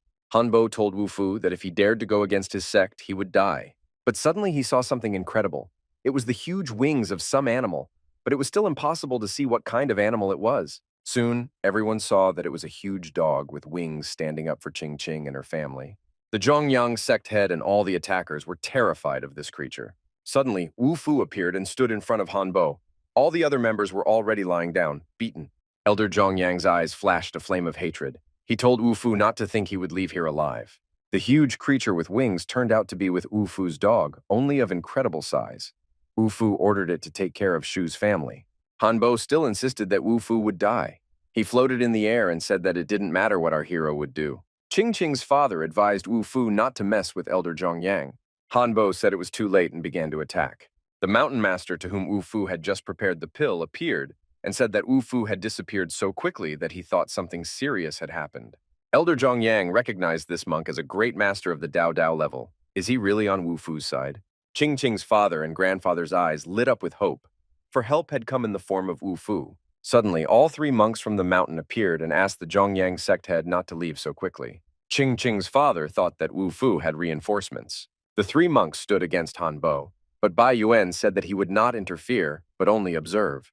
The old master turned to Bai Yuan and said that Wu Fu had done a great favor and should be helped, but he refused. The monks cannot interfere because they came from outside. Wu Fu thought he could handle it all by himself. He doesn't need any help. The head of the Zhongyang sect laughed at this and said that Wu Fu was playing with death. Wu Fu's eyes lit up with fire. It is still unknown who will part with his life today. Fu used his star sword technique again. Zhongyan in turn also built all of his swords. Dozens of swords rushed towards our hero. The swords swirled in the sky, making different figures, and below stood Hanbo and, like a conductor, waved his hands, controlling the swords. There were no longer dozens of swords, but hundreds, perhaps thousands. They were everywhere, and it seemed that Wu Fu had no chance of escape. Ching Ching was worried about Wu Fu, as the swords were carried in the air like a whirlwind. Our hero couldn't collect all those swords, but he could try to destroy this formation. Suddenly, the swords stopped obeying Hanbo's command and began to fall haphazardly to the ground. It was a collapse. Zhongyang's most important weapon was broken. Suddenly, an incredible young man in some unimaginable space clothes appeared.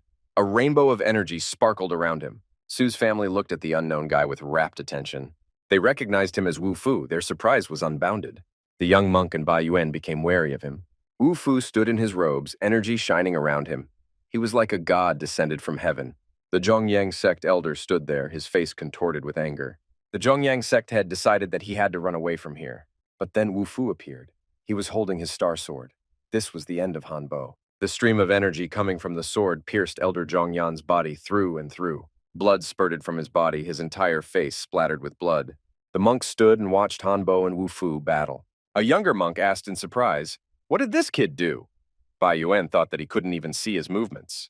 Hanbo was injured. Blood was gushing from his arm.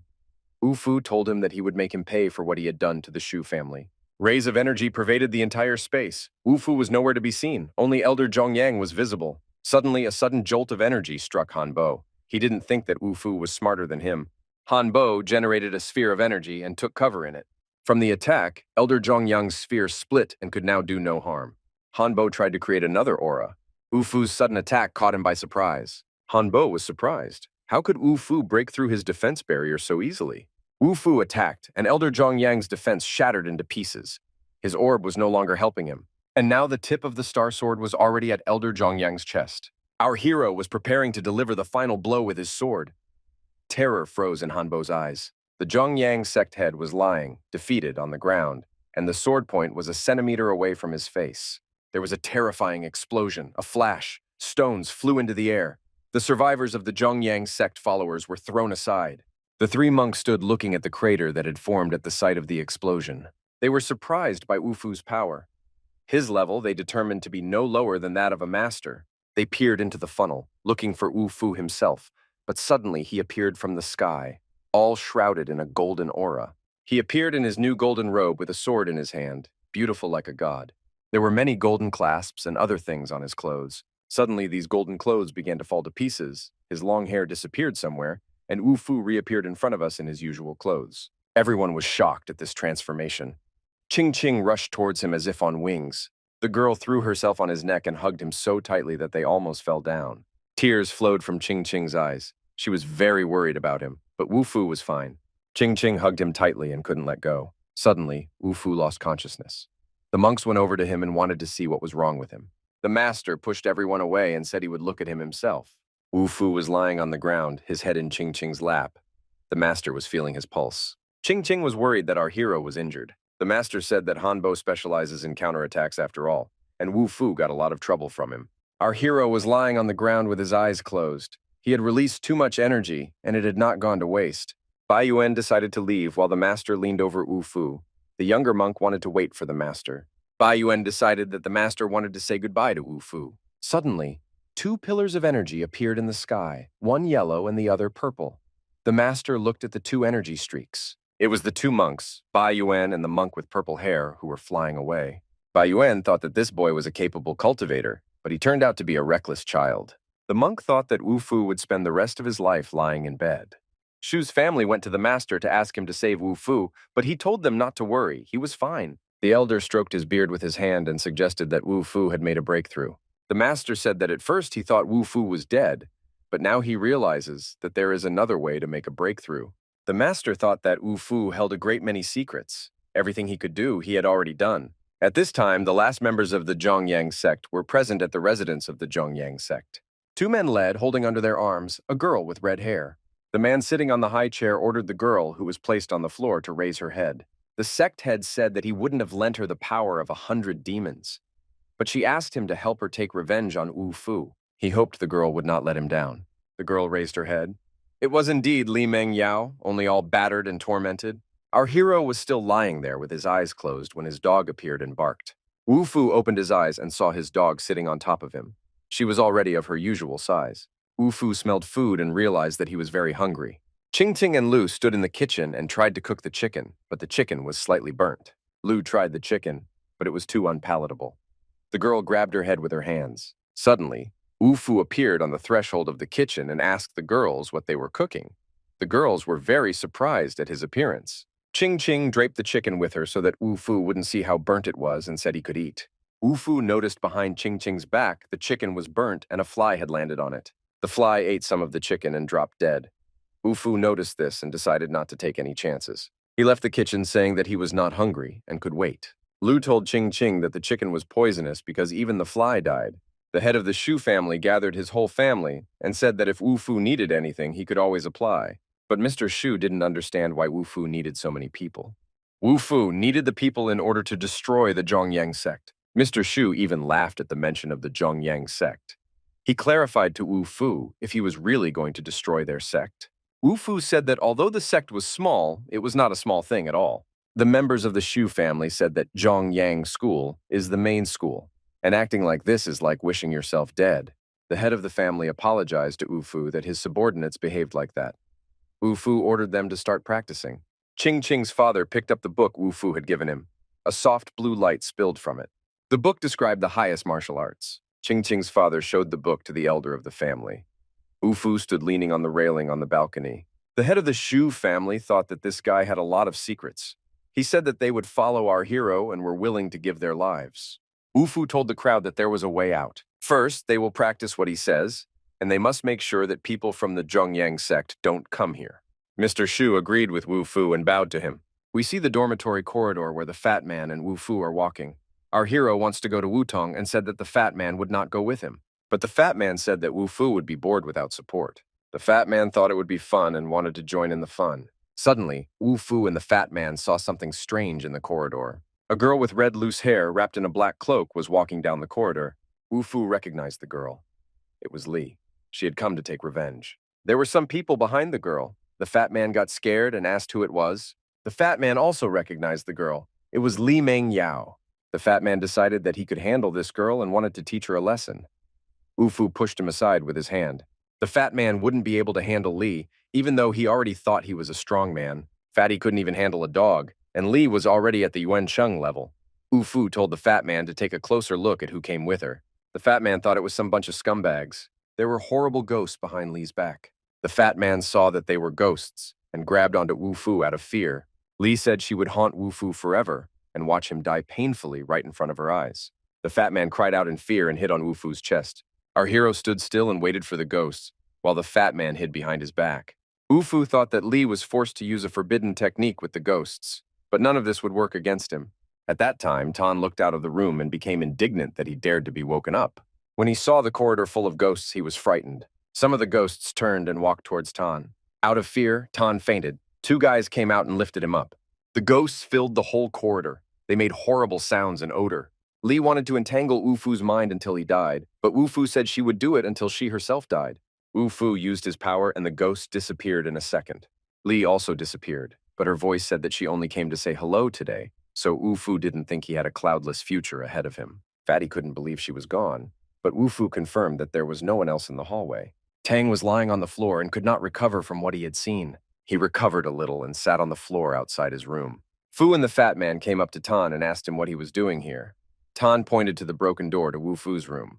Tan said he had come to replace the door with a steel door. Fatty laughed and said to agree and get something from Tang. Wufu agreed, but he didn't want to stay in debt, so he handed Tan a book describing the technique. Tan fell on his knees before our hero and began to thank him, calling him a master. Wufu replied that he was going to leave Yunhai for a while, and these exercises should be done while he returned. There was a car in front of the dormitory. Wufu inquired what were they all doing there. Tang, Qing, Lu, the fat man, and Luo Si were sitting in the car. They were worried that Wufu would be in danger and went to protect him. The South China Martial Arts Academy is in Wutong City, and they are traveling to negotiate. Luo Si said that her family lives in Wutong. The car pulled into Wutong and Luo Si invited everyone to have a bite to eat. The car stopped outside a beautiful hotel. The guys standing outside the hotel noticed which pretty girls got out of the car. The fat man went to resolve the formalities of the hotel reservation. Luo Si said she would go home first. Fatty took the room key, and everyone was allowed to go up to the room. Qing immediately jumped on the bed. Lu received an invitation from the South China Martial Arts Academy on her phone, and she suggested that she meet with them tomorrow. Wufu had no intention of going to the academy. Then why did they even come to Wutong in the first place? Wufu must find something that belongs to him. Lu said that the influence of the academy is huge. Wufu decided that they should come without him. Fatty liked that answer, and he commanded that it was time to go. Qing, Wufu, and the fat man walked up to a beautiful mansion behind a high fence. This was where they were going, but the fatty was worried that he would have to climb over the wall. Wufu said they would have the door open for them. An old man looked out of the door, and our hero explained to him that he had come to discuss the deal. The door was almost closed in front of Wufu's nose, but he managed to say that the Ho family's technique had been lost. Qing thought that Wufu was talking nonsense. The value that Wufu was offering was the complete Ho family's battle technique, which the ancestor of this family took with him to the grave. Qing and the fat man couldn't understand what Wufu was talking about, but the old man understood immediately. Not many people know about this technique, so how could this young man know about it? Wufu hesitated. Would the elders be interested in this deal? The old man invited Wufu and his companions to follow him. The old man warned him that everything must remain between them. Wufu made him a promise. When the fat man heard that everything must be kept secret, he even blushed. The old man said that he didn't know who they were, but they seemed to have come for the fragment. He held a sword fragment in his hand, which shone with a red light. Wufu and his friends stood, and the old man sat at the table and held the sword fragment. At this time, the star sword appeared, and the old man recognized it at once. Wufu said that the fragment of that sword belonged to him. Wufu and his friends and the Ho family elders stood at the Ho family's training base. Wufu was showing the Ho family's fighting technique. Energy began to concentrate in his hand. The energy turned into a huge red beast that looked like a tiger. There was an explosion, and the energy filled the entire space. The explosion of energy knocked out a part of the fence. The concentration of energy was so strong. The old man was surprised. This was the Ho family's battle technique. Wufu said that he had forgotten this technique a bit because it had been a long time. Wufu spoke as if he knew it a long time ago, and Qing had told him about it. At this time, a girl with long white hair walked into the courtyard and asked her grandfather how he was able to bring back the family's battle equipment. When she saw Wufu and his friends, she asked what were they doing in her house. Grandpa was surprised that they knew each other, but his granddaughter said that they were not just acquaintances, but they even had serious disagreements. Wufu said he came for a bargain, but the girl convinced her grandfather not to believe him. The fat man laughed, for the girl didn't understand what was going on. The old man said that this was no place for such talk and invited everyone to go inside. The girl asked the old man if this was the one he had been looking for so long. Does this young man possess their family's battle technique? The old man confirmed it. At that time, a group of young men entered the courtyard, and one of them said he was Jinkin. Seeing Wu Fu and his friends, Jinkin asked who they were. The grandfather and his granddaughter didn't seem to be happy to see him. The grandfather asked why he had come. Jinkin asked, "Wasn't the battle equipment lost for many years? And why is he handing it over to a newcomer?" Grandfather became indignant and asked, "Who does he think he is? If he let him marry Shuang his granddaughter, he would have no peace in the next world." Jinkin wanted at least to be betrothed to Ho Shuang. Jinkin ordered his men to take Wu Fu and his friends. Ching Ching was outraged, but Wu Fu said it had nothing to do with them and offered to leave. Wu Fu and his friends stood silent and looked at Jinkin. Jinkin was angry that his appearance did not concern them in any way, and said that he was not letting them go. Jinkin grabbed Wu Fu's shoulder and asked if the old man had been looking for him all this time. Suddenly, Jinkin flew aside and fell down with a clatter. The old man, his granddaughter, and everyone present were stunned.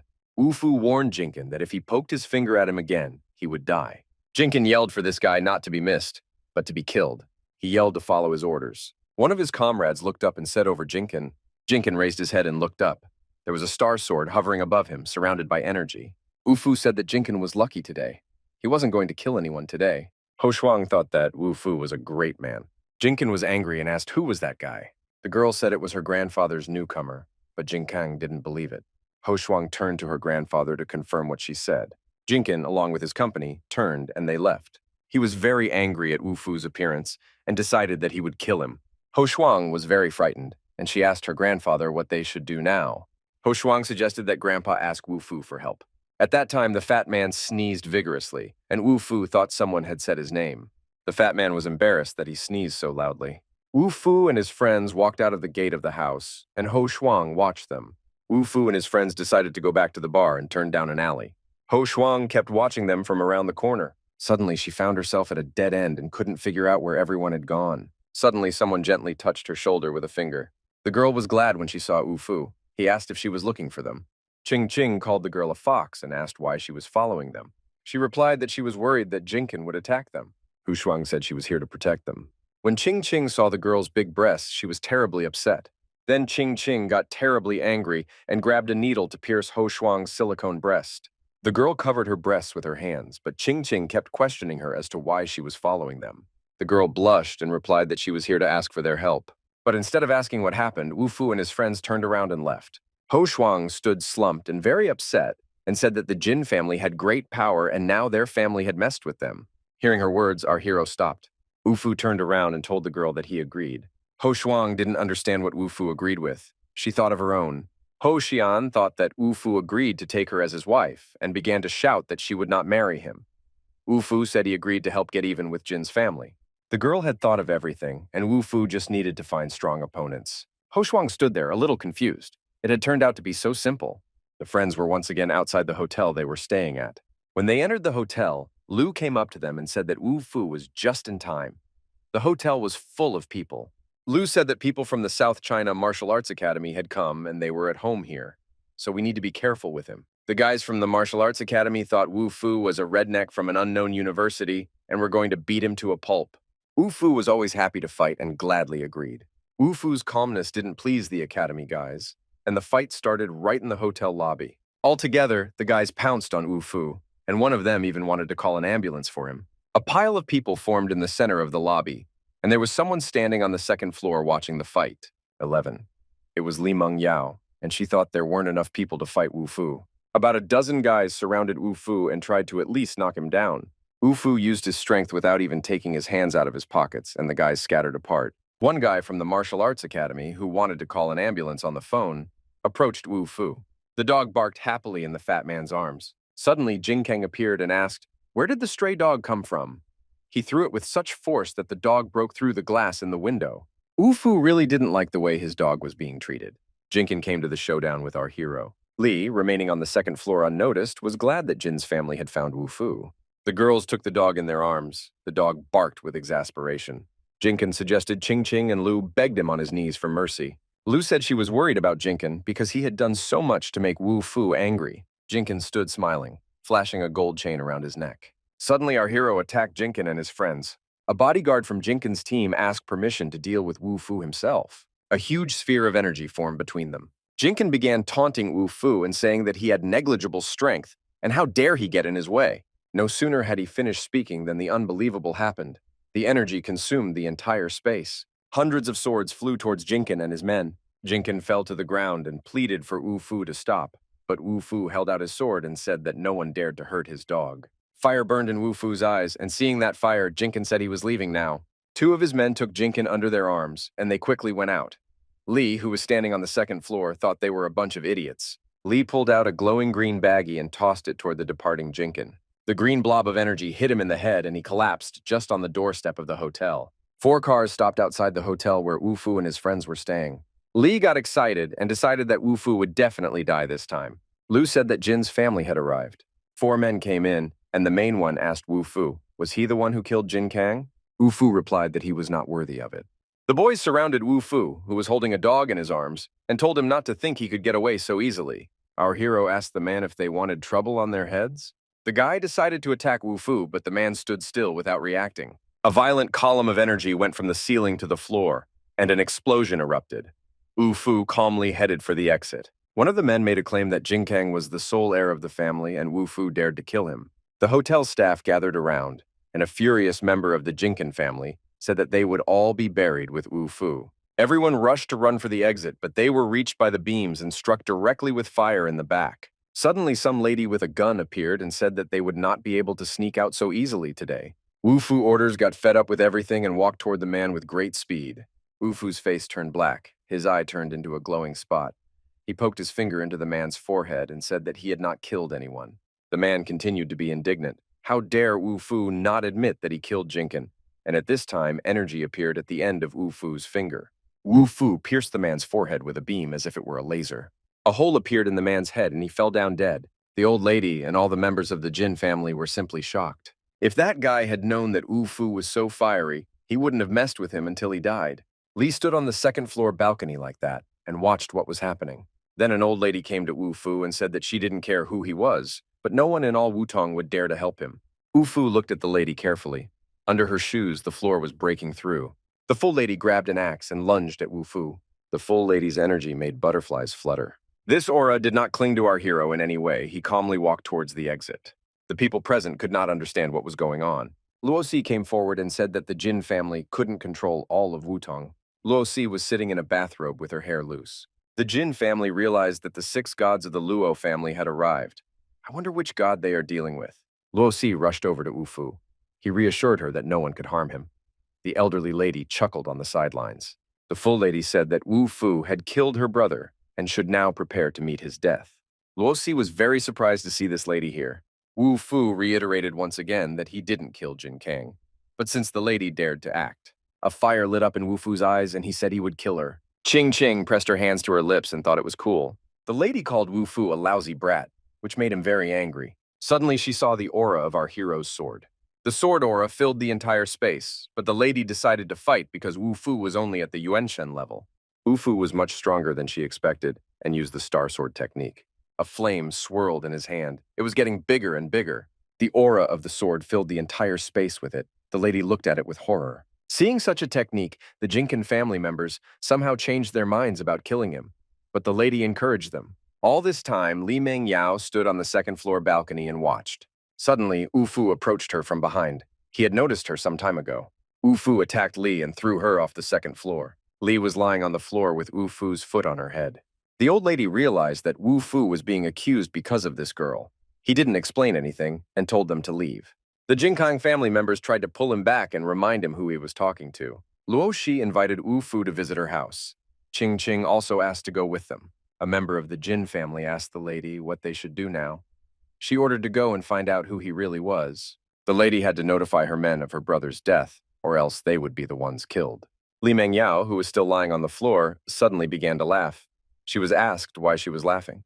Li replied that she knew the guy. We see a beautiful mansion.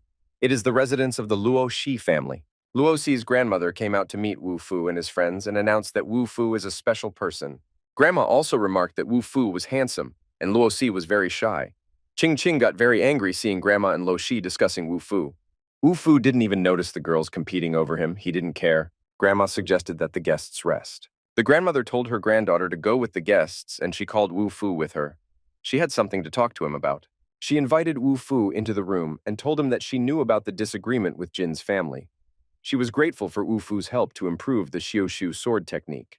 Grandmother said that their family is no match for the Jin family. They are much weaker. She asked Wu Fu to leave.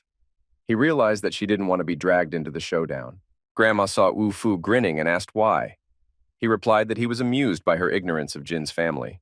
Grandma said that the Jin family is very influential and Jin Kong is its first heir, and Wu Fu messed with the wrong person. Wu Fu clarified to Grandma that he didn't kill Jinkin. At this time, the lady of the Jinkin family was interrogating Li. Li was talking some nonsense about Wu Fu. The lady asked the young man with glasses if it was true, and he confirmed her words. The lady ordered to take 10 guards and go to Luo Shi's mansion to find Wu Fu and have him pay with his blood. A servant came to Luo Shi's grandmother and said that the Jin family had sent 10 guards to their residence. They had already reached the mountainside. Grandmother advised Wu Fu to be very careful because the Jin family is very powerful. But Wu Fu said that if they come here, let them not even dream of coming back in one piece. The representatives of the Jin family, led by Jin Jun, came to the gate of the residence of the Luo Shi family. All of the Jin family guards at the virtual energy sphere level, and there were 10 of them. Jin Jun told her to bring Ho Shuang's grandfather and granddaughter. When they were brought in, the lady asked Luo Si if they knew each other. Ching Ching recognized Ho Shuang, and Luo Si asked her if they knew each other. Ching Ching replied that they had been to their place not too long ago. Wu Fu asked Jin Jun what they wanted. She ordered to kill him to pay for her brother's life. The guards pounced on Wu Fu. One of them had a stick in his hand. Wu Fu looked at them seriously and said that if they wanted to kill him, let them not even think they could get out of here alive. Ching Ching wanted to help Wu Fu, but Luo Shi's grandmother shouted for her to stop. Grandma thought, this guy can handle it by himself. He doesn't need any help. There was an explosion, and a pillar of energy rushed into the sky. From the explosion, the guards' auras flew apart. 3 monks appeared. Jin Jun thought the boy had called for help. The master told Wu Fu that if it wasn't for Bai Yuan, he would hardly still be alive, and handed him a box. Wu Fu thanked the monks for their help in finding this box. Bai Yuan wanted to see with his own eyes how this brash Yuan Sheng-level boy would slaughter his opponents. Wu Fu decided to test his sword on the Jin family. Jin Jun ordered Wu Fu to be captured, and the guards rushed at him. Our hero stood calmly and held his sword in his hands. The guards jumped on Wu Fu, trying to attack him, but they could do nothing. Wu Fu stood calmly without moving. His sword protected him. Our hero jumped so high that the guards lost sight of him. Wu Fu thrust his sword upward, summoning dozens of swords. And so dozens of daggers began to fall from the sky onto the guards. Everyone froze, looking at the daggers flying from the sky. Jin Jun and the monks watched this. Wu Fu landed between 2 corpses. They were the dead guards lying there. Wu Fu held his sword and said that now it was his turn. The rest of the fighters pounced on Wu Fu. They thought he was at the level of a Yuan Xin and still wanted to overpower the 10 men. They could hardly approach. Wu Fu's aura kept them away. Ching Ching kept trying to help, but Wu Fu said that they were no match for him. Luo Shi said that they were all immortal practitioners, and it would be impossible to defeat them alone. But Wu Fu offered to watch carefully what was about to happen. The monks stood aside and watched the fight too. The master asked Bai Yuan what he thought, and he replied that this sword was a magical weapon and there were no others like it on this planet. At this time, the fighters who were expecting nothing didn't even see that a huge sword was flying at them from above. The guards began to fall from the blows of dozens of swords. Jin Jun shouted for Wu Fu to be stopped and killed, but there was a huge explosion. Wu Fu rose into the air again. The remaining Jin family members said that if it wasn't for the sword in Wu Fu's hands, he might have died 100 times already. Out of the 10 attackers, only 3 people were left alive. Wu Fu said if they were not afraid of death, let them then go and fight him. Bai Yuan said that Wu Fu is very arrogant and his opponents are very strong. But the master replied that if he behaves like that, then there is no risk. The 3 attackers shouted that without his magic sword, Wu Fu was just trash. Then Wu Fu gathered all his aura into a fist. He punched the attacker in the chest with his fist. A hole appeared in his back, and a stream of blood gushed out. The remaining guards couldn't believe that their comrade had died from a single blow. Then one of them employed the tactic of divine sword formation. Wu Fu only raised an eyebrow in surprise. He began to work his sword with such speed that all the opponents were killed or injured. Only Jin Jun remained. Wu Fu walked up to Jin Jun and to Li, who was lying on the ground, and asked who killed Jinkin. Li admitted that she was the one who killed him. Jin Jun was shocked and horrified. Wu Fu thought it was over, but Li didn't think so. She used the power of 100 demon deities, but a giant red hand appeared in front of her. Jin Jun thought she had contacted a monster. Wu Fu reached out and neutralized all the demons. Now Li will pay for making our hero angry. Li crawled on her knees and begged Wu Fu for mercy. She cried and screamed that she didn't want to die, and then Wu Fu yelled at her to get out. Qing Qing and Luo Shi stood by and watched what was happening. Li thought she still had a chance to escape. Suddenly, a big threat loomed over Qing Qing. Luo Shi and everyone else rushed towards her screaming, but she had already been swallowed up by the demon energy, and the dog along with her. Qing Qing became listless, as if hypnotized, and Li asked Wu Fu if he would now let her leave with Qing Qing. He replied that she would not wait for that. This answer infuriated Liu. Qing Qing was under the influence of a demon. The dog was not affected and continued barking. Li didn't expect that Wu Fu's dog could transform. Li used the demon's spirits to lift Qing Qing into the air. The girl was unconscious and should have crashed to the ground, but Wu Fu flew up at breakneck speed and caught her in his arms. He gently placed her on the ground and the dog started licking her. Qing Qing slowly came to her senses. Wu Fu's eyes flashed with fierce fire, and he said that Li could no longer escape. He drew his star magic sword and pierced Li's chest. Blood spurted out of her in a fountain. Grandmother and the maids ran after her. Li tried her best to crawl away. The maids surrounded Jin and Li from all sides. She was frantically thinking what to do. The youngest of the monks thought that Jin's family had always been feuding, and they might go back to Wu Fu to take revenge. At the same time, he said for everyone to leave hatred in the past. The monk said that Wu Fu is his master's friend, and if the Jin family tries to harm him in the future, they will definitely give him their support. Li, with a distorted face, thought that she hadn't lost yet and suggested that Jin unite. The lady agreed and said that they would sort out their differences when they killed Wu Fu. Qing Qing shouted to Wu Fu to be careful. At this time, there were 2 explosions and 2 flashes of energy. Wu Fu thought they were playing with fire. A black demonic energy appeared in the air and was launched by Li. Wu Fu stood and looked at it. Li was launching the demon energy and said it wasn't easy to kill her, but Wu Fu got tired of it and told her to go to hell. There was an explosion and a huge flash of energy where Li was standing. Li disappeared, and at the sight of the explosion, the ground split and a crack appeared. Then Jin entered the battle, but Wu Fu repelled her blow with his sword. The crack formed at the place where the earth split was getting bigger and bigger, and this lady stood just above the crack. Li was still alive and thought it was impossible that Jin was already dead. Wu Fu split Jin head exactly in half. The master realized that it was time for Wu Tong to change. The master thought that even he didn't know as much about sword techniques as Wu Fu. He ordered to protect Wu Fu if Jin's family came rushing in. Li was left lying on the ground. She asked Wu Fu why he didn't kill her. Li thought he couldn't kill her. She crawled up to him and said that ever since he left her, she kept thinking about him. Wu Fu laughed. Li angrily asked why he was laughing. He replied that he didn't kill her just because he didn't want to smear his sword with her blood. Li began to curse Wu Fu while the monks stood and watched. The master told the monk that he shouldn't trust his intuition now, because there are plenty of enemies around who need Wu Fu. The monk thought that he should get rid of Wu Fu sooner, because the master had never been interested in earthly problems, and now he knew something. The new head of the Zhongyang sect saw that Li Mengyao was dead. At this time, a girl entered the room and said that Li Mengyao was only a pawn, and the master should teach her a lesson.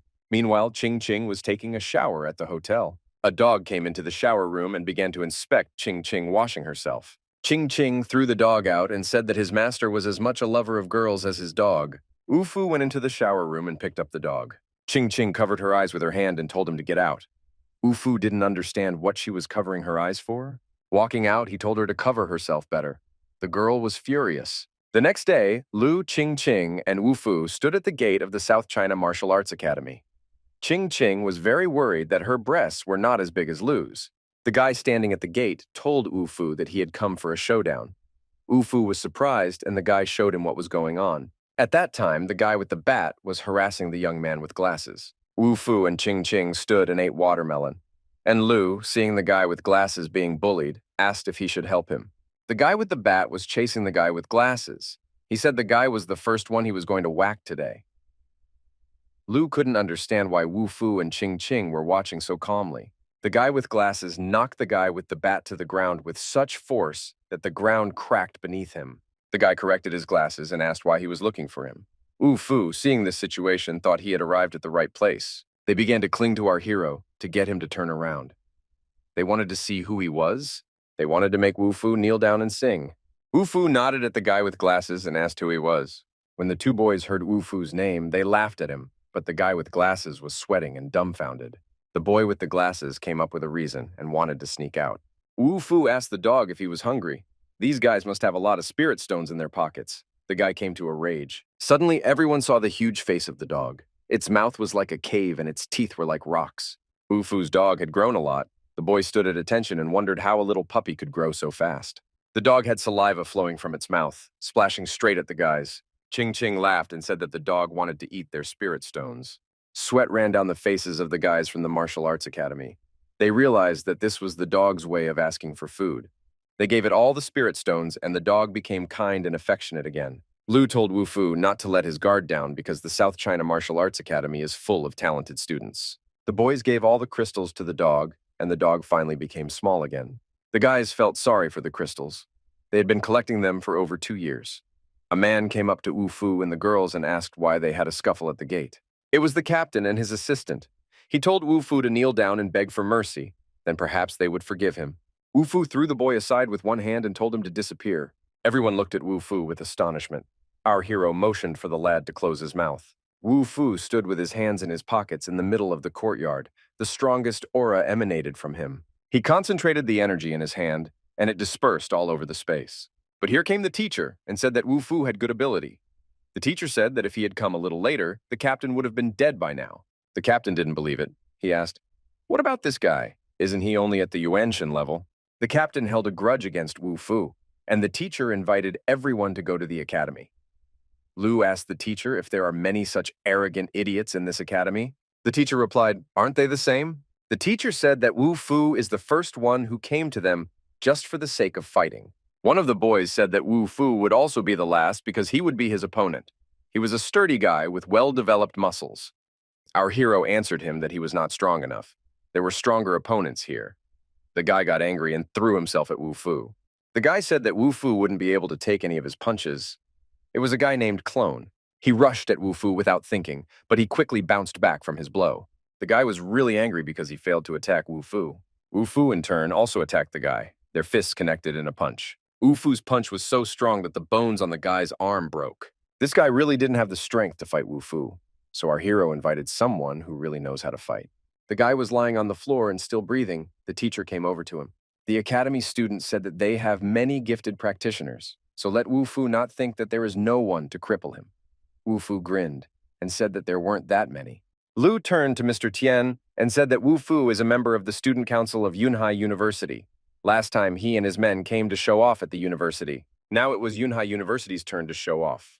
The martial arts students laughed at Lu's words. They thought that any other schools were trash compared to them. The academy students thought that the students from Yunhai University were so arrogant.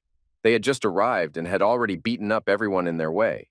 Ching Ching stood up for her university and said that those people deserved to be punished, and they were trying to blame Yunhai University. The guy threatened Ching Ching that she deserved to be punished too. The girl ran to Wu Fu and demanded that he beat that guy to death. The guys at the academy, when they heard Wu Fu's name, got excited and said it was such a pleasant surprise to see him here. It turns out that Wu Fu is wanted by all of Wutong. The guy showed Wu Fu's picture and said that if he gave it to Jin's family, he would have 10 million in his pocket. Wu Fu looked at his picture and was upset that he was very ugly there. The guy yelled that he was going to arrest him and that Wu Fu needed to be a little more serious. Lu decided to deal with the guy herself, and she also called him a chicken. The fact that Lu called the academy students chickens infuriated the guys and they rushed to attack. Lu used her technique and the guy fell to the floor and begged for mercy. The other guy hesitated. One of the boys grabbed his spear and decided to attack. The guy with the spear made a leap and jumped over the whip Lu was whipping. The academy students looked at the guy and said that the senior was great with the spear, never missing a beat. The guy with the spear jumped high and swung. The spear flew straight at Lu. She barely had time to put up a defense. Ching Ching rushed to help Lu, but Wu Fu held her back and said that Lu could handle it.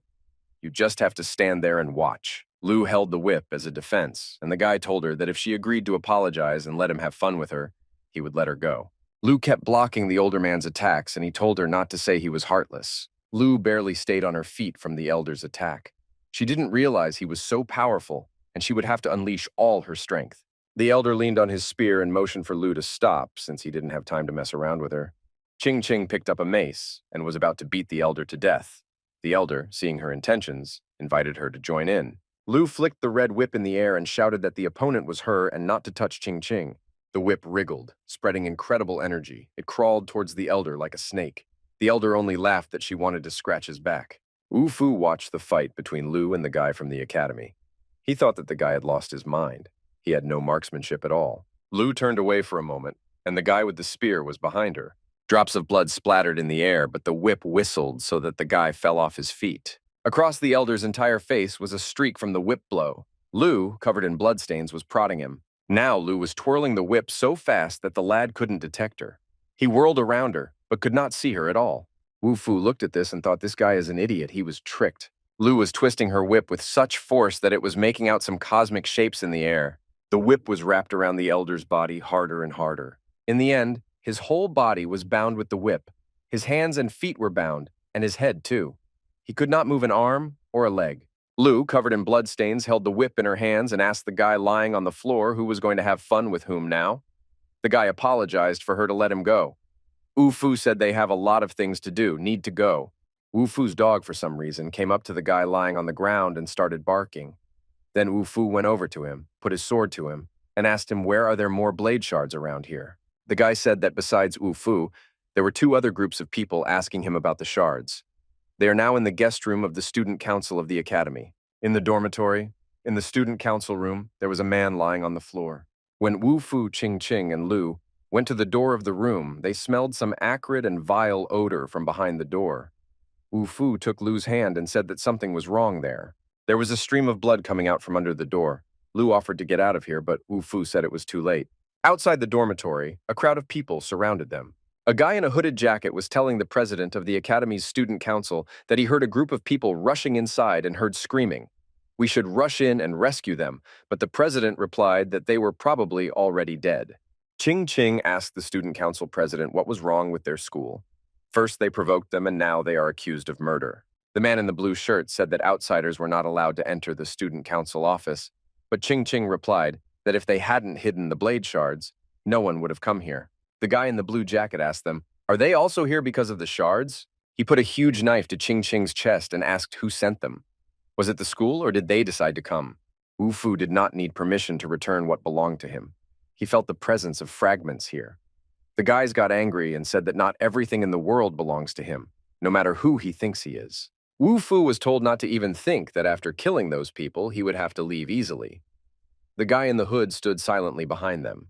Fu replied that it would be better for them to look for the real culprit instead of suspecting them. The guy in the blue shirt heard that the blade belonged to Wu Fu.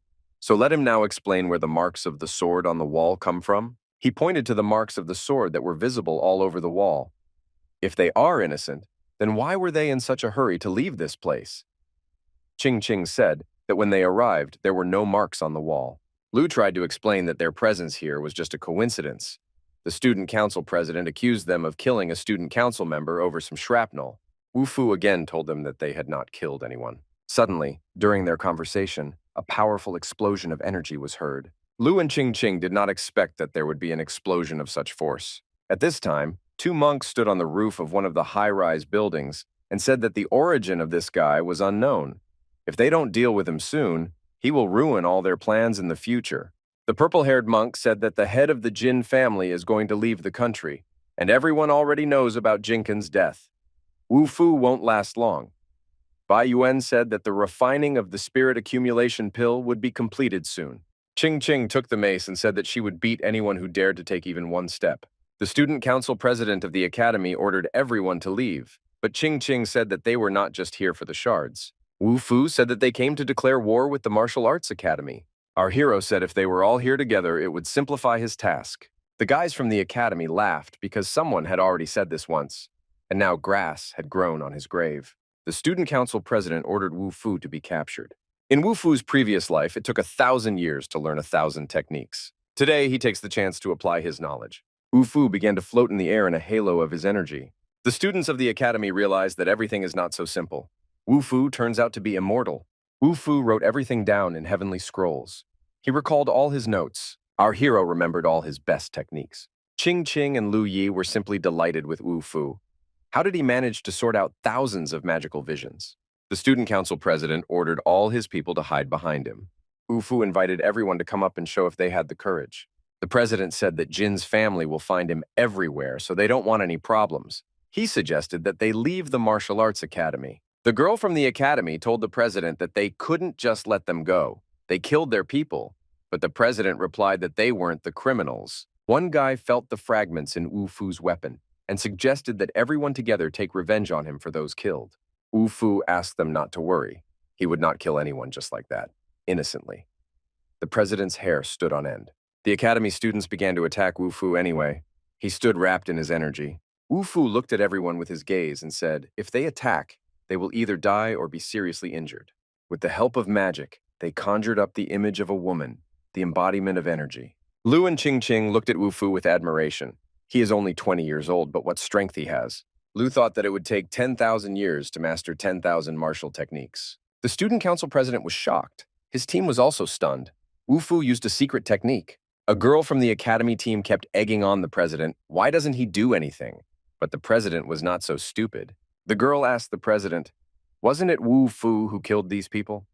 The president responded that with such strength, there was no point in him sneaking an attack to steal the fragments. The president understood that even if he gave it his all, he was unlikely to win. A girl from the academy team said that she saw something. The president asked who it was. The girl didn't know exactly who, but she heard the hooded man talking about the fragments. The president said he would find him. The president approached Wu Fu and said that he wanted to ask something. Lu calmed down a little.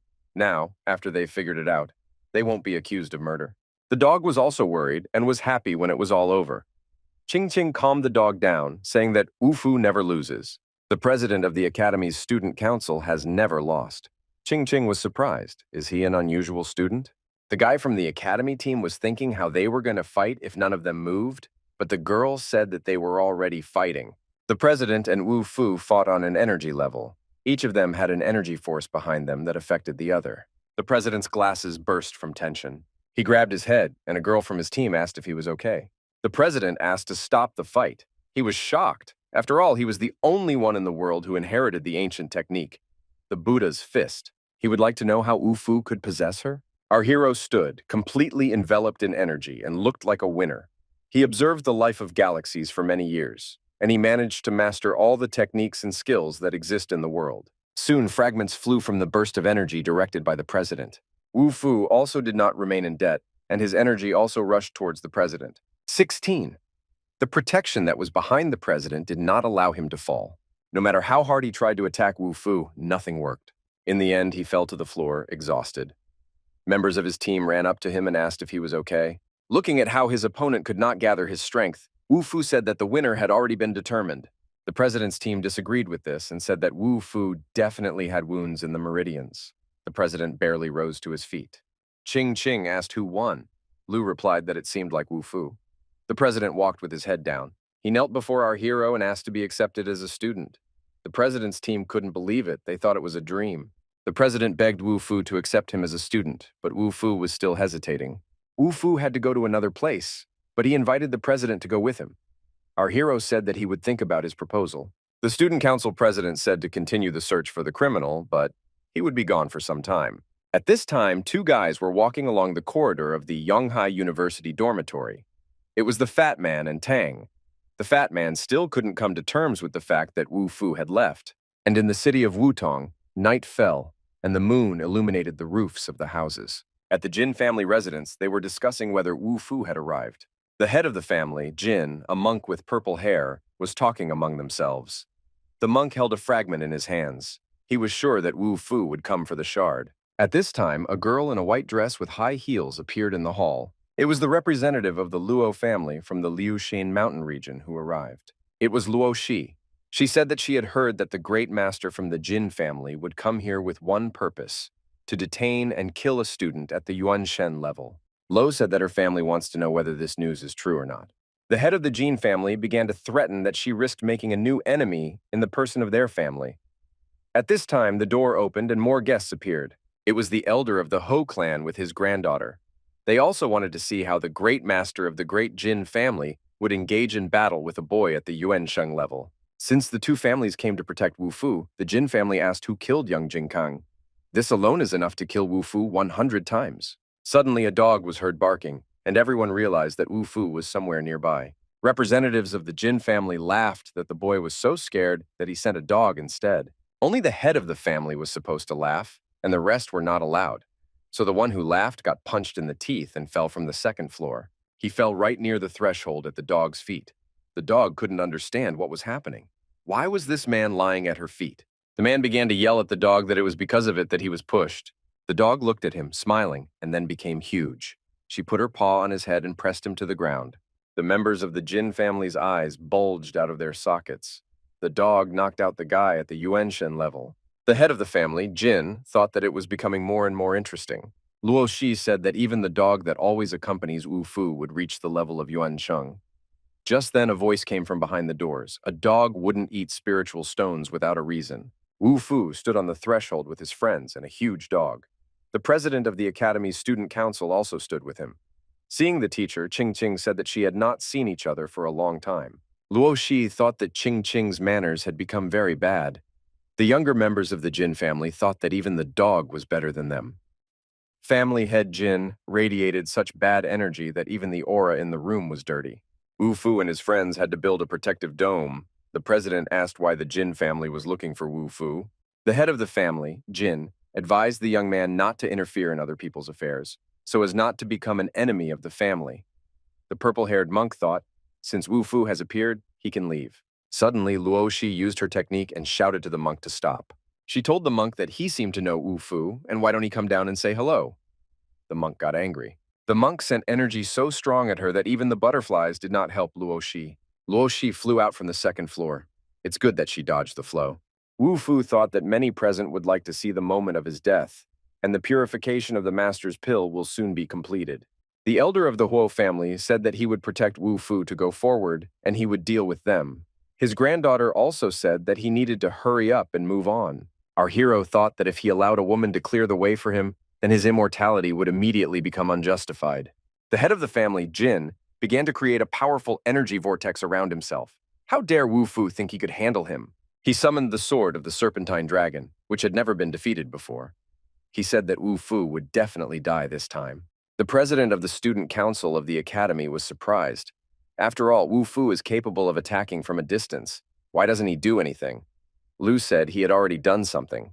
The head of the family, Jin, flew into the air and used his snake dragon sword against Wu Fu. He held a curved sword that looked like a snake in his hands and tried to attack Wu Fu. Wu Fu stood calmly with his hands in his pockets and said that he would kill everyone who would support the head of the Jin family. Wu Fu looked with his gaze, and there was such a powerful explosion that Lu and Qing Qing jumped back from the blast wave. Members of Jin's family saw that such a massacre was breaking out and decided to quietly leave.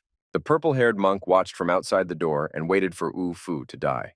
The student council president asked to be allowed to fight for Wu Fu. Lu and Qing Qing were surprised because he is also a master of his craft. Why does he now want to be a student so much? At that time, a large car was rushing along the highway. A fat man was driving, and next to him was Tan, who was urging the fat man to drive faster.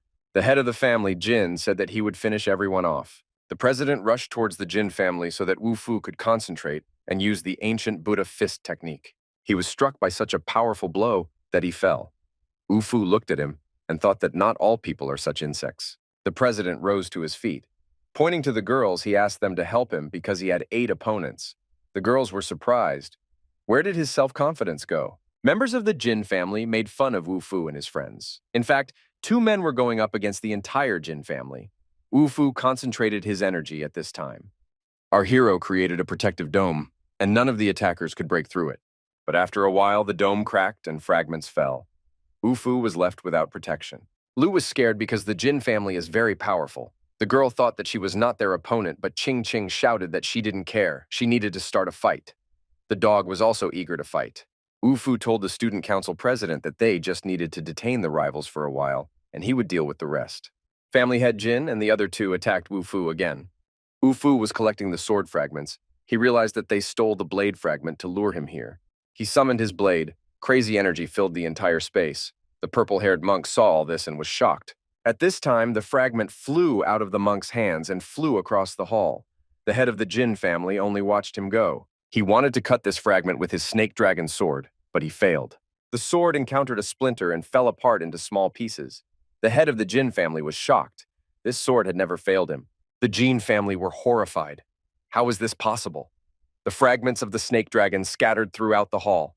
The snake dragon sword was forged for decades, but in an instant it shattered into pieces. The president rushed in shouting that he would take everything, both the blade and his life. The strongest energy came across the dome in which the student council president was located. His protective sphere, which he created, withstood attacks. He tried to protect his master Wu Fu. Ching Ching and Lu stood under the protection of the sphere, but the enemy was very strong, and they could not hold out for long.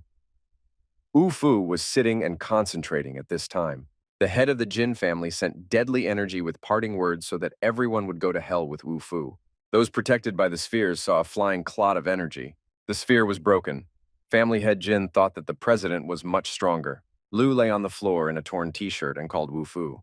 There was such a strong blow that everyone thought that Wu Fu had died. And suddenly everyone saw that our hero was standing at the top, alive and unharmed. He wanted to gather some energy, and now he could fight with full strength. In his hands was a star blade. The purple-haired monk watched as the shards stuck into place on the star blade. Wu Fu thanked him for bringing him the shards. The head of the family, Jin, was simply raging. His energy took the form of dragons with 4 heads, and Wu Fu stood calmly, holding a sword. One movement of the sword, and a red beam pierced through the body of the head of the Jin family. Everyone was stunned, and their mouths opened in surprise. Wu Fu thought it was time to even the score. A red streak passed in front of the monk's face. He said that his master Bai Yuan and the elder are brothers. Wu Fu was indifferent to his words. He told the monk to call his master. Master Bai Yuan felt that something bad had happened to his student. He got ready to leave, and when asked by the elder, he said that he needed to leave and advised him to continue to refine the pill. The monk was cut in half, but his last words were that this was not the end, and his master would take revenge on Wu Fu for him. Representatives of the Jin family began to laugh and say that the master of that monk was very strong. Wu Fu will die soon, so there is no point in continuing this because he will crush Wu Fu with one finger. At this time, the fat man and Tang entered the room where they were all. The fat man smiled joyfully. Ching Ching and Lu did not expect to see them in this place. The fat man spread his arms and ran to hug Wu Fu. He said that he was so worried that he did not sleep at night.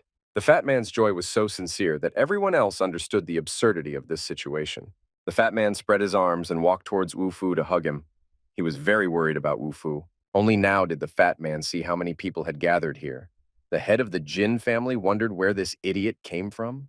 The fat man did not understand why this man was staring at him. He approached the head of the Jin family and thanked him for the help he allegedly provided to Wu Fu. Lu shouted to the fat man that this was their enemy. The fat man was embarrassed. Why didn't they tell him right away? The head of the family, Jin, became furious and thought that he was being bullied. He unleashed such an amount of energy on the fat man that he ran in horror to escape. A huge explosion occurred. Tan even cried because he thought that the fat man was dead. At this time, a ball was rolling on the floor, which was wrapped in some scrolls. Lu thought that the fat man was lucky to have the protection of the sacred scrolls. Otherwise, he would have turned into a pile of ash. The rage of the head of the Jin family knew no bounds. He turned green with anger, and his energy turned green. Lu told Wu Fu that this man, Jin Liu, has unusual abilities. Wu Fu replied that he would not even be able to touch it. The head of the family, Jin, was raging with rage and emitting murderous energy. Wu Fu remained unharmed, and Jin Liu could not believe it. It was impossible. Wu Fu stood safe and sound because he was the embodiment of the celestial sphere. At this time, at Yonghai University, there were 3 people standing in the director's office. The girl put a dagger to the heart of the director, who begged for mercy. They had a demand to expel Wu Fu from the university. The director took the phone and called Lu. The girl picked up the phone and saw that the director was calling. She answered, but the director was silent. Lu asked what happened. The voice from the receiver shouted that it was all because of Wu Fu. People from the Zhongyang sect came. The director told Wu Fu not to come back. Wu Fu heard it all. A scream came from the receiver. Lu asked what happened, but the director did not answer. The Zhongyang sect sent people to the school to harm the students. The director must have died. Wu Fu ordered the girls to return while he dealt with the Jin family. Wu Fu said that no one in this world dares to threaten him. 17. Luo Shi wanted to go with Wu Fu, and so did the president of the Academy's student council. But the fat man and Tang stood there and didn't know what to do. Ching Ching asked what should they do now. Lu replied that they would return to Yonghai. Luo Shi and Wu Fu came to the Jin family's training base. It was here that competitions for the position of head of the family took place. Now was the best time to sort everything out once and for all. 2 girls, seeing and shouted, "Who are they and what are they doing here?" They pointed towards the exit. Wu Fu grinned. It turns out that the head of the Jin family is protected by only two girls? The girl was angry. How dare he invade the Jin family's territory? Wu Fu grinned. He forgot that the Jin family went to kill someone. The girl asked if he wanted to die. Wu Fu asked why the head of the Jin family did not come out and greet his guests. The girl wanted to attack Wu Fu, but under the influence of energy, she jumped to the side. Some incredible tornado of blue energy was approaching Luo Shi. Wu Fu placed a protective aura sphere. Our hero held the defense, but blood began to drip from his hand. The old man was very strong. It was powerful energy. It was very different from the one they had encountered before. As a result, the sphere was broken, and the figure of a shaggy man appeared. This was the real head of the Jin family, a powerful old man with long hair and a gray beard. Luo Shi said that the Jin family has a special secret technique, otherwise they would not be able to control the entire city. Wu Fu replied that if she was not in the heavenly scrolls, then she could not be outstanding enough. Wu Fu still had a way to deal with him. Our hero used his star sword technique. The head of the family, Jin, thought it was a small insect. He decided to use his great dragon fist technique. Wu Fu looked at him with his gaze, and energy shone in his eyes. Such a powerful flow of power emanated from the head of the Jin family that Elk thought that he had advanced in achieving a divine level of power. Wu Fu successfully dodged the blow, and the head of the Jin family said that otherwise his power would have wiped him off the face of the earth. Luo Shi said that the Great Dragon Fist is the strongest technique in the Jin family, and the main thing is that Wu Fu does not attack back. He decided to check if he was really the strongest. Wu Fu rushed to attack the head of the Jin family, holding a sword in his hand. The head of the family, Jin, swung his hand and rushed to attack Wu Fu. Not only did he kill all his followers, but he also came here. Our hero repelled the attack with his sword. The beam passed by him. Wu Fu resisted the head of the Jin family with all his might. The old man attacked furiously. He shouted that Wu Fu was still just a kid. The force of the attack was such that Wu Fu could barely stay on his feet. It seems that this old man is not as simple as he thought. The old man stood and asked whether Wu Fu would continue to act unceremoniously in front of him. Wu Fu concluded that the old man was almost at his limit. Although he was already bleeding from his mouth, Wu Fu still succumbed to him. Our hero was helped by a star sword which absorbed the spiritual power of the enemy. Wu Fu didn't expect this to be possible. I wonder how much the blade's power will increase when Wu Fu kills the head of the Jin family. The old man regretted that he had not killed him earlier. If he had finished the treatment faster, Wu Fu would have been dead long ago. The only thing left for him was to wound Wu Fu and then kill him. Family head Jin attacked Wu Fu with renewed vigor. The old man attacked with furious speed, and seeing this, Wu Fu told him to sacrifice himself to his blade. Two powerful forces collided again. Wu Fu and the elder of the Jin family faced each other again and fought with their swords. The head of the family, Jin, had a hard time. He would like to know what gives Wu Fu the confidence to behave so brazenly. Wu Fu laughed and said that if he wanted it that way, he would show him now. In his hands was an unusual blade, sharp at the top, like a spear, and the handle was in the shape of infinity. The blade ended up right next to the stomach of the head of the Jin sect. He fell to his knees in front of our hero and said that never in his life would he regret that he managed to duel with the ruler. He called Wu Fu the Lord and bowed to him. Wu Fu threw his daggers up. Luo Shi was shocked. Wu Fu alone dealt with the entire Jin family. Does Wu Fu really want to absorb all these weapons? Wu Fu stood in a stream of energy, his strength increasing every second. His eyes radiated energy, his hair glowed. He absorbed all the power of the blade. Luo Shi watched in surprise what was happening to Wu Fu. Suddenly her dress began to tear into pieces, exposing her breasts. Luo Shi covered her chest with her hands. At this time, the president of the student club of the academy started bleeding from his nose.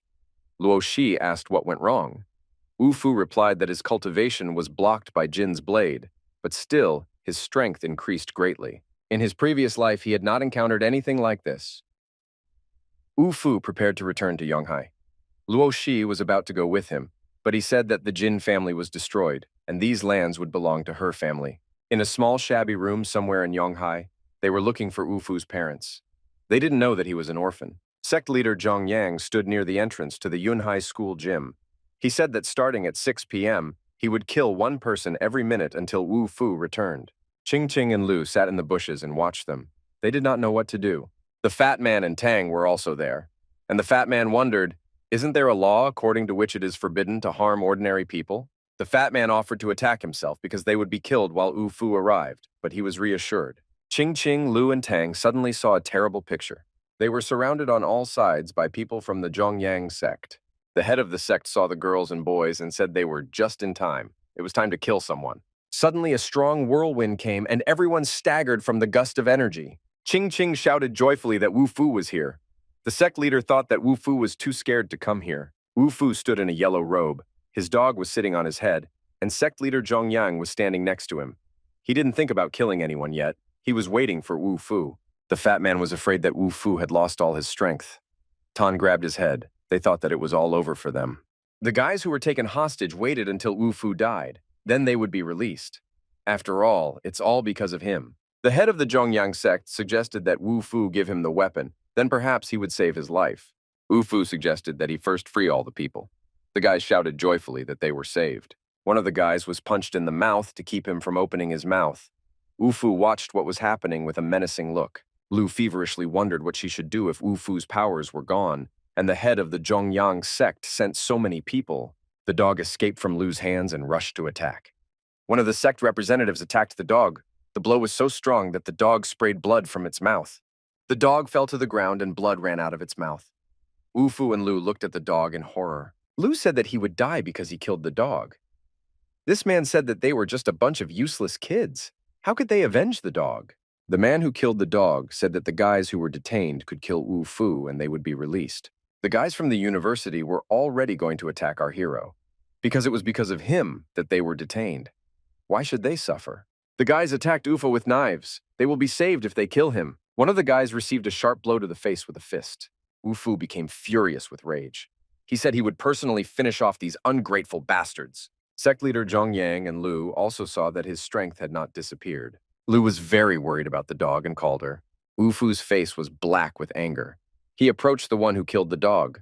The man said that he would kill Wu Fu too, and he would have the opportunity to be reunited with his dog. He rushed to attack Wu Fu, but he stopped his strongest attack with one finger. The members of the Zhongyang sect were shocked. After all, it was an incredible force. How did he manage to stop it? Wu Fu said, holding the blade with his fingers, that he would stop stalling for time. He pierced the body of the dog killer with his fist and said that he would personally ensure that all the followers of the Zhongyang sect were buried with his dog. Sect leader Zhongyang realized that Wu Fu had absorbed his own weapon. We see a girl in the sky who looks like a goddess. She thought that someone on the tiny earth was actually able to activate the vision of heaven and earth at the same time. She was far from the earth among the stars, but she tried to guess who it could be. The girl immediately thought it was Wu Fu. She had no idea that one day she would be able to see her descendants. She would recognize that arch of an eyebrow even if the person turned to ashes. She spoke about Wu Fu, who at that time was standing on the ground among the trees. Lightning flashed, thunder rumbled, and the head of the Zhongyang sect said that the heavens themselves wanted Wu Fu dead. A flash of lightning that struck right next to the university illuminated everything around. Lu even covered her face with her hand to protect herself from the light. Our hero stood, electricity piercing his body. Fatty and Tang were shocked. It seemed like it was some kind of heavenly punishment. Only sect leader Zhongyang realized that Wu Fu was absorbing lightning. Wu Fu invited the guys to try out some of this violet light. Lu was shocked. How could he absorb divine energy from those lightning bolts? The sect leader realized that he could not do anything about Wu Fu. Sect leader Zhongyang made a final attempt to attack Wu Fu. Our hero stood calmly, just holding out his hand. Wu Fu stopped the flow of strong energy with his hand as if it were a balloon. The head of the sect was horrified. Wu Fu stopped his blade with his bare hands. Wu Fu told him that he could kill him with one blow. Sect leader Zhongyang still couldn't believe it. This couldn't be true. A lightning strike burned the head of the sect.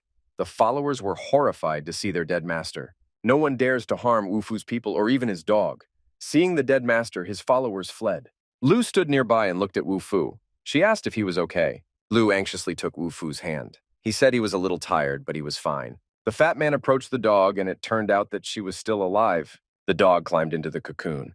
Wu Fu, Lu, and the fat man looked at this big egg in surprise. Lu saw that Wu Fu's wounds were healing themselves, but the fat man saw something else. The egg cracked and a dog's paw appeared from it. But then Wu Fu's eyes grew dark and his head began to spin. Wu Fu seemed to be in a fog. He no longer understood what was happening. Finally, Wu Fu heard voices. Someone shouted at him to wake up, and through the veil he saw the silhouettes of Lu and the fat man. Our hero came to his senses. His eyes widened. Wu Fu was lying on the ground, and Lu and the fat man were kneeling next to him. Lu leaned over our hero and asked in fear how he was feeling. Suddenly, Wu Fu jumped up and knocked Lu onto his back. Wu Fu hugged her and pressed himself to her chest. The girl was shocked. How dare he do this? Lu slapped Wu Fu in the face, and he fell. At this time, the dog said that it was not Wu Fu who did it, but the dog. Wu Fu ended up in the dog's body, and the dog ended up in Wu Fu's body. Lu stared at him. She couldn't believe that this was possible. The fat man shouted joyfully that the dog was alive, but the dog told him to shut up. At this time, Wu Fu was on all fours and barking. Lu and the fat man were simply shocked. Lu asked how it got into the dog's body. Wu Fu in the dog's body replied that the heavenly chi mixed up their bodies during the detachment. Lu and the fat man didn't understand how this could happen. Suddenly a man appeared and said that although Wu Fu managed to defeat the head of the Zhongyang sect, the great school would still belong to him. At this time, Wu Fu was trying to lick his dog. The man thought that Wu Fu had completely lost his mind, and his dog had learned to speak. The fat man pushed Wu Fu, who was a dog, away with his hand and said that he would take care of it himself. The man asked how he was going to fight him without Wu Fu. Suddenly, the dog put out its paw towards the man. She rushed at the newcomer, grabbed his hair, and tore his face with her claws. The man who wanted to take over the Zhongyang sect flew into the bushes, and the fat man was very, very surprised. Even in a dog's body, Wu Fu remained so strong. Lu asked Wu Fu what he was going to do. Perhaps there is a way to return everything to its place? The only way out is to find a strong master who is on the verge of breaking through to the Tao level. Wu Fu asked Lu to take care of his body and the dog. He will be back soon. He is leaving to resolve this issue. People from the Zhongyang sect said among themselves that Wu Fu's cultivation had stopped at the Tongshuan level. He was seriously injured during the battle, so his level dropped. Since he is at the Tongshuan level, 2 people will be enough to defeat him. The dog in Wu Fu's body licked Lu. The fat man was jealous of the dog because only a dog can behave so honestly and openly. At this time, a bright flash flashed, and the fat man shouted for Lu to be careful. There was a strong explosion. The 2 fighters laughed and wished Wu Fu to rest in peace. The fat man was very worried about Lu and the dog. Lu was lying on the ground. Wu Fu leaned over her again, although in fact it was a dog. Although Wu Fu, who was a dog at that time, had a crazy look, he was fine, and so was Lu. The 2 fighters were terribly surprised. How did such a flow of energy not harm Wu Fu? The fat man's eyes became red with anger. He said that they survived, but anything can happen to these fighters. The fat man came out and said that now he will show everyone. Lu saw that the strength of Wu Fu's body had transferred to the dog, and she didn't know whether to be happy about it or not. Lu thought that these guys are not so simple. At this time, 2 fighters from the Zhongyang sect came to the Xu family mansion and told everyone to stop resisting because Wu Fu's body had already been beheaded. Members of the Zhongyang sect said that the Xu family would be sorry since they did not want to submit to the sect. A dog jumped out from behind the bushes, although in fact it was Wu Fu in the body of a dog. Ching was surprised that the dog came running. But where is Wu Fu? The Zhongyang sect members laughed and shouted that Wu Fu had died. The dog asked who said this. The sect members' jaws dropped. They had never heard the dog talk, and the dog called them bastards. Ching couldn't believe that it was that arrogant fool, Wu Fu. Members of the sect attacked the dog with a sword. They were surprised because for the first time in their lives, they were provoked by a dog. Ching's father also couldn't believe that the dog was Wu Fu. One of the fighters struck with a sword, but the dog jumped to the side. Ching was very worried. The Zhongyang sect member swung his huge sword. There was a strong explosion, but the dog survived again. Wu Fu thought that there was a reason the dog ate so many spiritual crystals. His energy was at a terrifying level. A member of the Zhongyang sect could not understand how a dog avoids being hit. The cult member raised his sword and attacked the dog with a scream. Wu Fu in the body of a dog smiled slyly with his dog face. The blade of the sword was a few centimeters from the dog's head. The sword will fall on Wu Fu in a few seconds. The dog jumped up and moved the sword to the side with its paw. This enraged the member of the Zhongyang sect, and he began to hit the sword anywhere. Wu Fu thought that today the Zhongyang sect would come to an end. Now the dog will show him what she is capable of. At this time, someone created a strong flow of energy. Section member Zhongyang couldn't believe it. Blood sprayed out of his body. A whirlwind of fire swirled around him. Wu Fu looked at his paws and said that he was not completely used to this body. Otherwise, this sect member would have been dead for a long time. Ching said that there was fire on his back. The Zhongyang sect was finished. Grandfather ordered Ching to take her family members with her and check to see if all the sect members were killed. Grandfather asked Wu Fu what happened to him. Wu Fu replied that he used all his powers to kill the Zhongyang sect master, and after that, they accidentally switched bodies with the dog. Mr. Shu thought that Wu Fu was still far from reaching the level of Tao, but he managed to attract divine lightning. Wu Fu said, "If Mr. Shu manages to break through to the level of Tao and summon divine lightning, then perhaps his body and the dog's body will return to their places." Mr. Shu began to sweat. He was still far from a breakthrough.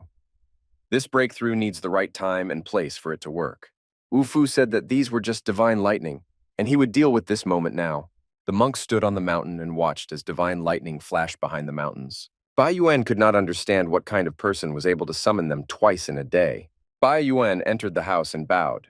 He did not think that the guests would arrive so soon, but the man who came told him that there would be enough idle chatter. Bai Yuan replied that the pill that the master refines is one step away from ideal. After finishing, his head and pills will belong to that person. What will he get in return? The man with long nails said that he would provide him with everything as soon as he could. He gave an advance, and when he receives the pill, he will pay in full. The monk thought that this would be much easier. Loud laughter was heard somewhere in the mountains. Heavens that are pierced by thousands of lightning. The girl in heaven did not understand anything. Something was wrong. The heavens seemed to have changed. She scattered stones, read books, but she could no longer see the past and present. The crystal was destroyed. The heavens seemed to change. At Mr. Shu's mansion, his son tried to dissuade him, but the elder had already decided everything. He came to Wu Fu and said that we could start. His life is in Wu Fu's hands. Our hero replied that he should not worry. It was just another divine lightning, and he would take it upon himself. He again took out his blade with an infinity-shaped handle. There was a terrible roar, and lightning fell from the sky. Mr. Shu stood and watched. The explosion was so strong that Elder Shu bent over. Suddenly, the dog flew into the air and caught the lightning with its blade. It seemed that the lightning was divided, and suddenly divine power flashed in the sky. Among the lightning flashed the eyes of the deities who looked from heaven to earth. These lightning bolts could be seen from anywhere on earth, and they were also seen in Yonghan. A man with a hat pulled down over his eyes thought that someone from this barren planet was capable of causing the wrath of heaven with his own hands. The monks, having seen lightning for the third time, decided to find out what was happening there. At this time, riders on horses appeared among the lightning. Wu Fu floated in the air in the body of a dog. The dog's face broke into a smile. Finally, the bodies of Wu Fu and the dog gradually began to change. Seeing a stream of light coming from the sky, Lu thought that Wu Fu wanted to repair the divine lightning. Suddenly, the dog that was in Wu Fu's body flew like a bullet towards the lightning. There was a meeting between Wu Fu's body and his soul in the sky. The dog's soul flew out of Wu Fu's body, and the monk thought that for the first time, he saw a person who was able to withstand the power of divine lightning. The monk realized that Wu Fu could not withstand lightning, but absorbed its power. Our hero looked slyly and said that divine lightning is not enough. He can also absorb Bai Yuan's energy. Wu Fu told the monk that he would save a lot of his time if he gave up his power. Ching Ching's father looked at this powerful flow of energy and said that this is not a breakthrough. This is a lust for killing. Here, by the way, everyone remembered that it was grandfather who was supposed to make a breakthrough. Bai Yuan saw a flash in the sky that looked like the sun. Among the hundreds of lightning bolts, the image of Wu Fu appeared, and it was real power. Bai Yuan said that the divine lightning had not yet fully manifested itself. Wu Fu wants to drive himself, and that old man, and him, into the grave. Elder Shu and his son covered themselves with their hands from the bright light. What is Wu Fu going to do? Is he really going to harness the energy of divine lightning on his own? Wu Fu floated in the air, surrounded by lightning, and Bai Yuan could not use his power due to the pressure of the divine lightning. Wu Fu absorbed more and more lightning. His body had already become the same color as lightning. Bai Yuan looked at Wu Fu and thought that he had completely absorbed such powerful lightning. Wu Fu's power increased incredibly. His body glowed with electricity. Bai Yuan could not allow him to become even stronger. He decided to add his energy to the lightning. The Shu family watched what was happening. They saw that Bai Yuan was also adding energy to the lightning. Bai Yuan raised his hand. There was energy at the ends of his fingers. Wu Fu assumed that he would make his move, but he did not expect the monk to be so cowardly. Bai Yuan realized that Wu Fu had tricked him to drain all the energy out of him. He realized that he was being used. He could not kill Wu Fu, but only helped him become even stronger. Our hero was floating in the air, surrounded by a strong flow of energy. And then Mr. Shu felt that divine energy was passing into him, and he reached the level of Tao. He never thought that he would be able to reach the Tao fusion level. Thus, their family would have no worthy rivals from now on. Although Mr. Shu had reached the Tao level, he still could not sense the level of Wu Fu's power. He only sensed the enormous pressure that was emanating from his body. Compared to him, he was just an ordinary person. Wu Fu said that he did not have time for Bai Yuan now. The monk was scared. Does Wu-Fu really already know everything? A huge energy arrow flew across the mountains. Our hero stood looking at the result and thought that he had finally done it. In the house in the mountains, the immortality pill was already ready. Two monks wearing cone hats came out to meet Wu-Fu and asked him what he wanted.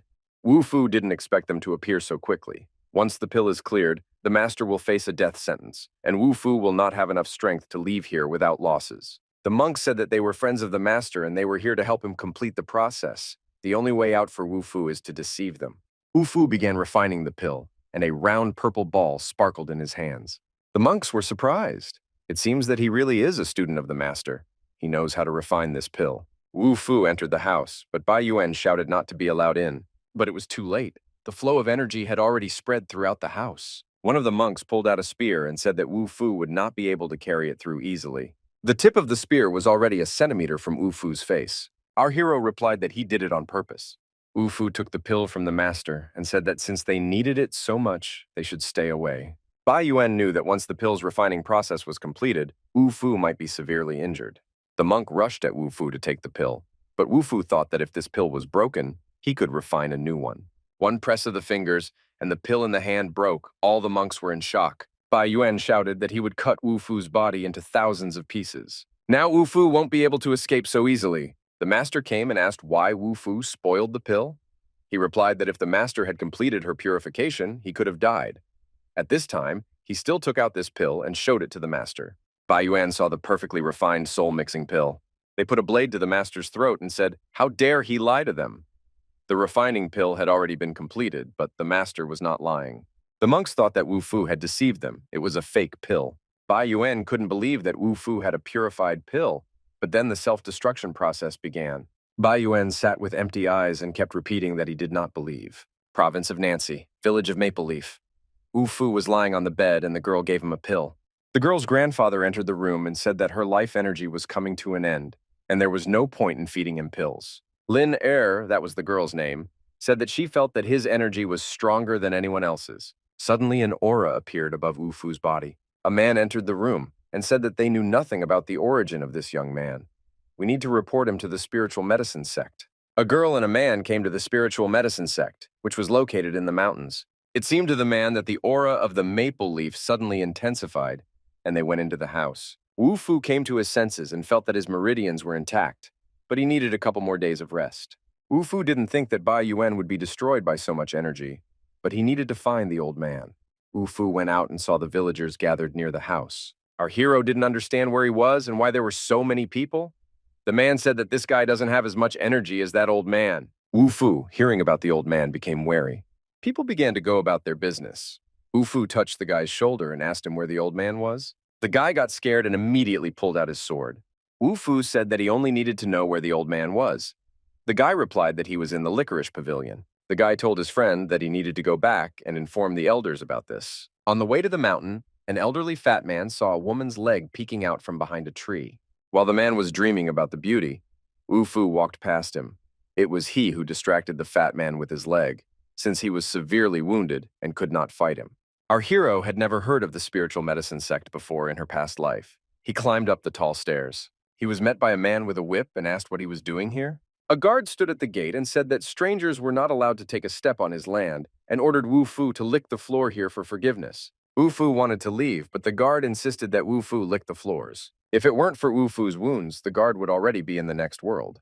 The guard swung and wanted to hit Wu-Fu with his whip.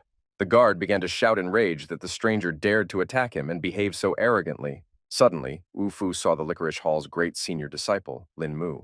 The guard babbled that there had been a terrible misunderstanding, that it was a stranger. Lin Mu looked at Wu-Fu and told the guard that he could do something while Wu-Fu was recovering from his wounds. A senior follower of Licorice Hall said that he had heard that followers indulged in bullying others, but had never seen it with his own eyes. Although Lin Mu said that if he had not intervened, the guard would have killed Wu-Fu, he realized that Lin Mu was actually a hypocrite and decided to use this against him. Our hero bowed and said that if it weren't for Lin Mu, he would already be dead.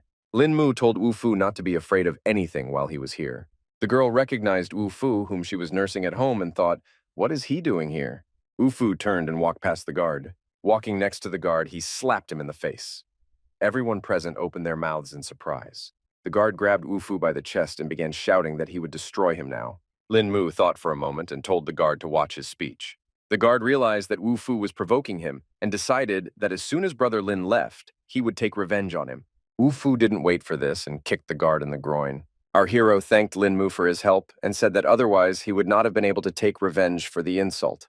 To repay Lin Mu's kindness, Wu Fu wanted to do something for him. Lin Mu replied that he would give him such an opportunity. Licorice Hall's senior disciple, Lin Mu, refined the newly developed pills and invited Wu Fu to test them. Wu Fu sensed a strong killing intent from this man. He definitely did not have good intentions. Lin Mu led our hero to the Licorice Hall. He handed Wu Fu over to his people and told him to be properly prepared to take the new pill. They made pills that they supplied to the entire sect. Wu Fu thought, "Where is this old man?"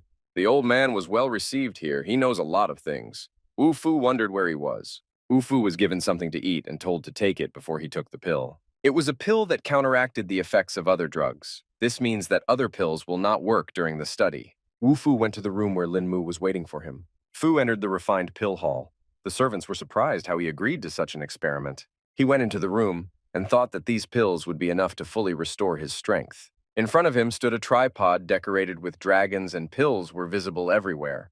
Lin Mu gave our hero a pill and said that with it he could quickly make a breakthrough, but Wu Fu replied that this hot heart pill was of low quality.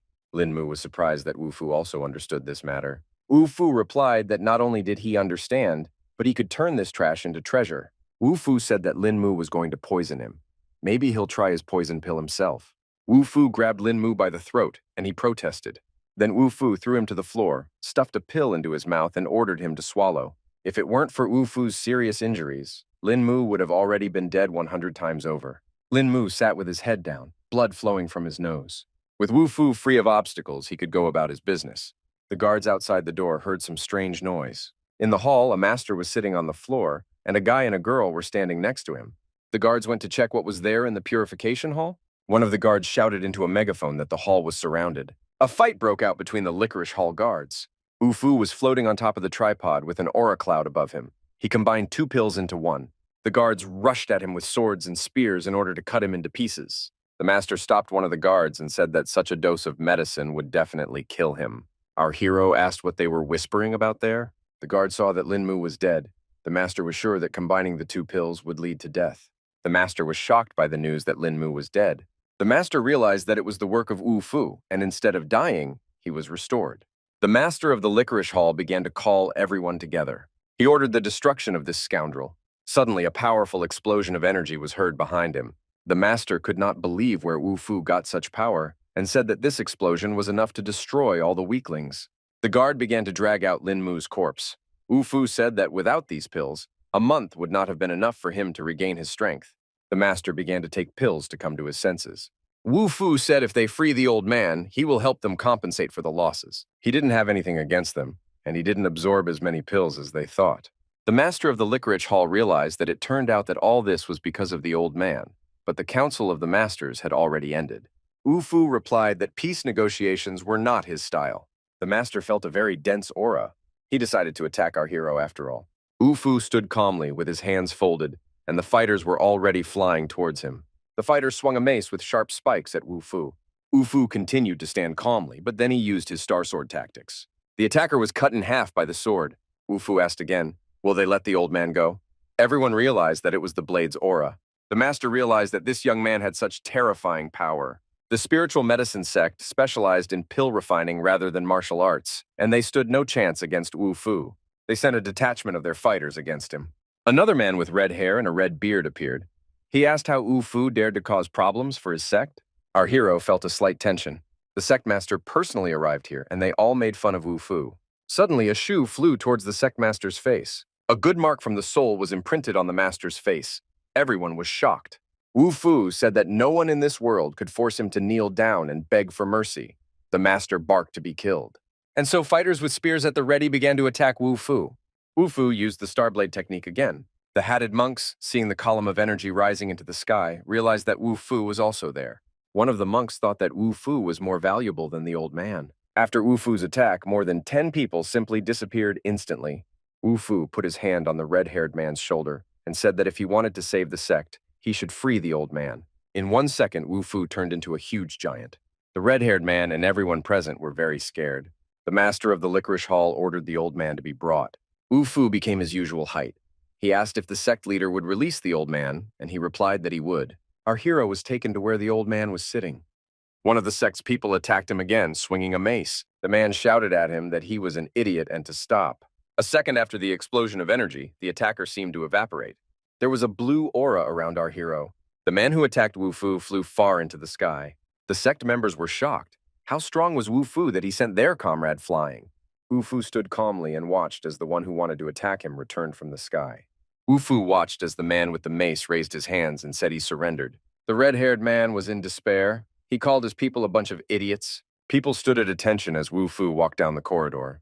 Wu Fu saw the master of the licorice hall. He told him that he was getting stronger and stronger, but Wu Fu read the lust for murder in his gaze. Suddenly, the master began to attack Wu Fu, but he managed to put up a defense in time.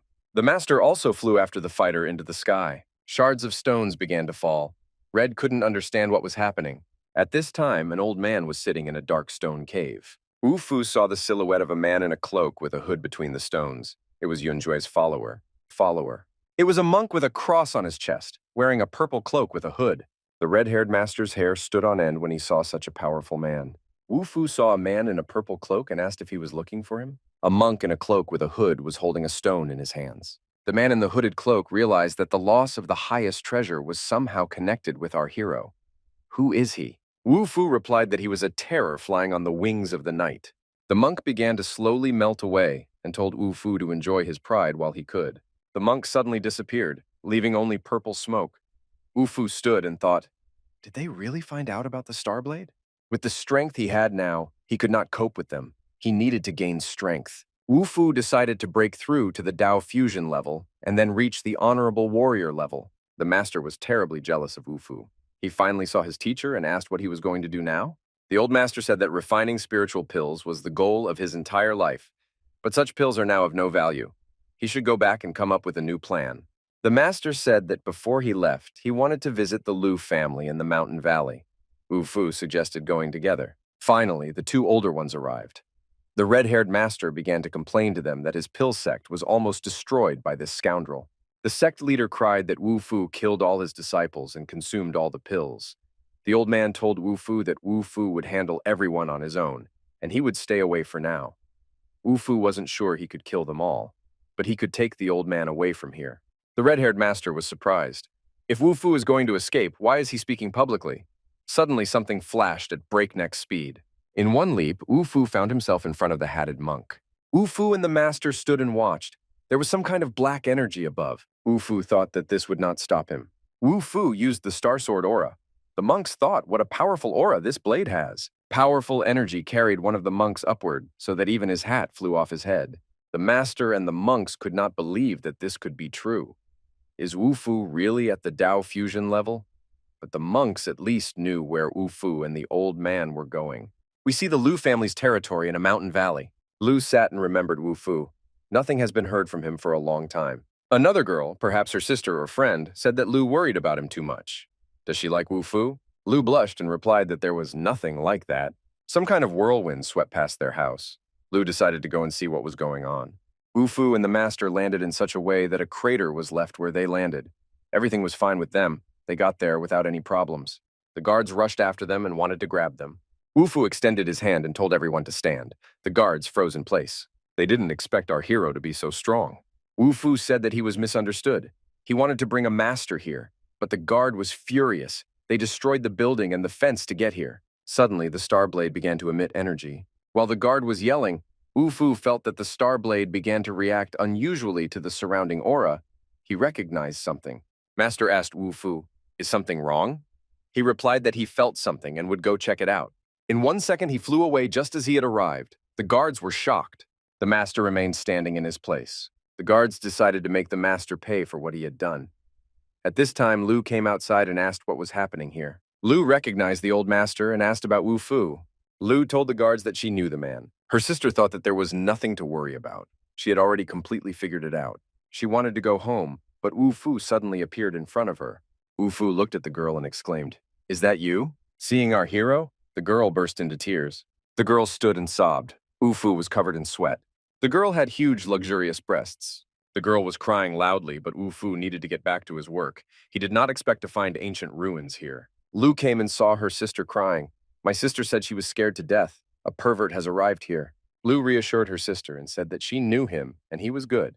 Lu asked where he was. The sister replied that he may have entered the cave. The guard said that an outsider had entered the ancestral tomb. The girl thought that Wu Fu was not so reckless. Why did he go there, if Father Lu finds out? Suddenly, the girl saw her father and was very scared. Father Lu said that if Wu Fu entered the ancestral tomb, he would not live. They also entered the ancestral tomb and saw Wu Fu there. He stood in front of the tomb, and a pink aura sparkled above it in the form of an oval. Lu and his father saw Wu Fu. The father thought, "What is so good about this boy?" Our hero apologized and said that he did not disturb the ancestors of the Lu family, but only revealed the reserved information. The ancestral tomb has existed for more than 100 years, and this is a place where strangers are not allowed to enter. Father Lu was furious, and Wu Fu thought that it would not be easy for him to get out of here. This is Lu's house, and he will not use force here. Father Lu said that only family members are allowed to enter the family tomb. If Wu Fu becomes his son-in-law, he will forgive him for this mistake. Lu opened her mouth in surprise. The girl covered herself with paint. She did not expect this from her father. Lu burst into tears and said that he was talking nonsense. But his father said that he could not go against the precepts of their ancestors. The father put his hand on the girl's shoulder. The father was wondering how the protected formation would affect his clan, but at least his daughter would be married. Lu was, of course, shocked by her father's words. Her father gave her a kick in the ass towards Wu Fu. My sister wanted to tell my father that Lu had loved Wu Fu for a long time. Sister Lu told her father that everything was done well. Lu's father told Wu Fu to go and protect his daughter, and Wu Fu was, of course, shocked. He did not expect such a turn of events. Our hero decided to go inside the cave so as not to waste time arguing with Father Lu. It was a place in the mountains where streams of energy flowed. Suddenly, a column of energy hit the sky. It was visible from everywhere. It was also visible from Yonghan, where Qing Qing and her grandfather stood. Mr. Shu immediately realized that this was a forbidden formation. A man wearing a purple cloak with a hood appeared in the tomb. He saw how strong the aura was here and decided to make Wu Fu's task more difficult. It was very dark where Wu Fu arrived. He walked further and saw that lamps were burning on the walls. Wu Fu stood between two lamps. The face of some demon could be seen above him. Our hero opened his eyes wide when he saw something. Wu Fu saw a man punching the ground. The blows were so strong that stones fell from under the fist. Wu Fu thanked for the warm welcome, but said that he could not be killed so easily. There were ghosts in the dungeon, and Wu Fu knocked off the head and arm of one of them. Wu Fu did not immediately notice another one, and then kicked him. A huge giant with a necklace around his neck was waving his fists. Wu Fu thought that someone really wanted to stop him. A huge fist flew towards Wu Fu's head but was met with a counterblow. Cracks appeared along the giant's hand, and he screamed in pain. Father Lu walked through the tomb and heard a voice that said that it was surprising to find such a treasure in this place. Monks in hats also came here to the dungeon. Father Lu asked the monks who they were and what they wanted. They said they didn't have time for him. Seeing that there was a forbidden formation here, the monks realized that they would take away many useful things. After Wu Fu's blow, the giant split into 1,000 stones. Our hero thought that this was not all. The monk said that since he could not kill Wu Fu, he would simply burn all the information and lock him in the dungeon forever. Wu Fu realized that now he couldn't leave so easily. Lu was in formation and met a cute little rabbit. The rabbit did not run away, but stood in front of Lu and looked at her. Lu knelt down in front of the rabbit and wanted to hug him. When she bent over the rabbit, she saw that it was not a rabbit at all, but some kind of monster. In 1 second, the cute little rabbit turned into a scary beast. Lu fell and looked at this monster with fear. The rabbit reached an incredible size and opened its mouth to swallow Lu. Lu thought that this rabbit had mutated. Suddenly, a mad whirlwind of energy demolished everything in its path. Lu could barely stay in this flow.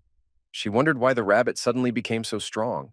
The rabbit jumped on the girl, and she thought she was done for. Wu Fu suddenly appeared and kicked the huge rabbit. The rabbit fell. Lu was very happy when she saw Wu Fu. They reached out to each other. Birds flew above them. They were happy. Suddenly, Lu noticed that spirit beasts were heading here. Wu Fu took her by the shoulder and told her not to worry and to follow him. Wu Fu realized that someone was trying to control the formation with the help of celestial forces. The hatted monks saw where the spirit beasts were heading. So there is a treasure there. The monks in cone hats decided to go there. Wu Fu picked the girl up and carried her. They were almost there. The pillar of spiritual power was right in front of them. Lu turned red and wanted to go on her own, but she was injured. Suddenly, Wu Fu was attacked by 2 monks wearing hats. Wu Fu decided to run away from them with Lu in his arms. Our hero decided to play a race with them. Wu Fu flew as fast as a bullet fired from a pistol. The monks could not keep up with him. Finally, Wu Fu and Lu arrived at the scene. This was the center of the formation.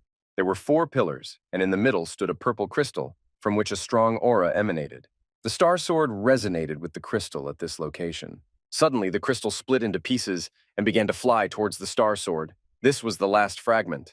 Other monks began to flock to this place like flies. The guy in the hooded cloak with a cross on his chest thought that his life crystal was destroyed, and he would have to finish off Wu Fu personally. Everyone who arrived raised their hands to the Starblade.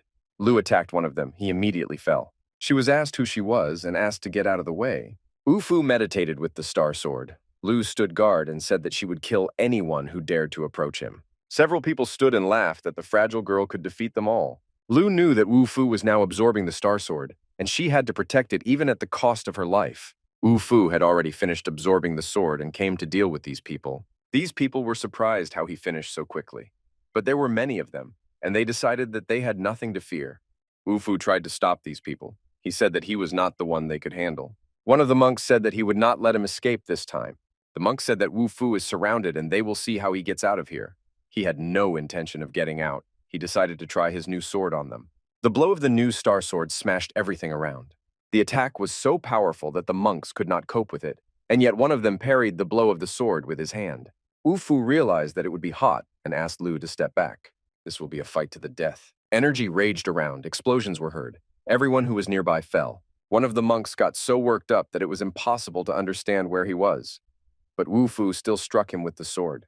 The star sword struck one after another. The monk was not going to give up. He was very strong. Wu Fu jumped up and used one of the star sword's techniques. Flash. When the monk's hat fell off, he had horns underneath. It seemed that it was the devil himself, and he said that Wu Fu could be considered a genius, but only Wu Fu was unlucky to meet him. He extended his hand, and right before his eyes, huge claws began to grow. Suddenly, a terrible creature with horns, fangs, and a huge mouth appeared. Everyone who was nearby opened their mouths in fear. Lu thought he was crazy. The monk decided that his partner had transformed and the battle was over. Wu Fu stood in front of the demon without even flinching. He decided that sacrificing sanity for strength was foolish and that he would not hold back any longer. With one blow of his sword, our hero cut off this monster's hand. Wu Fu pierced the rays coming from the sword, this monster. Why did this monk need to transform at all if he only became weaker? Taking advantage of the fact that Wu Fu could not see, the second monk flew into the sky. Lu shouted to Wu Fu that the second monk was leaving. But suddenly, some object flew from the sky towards the monk. The object fell with such force that the impact sent waves. Everyone saw the silhouette of a huge dog through the smoke. It was a Wu Fu dog with wings, but of incredible size. Sitting on the dog's back were Ching Ching and Lu's father. Lu didn't expect to see them and asked why they were here.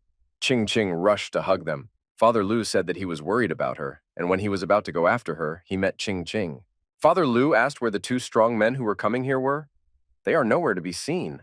Lu pointed to the hole and said one of them was there, and the dog landed on the second one. The monk lay in the hole, barely alive, and the dog had no intention of getting up. Ching Ching told the dog that he had recovered a little. Wu Fu said that next time it won't be so easy. Ching Ching was surprised. Isn't he strong enough? But being strong in this world does not mean being strong in the outside. Ching Ching told him not to worry. They would always help him.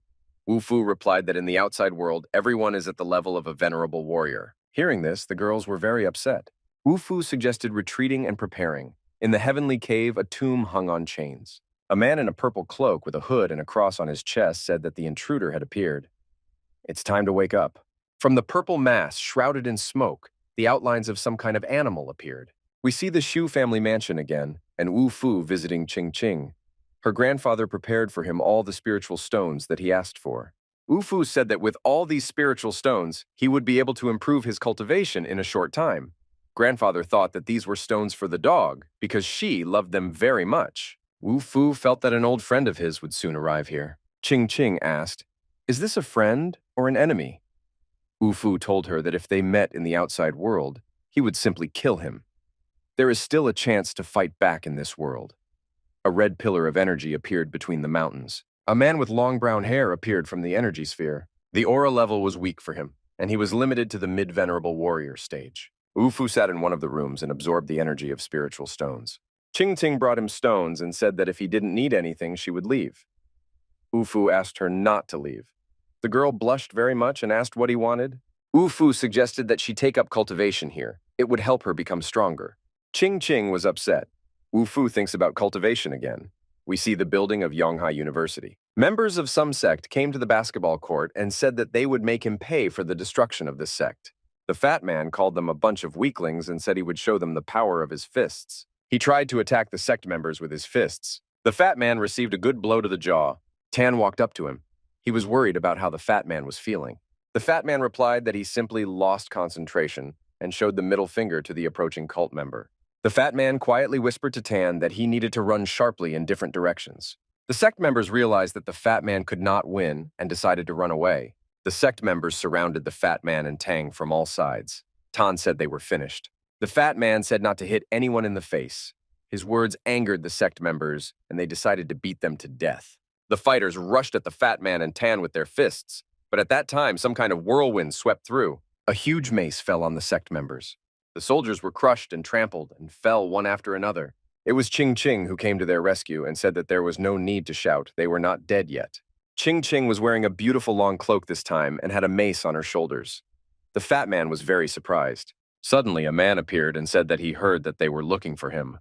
The sect members immediately sank and began muttering something. It was Wu Fu who came, and immediately there was a strong explosion. A man with long brown hair stood at the bus stop and wanted to get into the transport, but the driver did not let him in.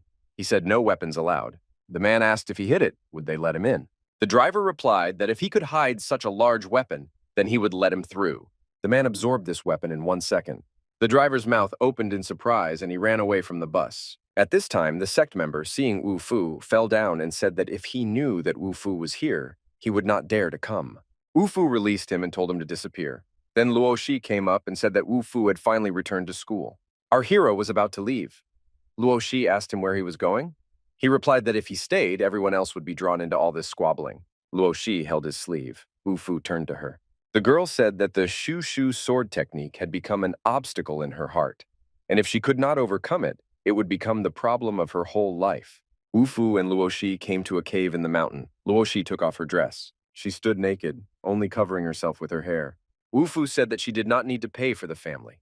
If the enemies became stronger, he would still win.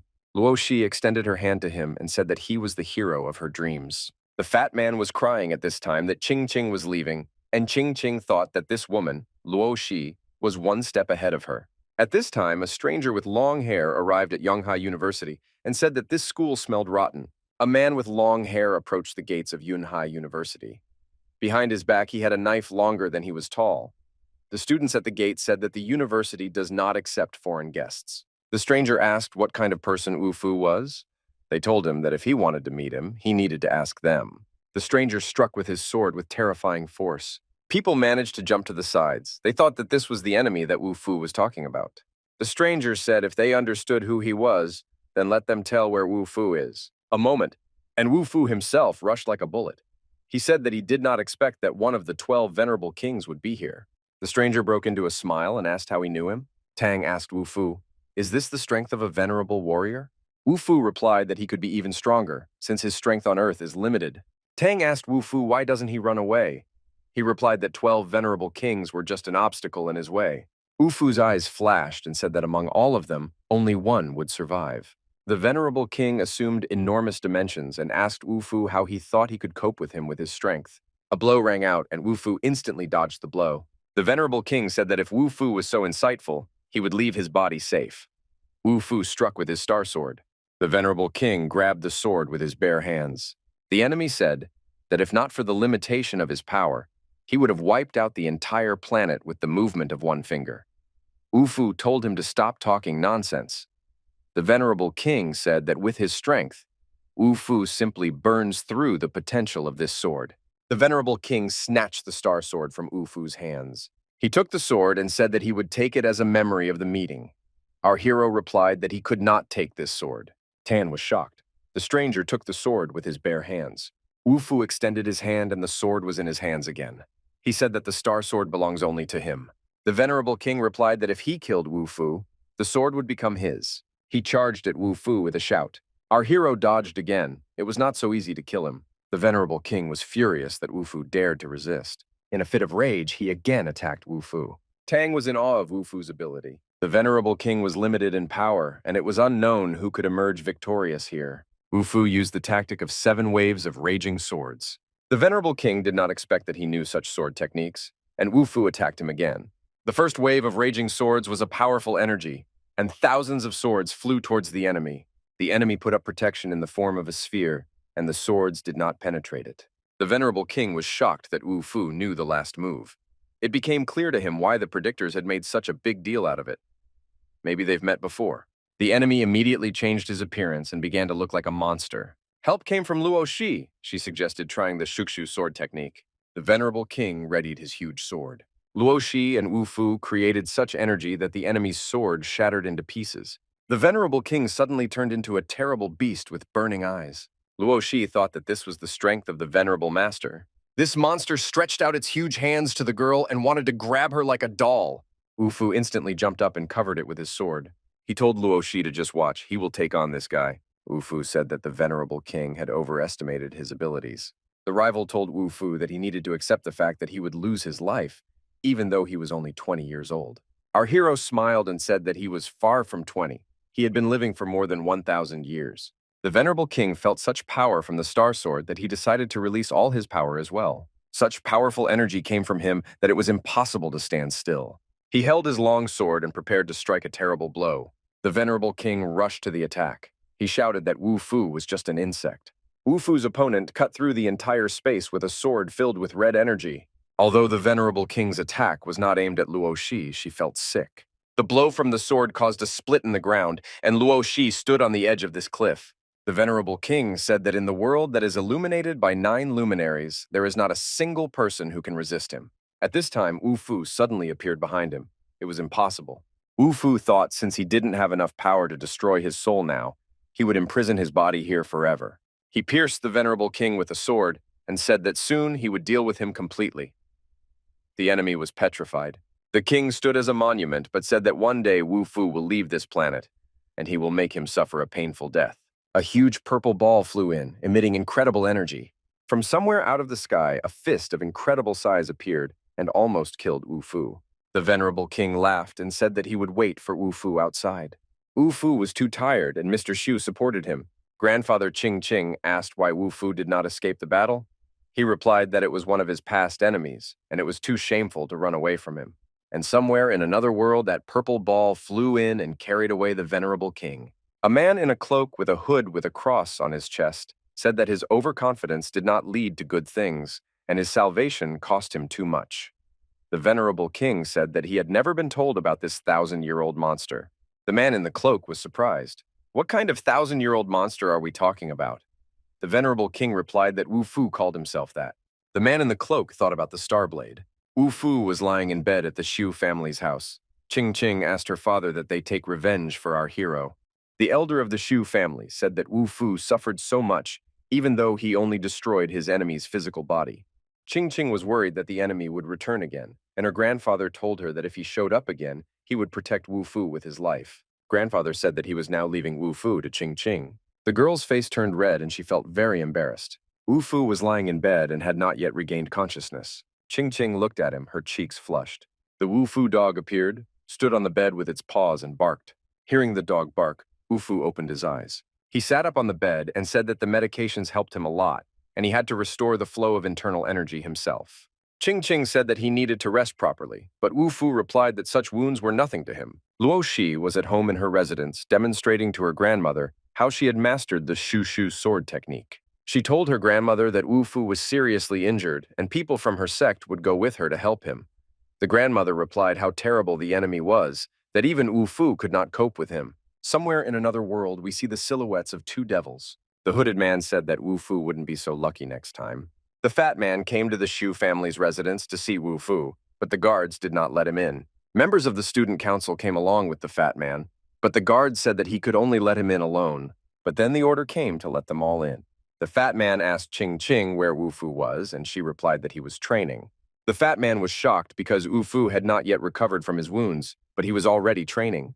From the room where Wu Fu was training, there was a strong flow of energy, such that grandfather and the fat man had to defend themselves. Mr. Xu was very surprised that it took Wu Fu less than an hour to rise to the top of the Dao fusion level. Heavenly lightning flashed over the roofs of the houses. Black clouds in the shape of a bird swept over the city. Mr. Shu walked into the room where Wu Fu was training. If it were not for the limitations of cultivation, our hero would have made a breakthrough long ago. Grandfather had long wanted Wu Fu and Ching Ching to be together, but now he realized that they were no match, and the difference between them was too big. Ching Ching didn't believe it. She knew that she was good enough for our hero.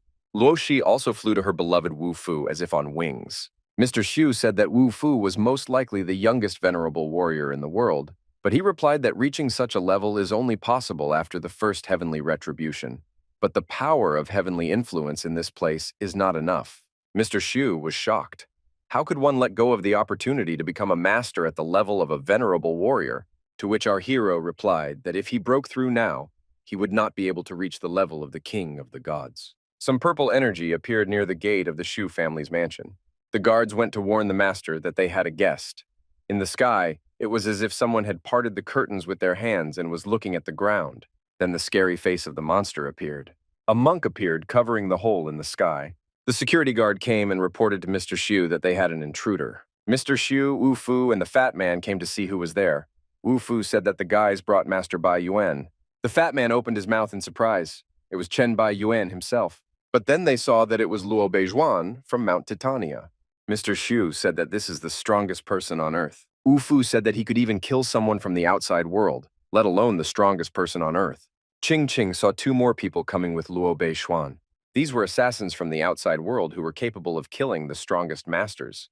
Wu Fu thought that they wanted to kill him in any way. Ching Ching suggested escaping because there were three of them, but Wu Fu said that these assassins were much weaker, and he would deal with them himself. The girl blushed. She was pleased that Wu Fu was worried about her. Wu Fu warned Ching Ching that she should not let them take her hostage. Wu Fu ordered the fat man to protect her because these guys are quite cunning. The master smiled and said that he had not come down from the mountains for a very long time, and he could destroy them with a snap of his fingers. The fat man was not taken aback and said that they were stronger than him. The fat man was the first who dared to tell the master this. The master took aim to hit the fat man right in the forehead with a needle, but he didn't even blink an eye. Wu Fu snatched that needle and crushed it in his hands. He said that he is the main character. The master cannot kill anyone before him. The master said that there were three of them, and each of them was superior to Wu Fu in cultivation. Wu Fu told him that if he opened his eyes, he would see that Wu Fu was not alone here. A flow of energy began to spiral in front of our hero. It was Luo Shi who arrived with her clan. The elders also arrived, Grandma Luo Shi and Grandfather Ching Ching. Luo Shi with his grandmother and Ching Ching with his grandfather and father, the fat man, they all stood shoulder to shoulder with Wu Fu. The blindfolded old man said that they themselves wanted to give up their lives. The devils around him laughed. Luo Beizhuan said that since they dared to come here, he would personally imprison them forever, and he alone was more than enough to kill everyone. Wu Fu used his star sword tactics. But one blow from a practitioner at the Dao fusion level was nothing for the old man. Energy in the form of clawed paws wrapped itself around Wu Fu, but he said that this was just the beginning. The old man came under the influence of such strong energy that everything exploded around him. Luo Beizhuan even received a wound on his hand. This was a power that surpassed the Dao fusion level. Wu Fu asked him how he knew what level he was. Luo Beizhuan also launched his attack, so powerful that Wu Fu fell to the ground. The elders were worried and wanted to help Wu Fu. Demons were breaking through the energy towards our hero. Wu Fu almost fell and his star sword became red hot. The fat man also fell under the influence of this force. A powerful column of energy fell to the ground. It was a barrier. The fat man realized that he and Wu Fu were separated. The fat man approached the barrier and wanted to touch it with his hand, but they shouted at him not to touch it. But it was too late. The fat man suddenly disappeared. Ching Ching asked her father if it was possible to pass through the barrier. She wanted to help, but her father replied that even if they came in, they would only be in the way. The elders found themselves inside a barrier that possessed incredibly strong energy. He definitely killed a lot of people. You had to be on your guard all the time. Suddenly, Grandpa Ching Ching shouted for everyone to be careful. His scarf was carried by a stream of energy. He managed to grab onto it. Grandma Luo Shi realized that this was an illusion. A demon loomed over Mr. Xu from above, as if it was about to rush at him. Suddenly, Wu Fu appeared in front of Mr. Xu and put up a guard with his hand. Luo Beizhuan was holding a purple flask. He said that those who are behind the barrier can no longer escape. The old man opened the flask, and violet energy began to come out of it. He said that the power of this barrier was enough for him to destroy everyone with one blow. This energy turned into thick walls of an impenetrable barrier. The old man put everyone in a huge purple ball from which there was no way out. Wu Fu and his friends were trapped in this huge ball. Luo Beishuan told the demon that his task was completed, and the rest was his responsibility. The old man was talking to demons. Pieces began to fall off the large ball. The barrier was collapsing. The old man could not believe that this was possible. This energy destroyed the barrier completely. Wu Fu came out to meet them and said that he could not be defeated with such a pathetic attack. Then the demons decided to deal with Wu Fu on their own. The barrier was just an illusion. The old man was blindfolded and looked for Wu Fu. Our hero stood behind him and asked if he was looking for him. Wu Fu dealt a decisive blow with the star blade. Luo Beishuan fell to his knees. The demons saw how powerful the energy of the star blade was. The elders came out to meet the demons, grandmother Luo Shi and grandfather Qing Qing. The elders unanimously defended Wu Fu. The demons just laughed, seeing such protection. Wu Fu cut off the old man's hand with his star blade. The old man took off his blindfold and said that he would destroy Wu Fu. The old man used the divine hand technique and sent streams of purple energy. Wu Fu thought that even losing his arm did not affect his strength. The old man threw out such powerful jets of energy that they spread throughout the entire space. He screamed at Wu Fu to go to hell. A black cloud of all-consuming energy moved toward Wu Fu. It was in the form of a huge beast with a terrible mouth. Wu Fu used his star blade again. The blade's energy smashed this beast into pieces. Sprays flew from the cloud in different directions, and the terrible beast turned into some kind of purple mass. At this time, Mr. Xiu was fighting with the demon. He called Wu Fu for help. Elder Xiu fought the demon with all his might, using every method he knew. Mr. Xiu did everything he could. He was already holding his hand to his heart. Although the old man was missing an arm, he was very upset. He shouted that no technique could defeat his absolute power. Daggers from the sky began to rain down on the demons. Ting Ting and the fat man were very scared. Wu Fu was nowhere to be seen. Luo Shi was also scared, but she knew that he couldn't give up just like that. Suddenly, everyone saw that the barrier was destroyed. The fat man saw Wu Fu being taken away by some creature. Behind the clouds of smoke was a pink sky. Wu Fu was in a golden glow. At this time, in the outside world, a man in a hooded cloak was watching Wu Fu as if in a mirror. This person said that Wu Fu needed to be eliminated. Otherwise, he would definitely be a threat to their plans. Qing Qing said that something is always happening, and she can't help Wu Fu. Luo Shi said that Wu Fu had never let them down. The fat man asked Wu Fu to take out a 10-meter giant blade and destroy this bastard. The demon said that the blind old man was right. This weapon is worthy of being divine, and the only way to take possession of it is to kill Wu Fu. Luo Beishuan grabbed his severed hand. He missed it. The old man launched a bunch of energy that he had been accumulating for the last 10 years with his whole hand, with the goal of exploding Wu Fu. Our hero replied that without a combat barrier, the old man poses no threat to him. Luo Shi shouted for Wu Fu to be careful. This energy may have been strong, but it did not cause any damage to Wu Fu. The blind old man continued to rage. He shouted that this was not the end. The old man changed the direction of his attack. Using the star sword, Wu Fu repelled Luo Beishuan's attack. Luo Beishuan was furious and continued to attack. Wu Fu used the star blade technique, reverse movement. The demons were shocked by what they saw.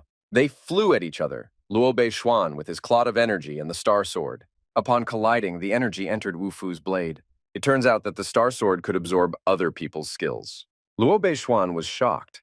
He was left without the power that he had been accumulating for 10 years. Wu Fu swung his sword and said that he would return his power now. The old man put out his whole hand and prepared to repel the attack of his own energy. Suddenly, all his strength disappeared somewhere. There was such an explosion that the mountains shook and a glow formed above them. It looks like Luo Beishuan made a puddle of fear. The old man realized that he had been too reckless. Luo Beishuan fell to the ground dead. Wu Fu stuck the star blade into the ground, in the place where the old man lay. The demons realized that the aura of the blade had increased 10 times, but Wu Fu was exhausted. It's time to take the divine weapon from him. Mr. Xiu said that if they decided to kill Wu Fu in the Xiu clan's territory, they would have to go through his corpse. The demons decided that grandfather had problems with his head. One of the demons simply threw the grandfather aside with a wave of his hand and told him to get out of the way. Luo Shi and Qing Qing saw what happened to Grandpa. The demon approached Wu Fu, who was kneeling, and said that it was time to say goodbye. But Wu Fu replied that it was too early. The demon struck such a blow that Wu Fu fell. Wu Fu jumped and flew at the speed of a bullet along such a strange trajectory that everyone just opened their mouths. The fat man and Luo Shi realized that Wu Fu was leading the demons to the mountain. The demons took off and rushed after Wu Fu. Qing Qing and Luo Shi also decided to follow them. Suddenly, Luo Shi took Qing Qing by the hand and stopped her. Wu Fu probably wants to protect them all, so he took the demons away. Mr. Xiu confirmed Luo Shi's guesses and said that if they cannot help, they should at least not interfere with Wu Fu. Ching Ching clenched her fists and thought that she really wanted to become stronger. Ching Ching no longer wanted to be so defenseless. The demons were about to overtake Wu Fu. Our hero smiled and said that everything is just beginning.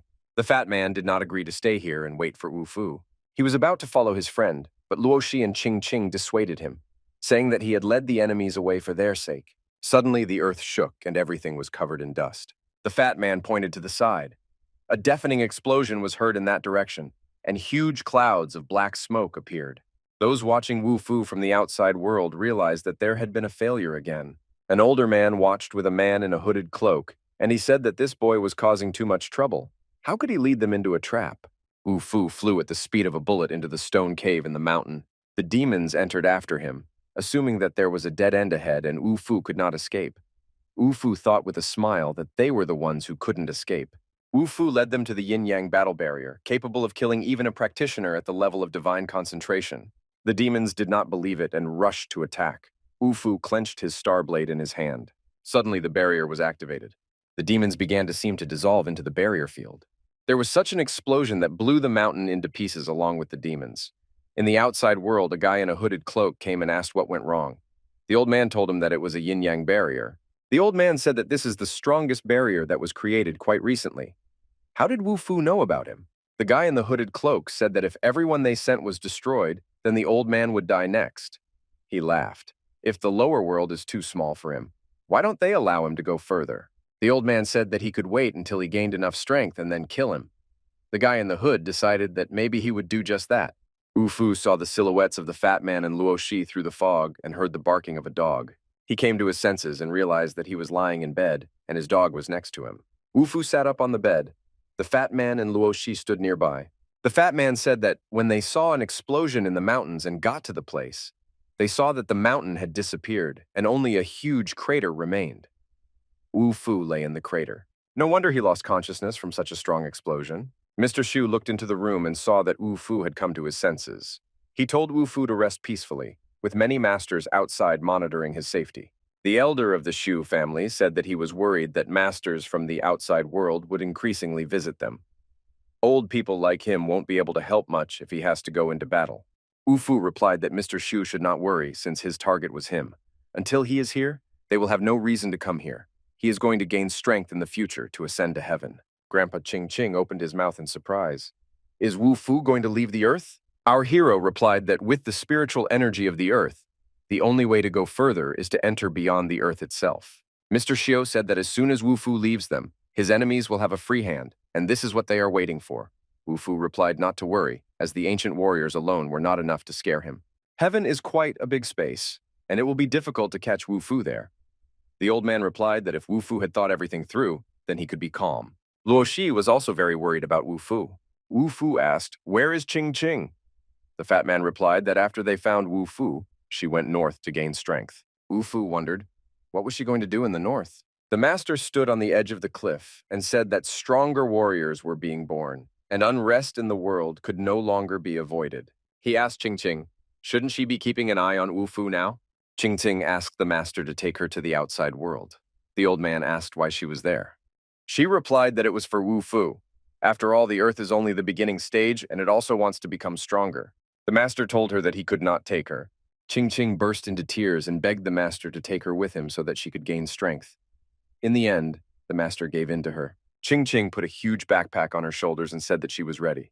The old master told Ching Ching that he was only doing this out of love for Wu Fu. He will send her home as soon as she regains her strength. The girl thought if only Wu Fu would wait for her return. At this time, the whole family was looking for Ching Ching. Grandfather was told that she was seen at the entrance to the portal in the company of some old man. Wu Fu told Mr. Xu not to worry. Ching Ching is in good hands. Wu Fu said that the masters of the outer world can activate the portal through teleportation, but the earthly masters can only go up in two places. He showed the Sky Rock and the He Sea on the map. They decided to go to the Heavenly Rock. Mr. Xu said that this is a bad place, but that was precisely why Wu Fu wanted to go there. Two people squatted in the semi-darkness. The guy in the hooded cloak knew that there were only two open portals on Earth, and he now knew where Wu Fu would be heading. He ordered that all sects located near the portal be informed. Suddenly, another man appeared, whose face was hidden in the darkness. He asked who gave the order to the guy in the hood to kill someone. It turns out that a new monster has awakened. Mr. Xiu asked Wu Fu to take care of his granddaughter in the outside world. There, where the heavenly cliffs were, a girl stood and said that sect master Luo Xuan was killed by a 20-year-old newcomer. His name is Wu Fu. A woman's hand appeared from behind the curtain and someone said that it was getting more and more interesting. Wu Fu and the fat man, dressed in fur coats, walked through the snowstorm. Luo Shi also went with them. She said that the head of the snow sect is a deceitful person. Suddenly, a man met them and asked if there was anyone named Wu Fu among them. The sect members bowed and said that the master of the ancient snow sect had sent them to greet the guests. Wu Fu asked that since she decided to meet them, why didn't she come herself? The sect leader was a girl, and if it weren't for the master's kindness, she would have already killed him for his statement. The fat man asked that they really didn't know who they were talking to. Wu Fu killed the strongest master on earth with one blow. Just in case, he hid behind Wu Fu, but he said that he had no ill intentions towards the snow sect, and he was only here for the sake of the ancient barrier at the top of the heavenly cliff. Wu Fu's eyes flashed and said that their sect was not very friendly to guests. Our hero told the fat man that they were moving on. The servants came to the snow sect master and said that Wu Fu was too self-confident and did not want to go to her. Then the snow sect master thought that she had no choice but to go to him herself. Wu Fu, the fat man, and Luo Shi continued to walk through the snowy area. Wu Fu stopped and said that he saw something. The fat man also looked closely and also saw something. In the forest, among the trees, the eyes of some monsters sparkled. These were huge wolves, a whole pack. The fat man was very afraid of the wolves, but Wu Fu told him that he was not so weak and had nothing to fear. Before Wu Fu could say this, a huge mouth opened right next to them. Wu Fu and the fat man punched the wolf from both sides. Luo Shi also repelled the attack of the wolves. The wolves scattered in different directions like rags. There were more and more wolves. Our hero said that we need to find the leader of the pack. He saw the largest and most ferocious wolf. He was the leader. Wu Fu rushed with his sword to attack the wolf. The wolf bared his teeth and was ready to rush at Wu Fu. Choosing the moment, the wolf attacked our hero. Wu Fu, deftly wielding his sword, repelled the wolf's attack. Wu Fu created a protective sphere that the wolf could not penetrate. The star blade ended up in the wolf's muzzle, and he felt his imminent death. At this time, Wu Fu felt that the wolf was disappearing. The force affected Wu Fu and helped the wolf escape. A woman in a black dress appeared and said that they had come to the Tian Shan mountain and planned to kill the master's beloved pet. This girl was a snow sect master. She knew why Wu Fu was here, and if he needed her assistance, he should do everything as she said. Wu Fu told her that there were two conditions to activate the portal. First, the master must be no weaker than the level of a venerable warrior. And second, the presence of a heavenly aura. Wu Fu had already accumulated heavenly energy, but the master had not yet reached the level of a venerable warrior. The sect master was surprised. How could Wu Fu know this? Suddenly, Wu Fu saw that an avalanche was approaching them. The sect master said that if Wu Fu survived and made it to the top, she would allow him to activate the portal. A huge mass of snow was rushing towards them from the mountain. The master and her maid stood and watched as Wu Fu and his friends were covered by an avalanche. Suddenly, flames burst out from under the snow. The snow sect master and her maid began to freeze from the heat. It turned out that it was the Wu Fu dog of enormous size and with wings who came rushing.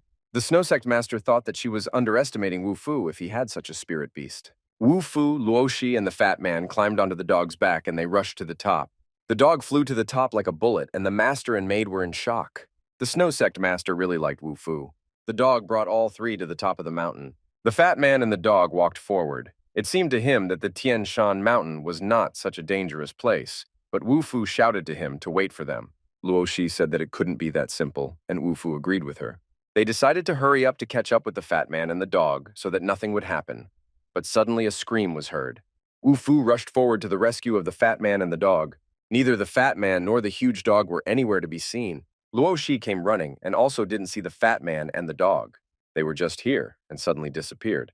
But Wu Fu said that if, God forbid, someone harms the dog, he will not forgive it. Luo Shi wanted to go in the other direction to quickly get around this area, but Wu Fu did not let her in because everything here is not so simple and you cannot act alone. The spiritual connection that united Wu Fu with his dog was broken. The snow sect master suddenly appeared. She said it was a bad place. They came here without taking care of the guiding threads. The master said that the heavenly mountain was very dangerous, just like the He Sea, and if they were trapped here, they could only wait for death. The sect master said that this place belongs to her and she is preparing to ascend, but she needs to find a portal and none of her people can find it. Wu Fu said that just because she didn't find him, that didn't mean he wouldn't find him either. The sect master had been looking for him for years. How could a 20-year-old youth surpass her? Wu Fu realized two things. The first was that the portal definitely existed here. The second was that people were not being harmed here, and the fat man and the dog were probably just lost. The snow sect master said that he was right, but how was he going to find the portal? Wu Fu said that the portal is right in front of her, but she is too weak to activate it. He put his hand to the wall and the wall began to crack. The fat man and the dog stood in some kind of crevice and could not understand where they were. The fat man felt something, but could not understand what it was. This mountain was a huge portal. There was a bright flash at the top of the mountain. This flash could be seen even from Mr. Shu's house. Ching Ching's grandfather and father stood and looked at the sky. It seemed that Wu Fu had managed to open the gate, and Ching Ching's fate was in Wu Fu's hands. A monk and his disciple stood on the burn, and the monk said that this is how ascent occurs. These people go to the upper world. Lu clan area. Lu and his father stood on the mountain. Father asked, "Shouldn't Lu be with Wu Fu?" Lu replied that he had so much to keep under control and she had nothing to do with him at all. The guy in the hooded cloak watched Wu Fu and thought that he might show up in the outside world at any moment. After Wu Fu opened the portal, the snow sect master decided that she should go there alone. Wu Fu began to call the fat man and the dog because the portal was already open. The fat man heard and told the dog that he needed to fly there. Wu Fu asked Luo Xi if she was ready. The girl replied that she was ready. The dog and the fat man had just arrived, and they all moved forward together into the outside world. They were moving towards the outside world, but Wu Fu realized that something had gone wrong. Wu Fu found himself in the middle of some forest, but he had just been in a portal. His head hurt badly. Something happened during the ascent, but he didn't remember anything. He thought about Luo Xi and the fat man, and decided that he needed to restore his spiritual energy before something bad happened. Suddenly, an incredible number of arrows flew towards Wu Fu. Our hero only managed to dodge them. He was surprised how the arrows ended up in such an abandoned place. Wu Fu felt a blow to his head and fell face down. He was lying on the ground and there was some creature next to him. A fire was burning in a clearing in the night forest. Wu Fu stood tied to a tree with a thick rope, and opposite him stood a girl with small fox ears. Wu Fu thought that he had never seen a person with animal ears, and the girl said that she was Yameng. From now on, she is his master. Today, Wu Fu must take part in the tournament and bring her victory. Wu Fu wanted to free himself from the rope, but she said that the rope was very strong. If it weren't for Wu Fu's injuries, she wouldn't have been able to catch him. He asked the girl, "Is she from the animal clan?" Yameng said that their clan teaches how to hunt prey unnoticed, so she had every chance of catching him. Suddenly, two guys with legs like birds appeared. These creatures had wolf heads, and they decided to look at the practitioner that Yameng had caught. Meng closed Wu Fu and said there was nothing to see here. The two started laughing at the girl and said that she lost last year and would be embarrassed this time. They mocked and laughed at the girl. Yameng lowered her head. Wu Fu could not allow the girl to be laughed at. One of the creatures who came reminded that he tore her pet apart with his own hands last time, and this year there will be no exception. The girl clenched her fists from powerlessness and anger, and Wu Fu said that this man, the wolf, was probably strong, since he had the impudence to joke about him. Wu Fu invited him to make a small bet. The guys with wolf heads began to doubt why they should make a bet with a slave. Wu Fu asked what was wrong, and they replied that if he was so good, then how did Yameng catch him? Yameng shouted that they would check it tonight. Wu Fu stood tied to a tree and thought, why is he constantly surrounded by idiots who are looking for fights? Yameng untied Wu Fu from the tree and asked if he could really win. The girl said that she had to catch the best demonic beasts, but they all died in battle. Wu Fu asked why she caught him. After all, he is not a demonic beast. Yameng replied that it fell from the sky and scared away all the demonic beasts. Wu Fu said that if the fight is between animals, then at least it is strange for him to go there. Wu Fu asked if he wins, will she let him go? The girl said she would let me go. We see an arena with stands for spectators. Yameng led Wu Fu in with a collar and a leash, and everyone led their animals the same way. Wu Fu thought that the little one was holding him for a dog. Yameng was very worried that Wu Fu would win. She told him that they are all weak, but the biggest animals are strong. Wu Fu saw a huge wolf with burning eyes. It was half wolf, half man. He was several times larger than Wu Fu. It was a black and gold wolf. A pale young man appeared and asked Yameng, "Is this the one she is performing with today?" pointing to Wu Fu. Wu Fu, looking at the wolf, thought that he must have lived at least 1,000 years. An ordinary beast would not be able to withstand such a heavy aura. The young man's name was Ioli, and he said that his wolf taught him something strange, which is why he became so angry. The wolf's eyes burned with fire. Red stripes glowed in front of his muzzle. He stood in front of Wu Fu, Yameng, and Aoli, and emitted streams of the strongest aura. Wu Fu immediately realized that the wolf was intimidating him. Aoli took his wolf and said that he would let him frolic when there was time. Wu Fu thought that this was the first time he had met such a beast. Yameng said that there are two traits in their family. They are smart like people and strong like animals. Wu Fu replied that if this was true, then she could fight alone.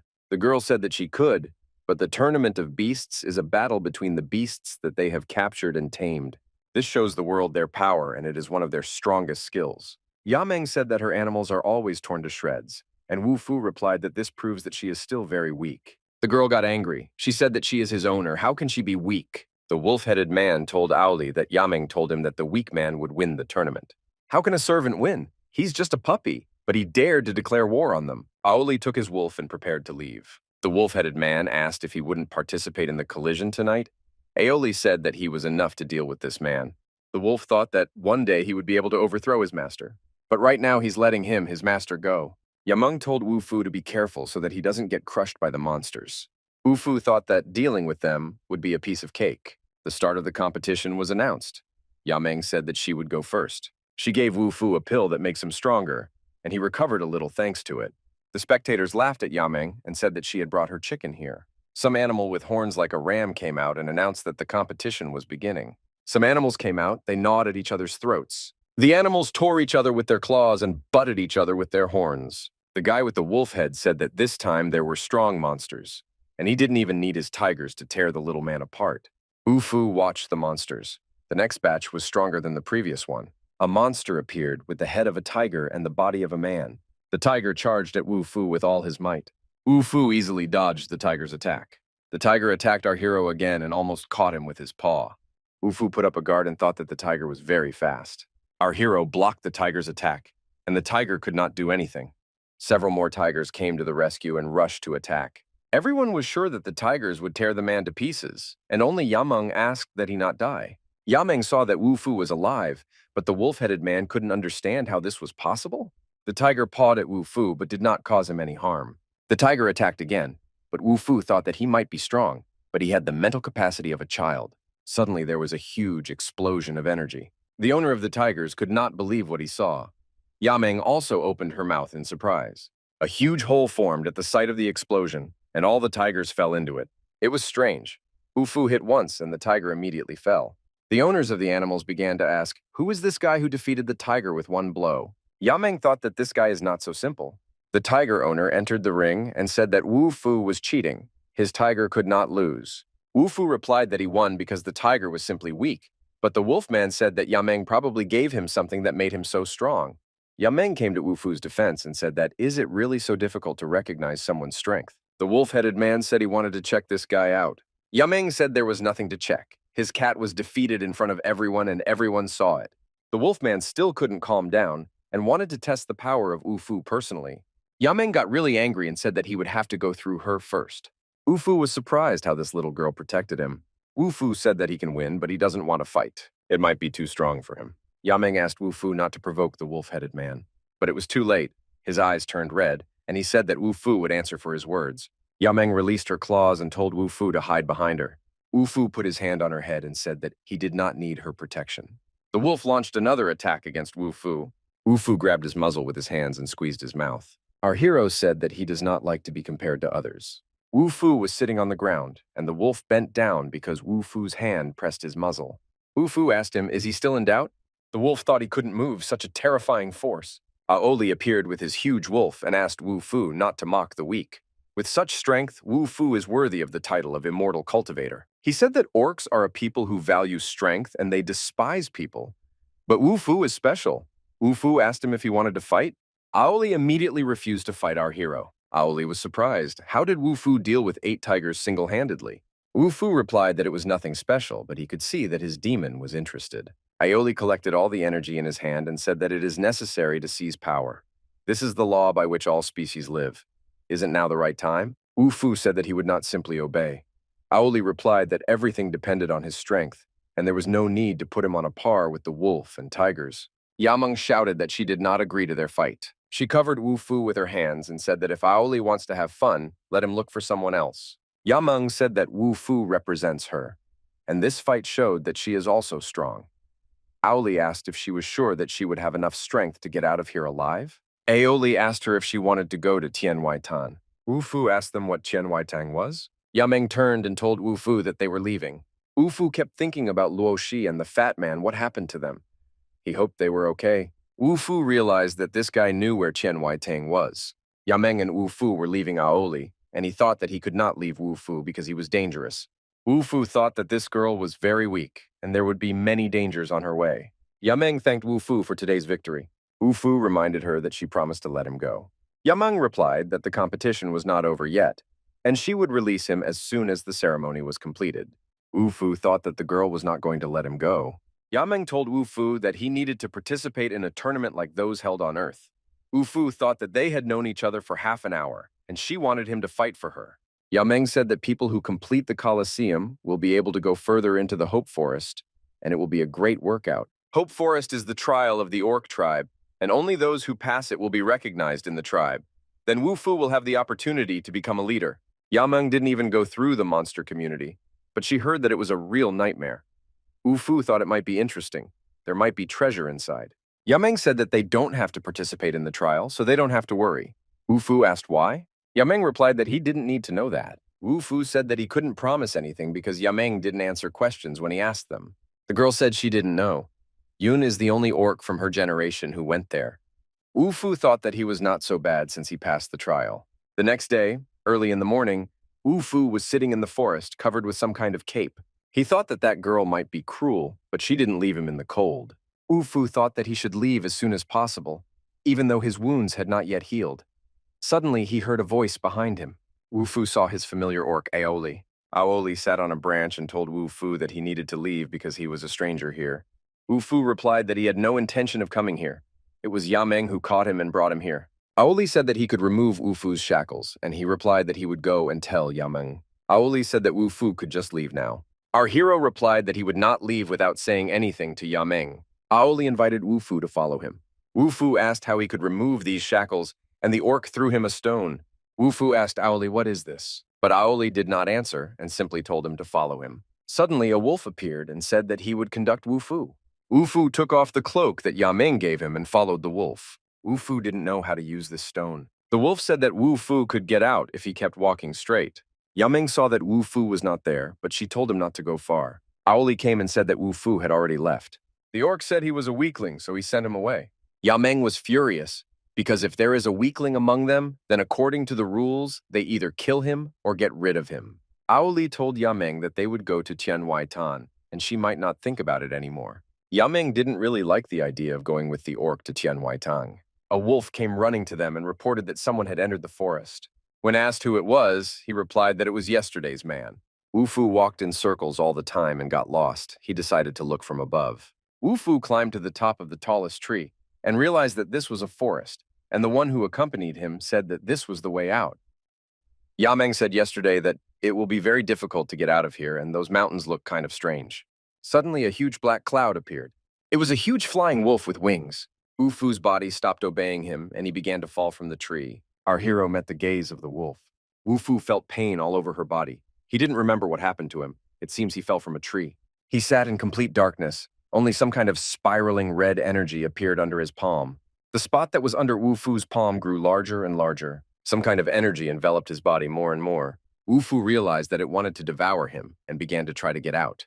He was already almost completely absorbed by an incomprehensible substance, but he extended his hand and summoned his star blade. When Wu Fu took the blade in his hands, he realized that it was his consciousness. Wu Fu heard voices calling him. He woke up, opened his eyes, and saw little Yameng in front of him. She smiled joyfully and said that he had returned. Wu Fu hit himself so hard when he fell that everything hurt. Yameng asked Wu Fu why he slept here. Wu Fu replied that he got lost while looking for a way out, and then he saw the monster and lost consciousness. Yameng gave him the metamorphosis fruit to help him gain some weight. Wu Fu said that the monster was huge and had wings. Yameng replied that he had bumped into the owner of the forest. She said that he is the ruler of this place. He cultivated his power for at least 10,000 years. Wu Fu said that he is not a monster, he is a spirit beast. This beast has lived here longer than the orcs. Wu Fu asked what Yameng is doing here. Wu Fu said that the Aoli wolf said that he wanted to take him to Tianhuaitan. Yameng got angry and said, how could he listen to him? Thank God she found him first. Yameng told Wu Fu to promise not to run away, otherwise he would undermine his credibility. The girl asked that everything be forgotten. She's the one who got him involved in all this. Wu Fu replied that she had come for him. Yameng said that it was not because of him, but because of the collar. Wu Fu said it was good that she found him. But how will they get out of here? If there is an entrance, then there must be an exit, and if there is none, then they will create it themselves. They walked through the forest, and Wu Fu asked, "What if they meet the Lord of the Forest?" Yameng said that he is sleeping now. He sleeps for 2 months a year. Since he always falls asleep at different times, they bring him offerings to the forest. Wu Fu thought that he would use his sleep time to make a breakthrough. They heard some noise in the sky. Wu Fu thought it was the Lord. At this time, in the hopeless forest, the wolf reported to the orc that Yameng had entered the forest, and the Lord was not sleeping now. They cannot go inside the forest. We decided to find the leader. He should know how to save Yameng. Wu Fu and Yameng were sitting in a clearing in the forest near the fire they had lit. They were cold. Wu Fu told Yameng not to worry. He would protect her. She lay down under a tree, and Wu Fu sat leaning against the trunk and also dozed. Yameng fell fast asleep and had a dream. The woman extended her hand to her in her sleep and told her it was time to go home. It was her mother, and she told Yameng to go home with her mother. The girl got up and went into the forest as if following her mother. Yameng still saw her mother in her dream, but suddenly she came across some kind of bird. The bird increased in size and turned into a monster with a terrible beak. Wu Fu told the girl that it was just a dream. A huge monster stood in front of Yameng, ready to devour her. Wu Fu grabbed her and pulled her out of the monster's clutches. It was just a dream. Wu Fu stood next to her and told her to wake up. Yameng opened her eyes and asked what happened. At this time, the monster that Yameng had seen in her dream appeared above them. Wu Fu grabbed Yameng in his arms and they ran away from the monster. Wu Fu had just cut him down, but he was recovering very quickly. He told Yameng to hide and said that he would deal with the monster himself. Wu Fu turned to the monster and asked how dare he abandon his master. The monster attacked Wu Fu with its tentacles, and Wu Fu took out his star blade. Our hero thought that a simple blow would not kill him, and he needed to come up with something else. Yameng shouted that the monster is powerless against sunlight, but where can you get the sun at night? The girl smiled. She was planning something. Wu Fu decided to cut the monster's body. He attacked him with such force with his blade. There was a strong explosion and burst of energy in the middle of the forest. Wu Fu couldn't believe that this monster was immortal, using energy to regenerate itself. Wu Fu told Yameng to be careful, otherwise he would eat her, but she replied that she could handle him herself. There were many luminous points in the forest, and they thought that the monster was not alone here. Yameng and Wu Fu attracted other creatures. The creatures hunt in packs, but there was a very large pack here. In addition, these creatures recover very quickly. Yameng said that these are the weakest creatures in the forest. Wu Fu picked her up again and carried her. Wu Fu decided to run away, and Yameng said that it turns out he was a coward. He replied that he did not know how strong they were. The monster that Wu Fu had cut down reformed again and chased after them. Wu Fu and Yameng climbed onto a tree branch because the monsters moved with tentacles and they couldn't get there. The monster began to twist into some kind of figure. Wu Fu couldn't understand what was going on here. This figure turned into a huge black mouth with red teeth. This mouth was ready to swallow Wu Fu and Yameng sitting on a branch. Our hero decided to retreat and quickly jumped from the branch. Wu Fu thought that these creatures are very smart. They move in large flocks. Still, he had suspicions that something was unclean here. Yameng said she thinks it's because of him. Wu Fu thought it was because of the star blade. Since its ascent, the blade has not calmed down. The monsters were already very close to Wu Fu.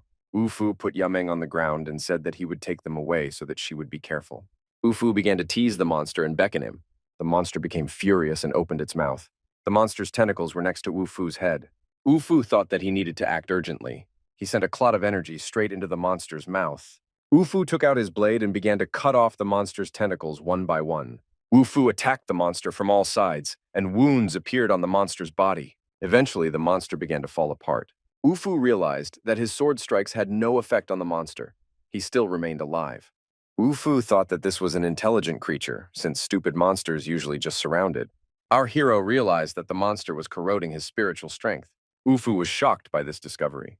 Our hero realized that if this continues, he will lose. Wu Fu struck with his sword. The monster shattered into small pieces. Suddenly, he was attacked by some incredible force. Yameng shouted at Wu Fu, "Don't use physical force, it won't work!" The monster recovered and launched a new attack towards Wu Fu. Yameng screamed for Wu Fu to save her. But how to do this? Does he have any other abilities? Yameng screamed at him to make the invisible visible, turn everything into nothing, gather spiritual power, and defeat the monster. Wu Fu thought about her words. What does it mean to make the invisible visible and materialize everything? Yameng shouted for Wu Fu to be careful, as the monster's mouth was already very close. Wu Fu thought that this world was very strange. It was crowded by the weakest of monsters. If this continues, he may lose. The Starblade continued to send signals. Wu Fu, he tried to figure out what the blade wanted to tell him. Suddenly, a woman's hand appeared on the other side of the blade. Our hero asked who it is. The one who appeared replied that he had been waiting for his arrival. Wu Fu was floating in the air, and a woman was hovering nearby, and there was a blade between them. It seemed that Wu Fu was inside the monster, and Yameng was calling out to him from outside. Suddenly, the monster spat Wu Fu out, and Wu Fu was lying on the ground in the forest, and Yameng was bending over him. Wu Fu was unconscious. When Wu Fu came to his senses, he was lying on something soft. He couldn't understand what was happening. Wu Fu was lying on Yameng's chest, which is why he felt so soft. The girl punched him in the jaw. She said that if this had not happened because he was protecting her, then she would have bitten off his hand with which he grabbed her breast. The blow was so powerful that Wu Fu lost consciousness again. The monster nearby became very angry and opened its mouth, but it was too late to run away from him. Wu Fu decided to try something new. Our hero stood right in front of the monster's open mouth. His star blade emitted such a strong aura that the monster felt hot. The energy was so powerful that it pierced right through the monster's body. Yameng was surprised. Where did such powerful energy come from? Wu Fu realized that he had only used 20% of the Starblade's power before. At this time, someone approached them and said that it turned out that they were alive. Yameng asked the newcomer what he was doing here. It was Aioli, and he told Yameng that she had done something wrong. Yameng covered Wu Fu with her hand and said that all this happened because of Aioli, and she came here for Wu Fu. Aioli closed his eyes and admitted that he had been too careless, and that was why Wu Fu snuck in here. Yameng asked Aioli, since he was already here, to tell them how to get out of this forest. Aioli kept his eyes on Wu Fu's Starblade. He told Yameng and Wu Fu to follow him. It's late. Aioli said that he doesn't want to become someone's lunch. Yameng said that Aioli has no idea how strong Wu Fu is. Aioli went forward and said that he did not care. Wu Fu closed his eyes and remembered his dog. Only Aioli could bring them back, since he is the strongest in the clan. The orc became very angry because Yameng did not allow him to say a word. Wu Fu said that this Aioli doesn't look that strong. He's only showing off his strength. Wu Fu just wanted to see his full strength. At this time, some sounds came from the sky. Yameng got scared and asked, "What is this?" A bright flash appeared among the dark forest, and an explosion was heard. Some kind of monster flew past them. They may need to fight. Wu Fu said that killing the weak is cruel. The figure of a wolf with its mouth wide open appeared from behind a tree. Aioli recognized the black dragon and wondered where he came from here. Wu Fu asked if this wolf was strong. Aioli replied that the black dragon and his black golden wolf were of the upper class. They climbed the trees and decided that they needed to leave this forest as soon as possible. The wolf did not wait for them to leave, began to gnaw tree trunks, and began to attack. Wu Fu, Yameng, and Aioli began to jump from branch to branch and run away from the wolf. Wu Fu asked why he was chasing them. Aioli replied that he was most likely chasing him, not them. Wu Fu asked, "Is he special? Why is the wolf chasing him?" It turns out that Aioli and Yameng can hide their smells, but humans cannot. Then Wu Fu decided to lead him away, and Aioli and Yameng told them to hide in a safe place. Yameng was against it.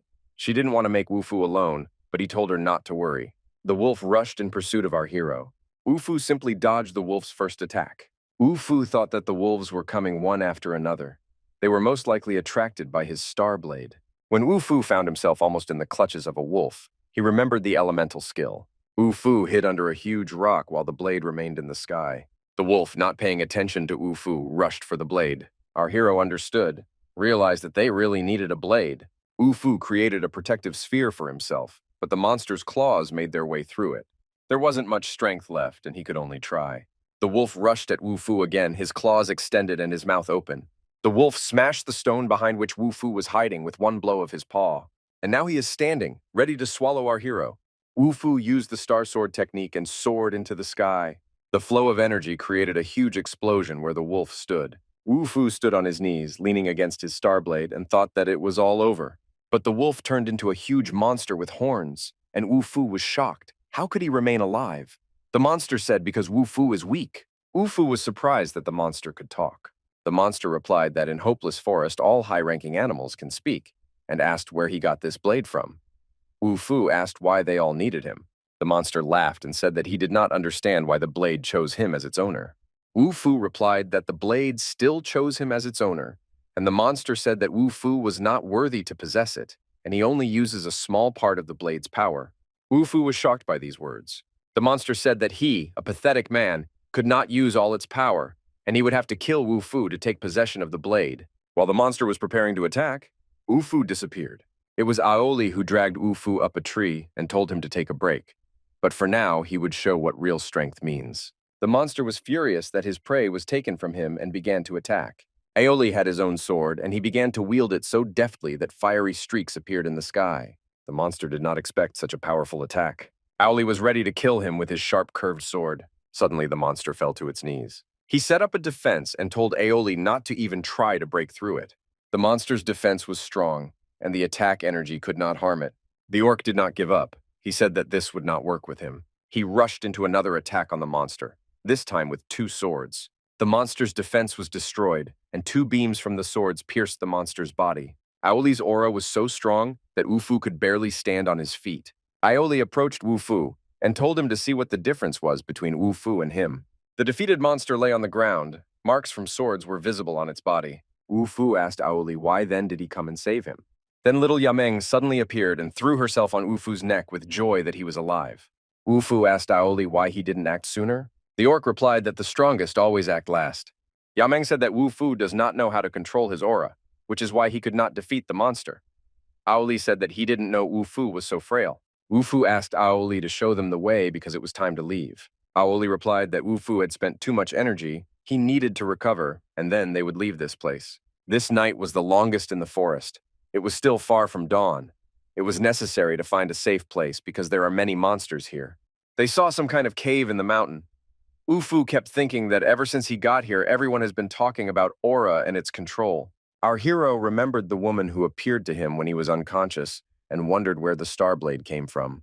They took refuge in a cave. Yameng brought wild fruits to Wu Fu. Yameng said that Wu Fu came from the outside world and should know a lot. He asked her why she needed to go to the outside world. Yameng replied that she needed to find someone there. But she cannot leave without the clan's permission. Wu Fu realized that this is why she constantly participates in competitions. Some didn't want her to leave her home, and getting into the outside world is not so easy. But I, Yameng, stood my ground. Aoli stood sadly and listened to what Yameng said.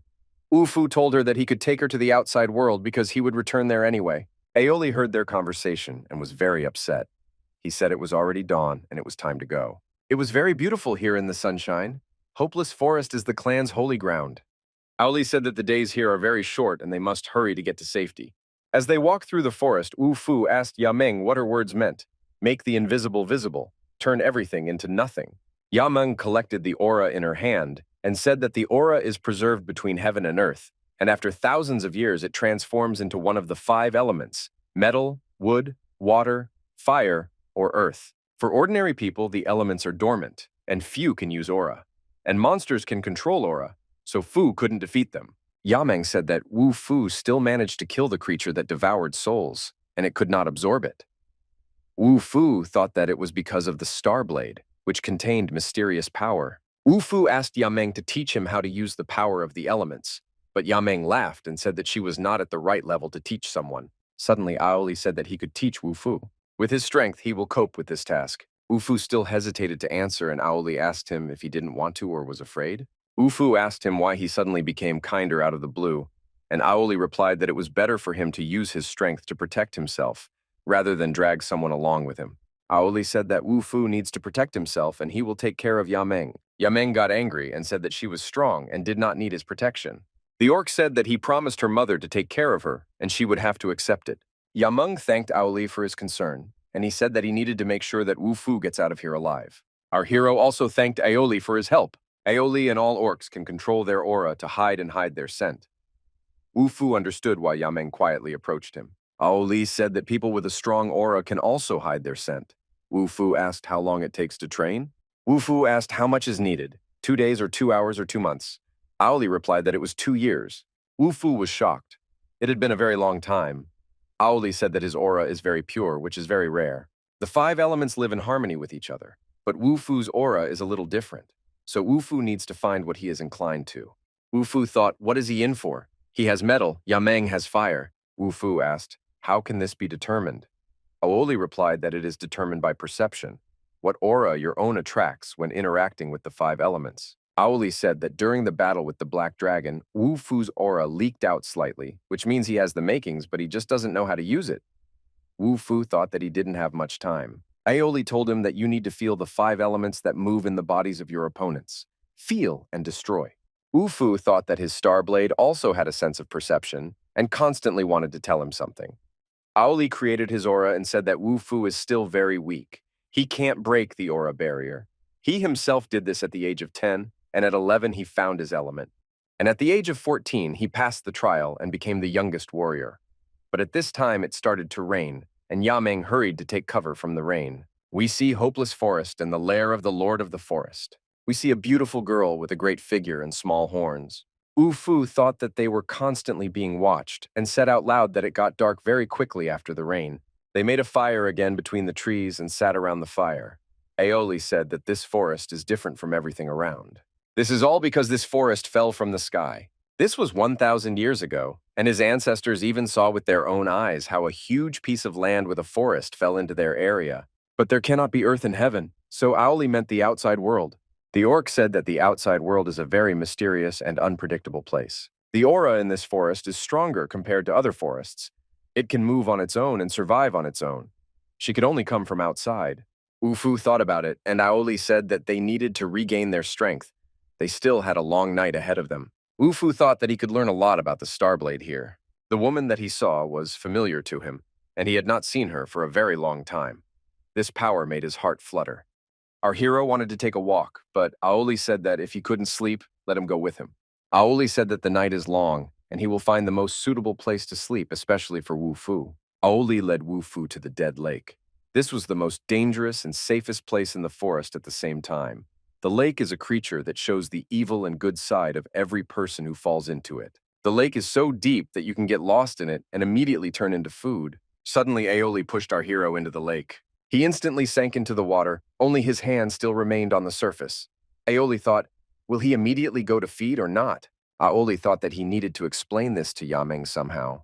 Wu Fu continued to sink lower and lower. He realized that Aoli was trying to kill him. Our hero reached the very bottom of the lake and fell. Wu Fu couldn't understand how he got to this place. He already thought that he was about to die. He saw another Wu Fu in the water and asked who it was. The second Wu Fu replied that it was him. Wu Fu said that he does not have twin brothers. The man with his face said that he was the embodiment of his inner, true self. Wu Fu said that if he was born by him, then he is his father. His reflection said that he could joke in such a situation. His true self told him that it was because of this attitude that he constantly loses. He wastes his energy on weaklings and does nothing but have fun and chat. Dead Lake reflects the true feelings of people. True Wu Fu appeared here because of his weakness, because of his gentle nature. He is destined to be a slave. Wu Fu got angry and said that he could use a couple of blows. Wu Fu's true self said that this is how it should be, and he needs to use all his strength to kill him. Of the two, only one will survive. Wu Fu swung and tried to hit his true self, but he grabbed his hand. Our hero had the feeling that he was hitting the feathers. True Wu Fu asked him if he finally understood. Wu Wu's reflection said that now it was his turn. Wu Fu, who appeared in the water, shrouded his blows in an aura, and our hero was still on his feet. Wu Fu told his reflection that he thought his blows would be very strong, but that was not the case. He can't even control his aura. With these words, Wu Fu's reflection became much stronger. The real Wu Fu only managed to block the blows of his reflection. How quickly he became stronger. Wu Fu's reflection was so fast that he couldn't even catch it with his eyes. Wu Fu's reflection told the real Wu Fu that he was trash who had no control over his aura. The real Wu Fu thought it was not time to give up on himself. Wu Fu's reflection said that he could not only use the aura of fire, but also the rest of the elements. Wu Fu himself is so stupid that he cannot master his aura. He will still put in more effort, since our hero is not yet exhausted enough. The real Wu Fu remembered the Star Blade and thought that there was only hope for him. He extended his hand, but the blade did not appear, and the reflected Wu Fu said that he could not summon it here. Wu Fu was truly scared. How come he couldn't summon his blade? Wu Fu's reflection told him that the water of the dead lake sealed the blade's power. He was originally sealed in the dead waters, and then people from the outside world freed him. Our hero asked how he knows all this. The reflected Wu Fu replied that he was created by water, and he acquired some of its memories. Wu Fu got angry and said that he was only able to do all this because of him. Wu Fu's reflection said that although he relies on his strength, it does not stop him from overpowering him. As he remembers, Wu Fu prayed for such strength that would not go against the light. The real Wu Fu lay face down on the bottom of the lake, and his reflection showed that these memories were lost in his memory. He took a huge needle and said that Wu Fu would not have a chance to think about these memories now. He stuck the needle right into our hero's head. Wu Fu heard a voice screaming at him to wake up. Wu Fu was somewhere completely naked, and a voice from the sword told him that he had finally woken up.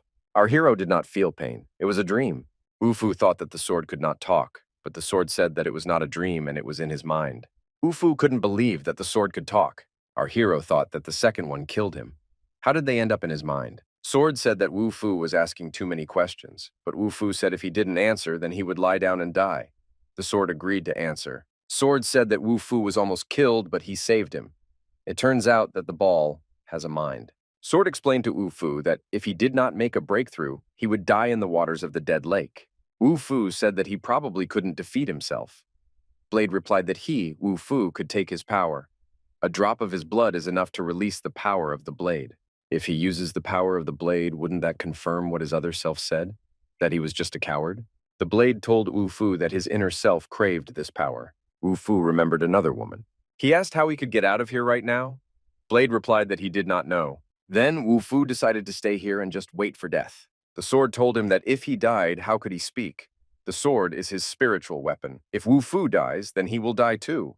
Our hero had the feeling that the blade was no longer his blade.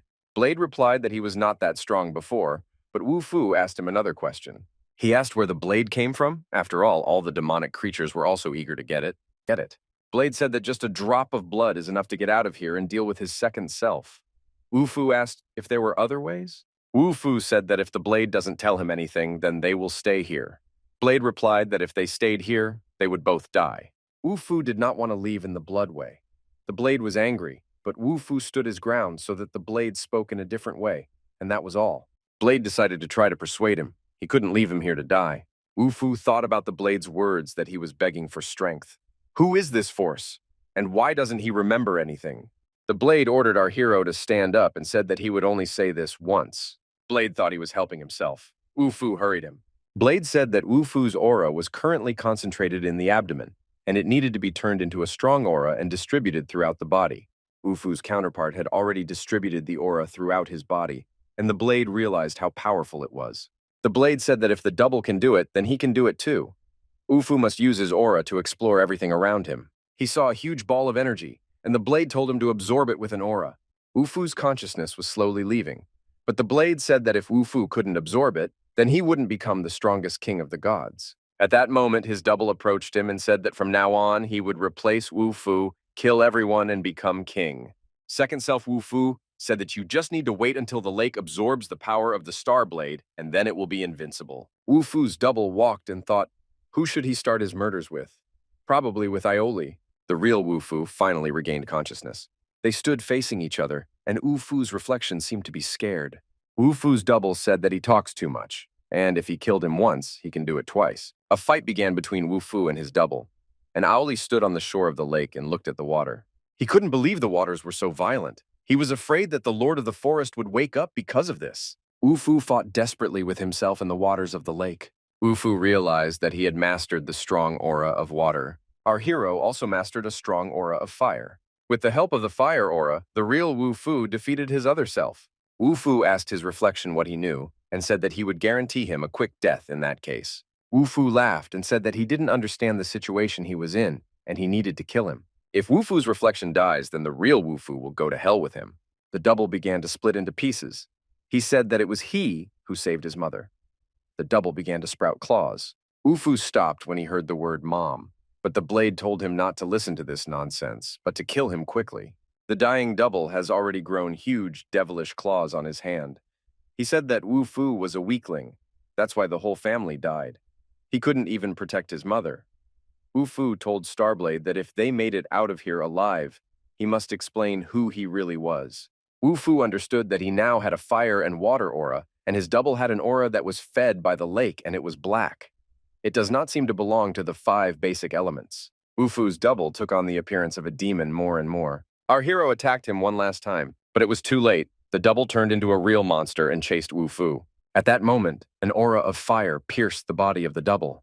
Wu Fu also felt pain. Ordinary wounds don't cause so much pain, but this pain simply burned through his heart. Blade told Wu Fu that the double is an important part of him, and no one can be perfect if he wants to live. He must accept the darkness within himself. The Blade told Wu Fu to end his life, get out of here, bury the darkness within himself, and continue to live. Finally, bubbles appeared on the surface of the water, and Aoli sighed with relief. Wu Fu finally appeared from the water. Wu Fu climbed out of the water and said that he almost drowned and almost suffocated. If he died, he would be guilty of Yameng. Aoli said that he still has strength. He even returned alive. Wu Fu said Aoli tried to kill him when he pushed him into the water. Aoli replied that he would not kill him in this way, because Wu Fu asked him to help, and he passed the test. He felt that Wu Fu's aura had increased greatly. They walked back, and Aoli told Wu Fu that he would tell him one thing. As soon as they return, he will leave the orc tribe, and Yameng will not go anywhere with him. Wu Fu thought that he needed to quickly find friends and return to the outside world. The Blade told him that the outside world where he would go would be completely different. Wu Fu replied that he had already been there. The Lord of the Forest saw that he was an old man, and he obeyed the man. This man has such a familiar aura. She wanted to try this offering. Yameng woke up and saw that no one was around. She felt the energy and hopeless change. Yameng walked through the forest and suddenly saw something. Wu Fu and Aoli also saw something terrible in front of them. It was the Lord of the Forest, and Aoli thought, how did it happen that she was attracted to the water? Wu Fu realized that this was the Lord of the Forest, and he had seen her before. She has such a strong aura that fear even crept into his soul. The Lord of the Forest caught Yameng and called her a nice child who had something special hidden inside her. The bishop said that she wanted to try it and licked her lips. Aoli bowed to her and said that he did not want to disturb her peace and asked to let them go. The Lord grabbed Yameng, but she screamed like a knife that she was not afraid of her healthy tits. The Lord of the Forest leaned over and said, "How dare the old man hide in someone else's body? He must show up." She said that if the old man did not show up, she would come for him herself. Wu Fu found himself inside his mind again. Our hero realized that he was drawn there. The Lord of the Forest told Wu Fu that they had not seen each other for a long time. He asked if they knew each other. The Lord replied that she was not talking to him, but to the person inside him. Wu Fu thought that he only had the Star Blade. Is she really turning to the Star Blade? The Lord of the Forest replied that a long time ago, during the battle for the title of King of the Gods, a man took possession of the Star Blade and became the strongest among the gods. No one else dared to claim this title, and this was the first owner of this blade. Wu Fu thought that these were countries, because spiritual weapons recognize only one owner. It turns out that someone other than him used the blade. The Lord of the Forest said that the fact that the blade was reborn means that a new battle of the God Kings is coming, and Wu Fu must still gain strength. Otherwise, what is the point of him protecting Wu Fu like this? Our hero asked who it was. The Lord of the Forest said that this was her old lover. It turns out that the blade, or the one who was in the blade, was jealous of the Lord of the Forest for Wu Fu and told her not to dare touch him. Wu Fu thought that he had gotten himself into something that didn't concern him. The Lord of the Forest said that after so many years, despite the fact that this person is not physically here, he was able to imprison himself in the Star Blade, and his strength did not weaken at all. She thought that Wu Fu was an offering, but the one in the blade has completely different plans for him. The Lord of the Forest wanted to talk privately with Wu Fu. She said she wouldn't kill them. It's just that Wu Fu is exhausted and she wonders what he's capable of. The Lord of the Forest beckoned our hero with her finger, and some force carried him towards her. If she killed Wu Fu, how would she know what that blade man wanted? The Lady of the Forest asked. Because Wu Fu wants to get to Qianwai Tang? She offered to make a deal. She said that she could let him go and could send him back to heaven in exchange for his body. At this time, Aoli and Yameng were walking through the forest in search of Wu Fu. Aoli decided to send Yameng to the temple and return himself and find Wu Fu. At this time, Wu Fu's body began to split into two. Wu Fu told the Lady of the Forest that if she wanted to kill him, then let her kill him. She said she wanted to train him. The Lady of the Forest pointed to her chest and said that she would teach him from the very basics to the depths. Wu Fu flatly refused. Then she invited him to make a bet. If he wins, she lets him go. If he loses, he becomes hers. The Lady of the Forest said that she hid a small toy in the shape of a boy in the temple and lost him. If Wu Fu brings his head, she will let Wu Fu go. Our hero became sad. It was not so easy. Wu Fu asked her to tell her more about the Star Blade. The Lady of the Forest said that she would tell her as soon as she saw the head. His companions are now heading to the temple, and if he does not go, they will be in danger. Wu Fu rushed to the temple like a bullet, and the lady said that this night would be long. Today, there is a full moon. The blade told our hero that it would lead him out of here. Wu Fu told him that he replied that they had nowhere to run. There were already many strong monsters in the forest. It could be the Lord. She is clearly against Wu Fu. Our hero replied that it was not against him, but against the blade, or rather, the one in the blade. Wu Fu was attacked by various monsters, flying and crawling. Monsters were not a hindrance to him. He killed them all with his aura. Blade told Wu Fu that he had been using aura all day today. The demonic monster is very strong, and even with a strong aura, it will not be easy to deal with it. Wu Fu decided to fly away somewhere and land somewhere in the forest. The mistress of the forest realized that this boy wanted to turn everything upside down on her land. True, he knew that she would force him to stay. He landed with such force that he created a crater where he landed. Our hero said it was better to be in this place than to be cornered by a pack of monsters. It was necessary to go to the temple, but Wu Fu did not know where it was. At this time, a new monster appeared, a huge wolf with a human body. He said that it was Wu Fu who disturbed him. An explosion occurred from the blow of the wolf's paw, and the stones scattered in different directions. Wu Fu didn't pay attention to the monster and stood on the monster's head. Wu Fu said that the monster might find someone else. The monster opened its huge mouth. It seemed that it was about to kill Wu Fu. Suddenly, the monster became brighter. Wu Fu ordered the blade to deal with the monster, and they went to the temple. The monster could not understand anything what was happening to him. Suddenly, Wu Fu was on his shoulder. Wu Fu ordered the monster to take him to the temple. The monster replied that he would not tell where the temple was until Wu Fu defeated him. Our hero hit the monster on the head with his fist. The monster fell. Wu Fu sat down next to him and said that he did not hit him hard. The monster stood up and carried Wu Fu on his head to the temple. He asked why he needed to go there. It was very dangerous there. Wu Fu replied that he wanted to find one person there. Wu Fu said that he needed to kill this man. Blade asked him if he was sure he wanted to go there. Wu Fu thought that the mistress of the forest needed the blade, but he could not separate from it, so the mistress would not let him go so easily. Suddenly, Wu Fu sensed Aoli's aura. Aoli and Yameng went to the temple to the sacred stone, which monsters do not dare approach. They approached this stone and heard a voice ordering them to surrender. It was a dragon. Aoli could not understand how there could be dragons in such a deep forest. The dragon's aura surrounded the temple, and therefore all the monsters in the area were under his control. Yameng said it was dangerous, and she needed to get out of here as soon as possible. It was too late to run away. The dragon had already flown out to meet them. The monster told Wu Fu that he would not go any further. A monster settled in the temple and took possession of the power of the holy stone, and the monster asked Wu Fu to let him go. Wu Fu let the monster go because, in any case, he led him to his goal. Wu Fu decided to go see what kind of monster it was. Aoli and Yameng sat near the sacred stone, so the monster did not touch them. Yameng felt the monster talking to other monsters through its mind. He said that the people would allow him to rule this forest and serve him with all their hearts. The monster called to destroy the invaders. Yameng and Aoli ended up on a tree branch, but the monster found them. It was ready to devour them, as it hated them with terrible force. The monster surrounded them with its aura and said that the intruders should not escape. Under the influence of the monster's aura, Aoli felt himself losing consciousness. At this time, Wu Fu's voice rang out, and some crazy glowing trajectory appeared. Our hero picked up Aoli and Yameng. Aoli came to his senses. He was embarrassed that Wu Fu saved him.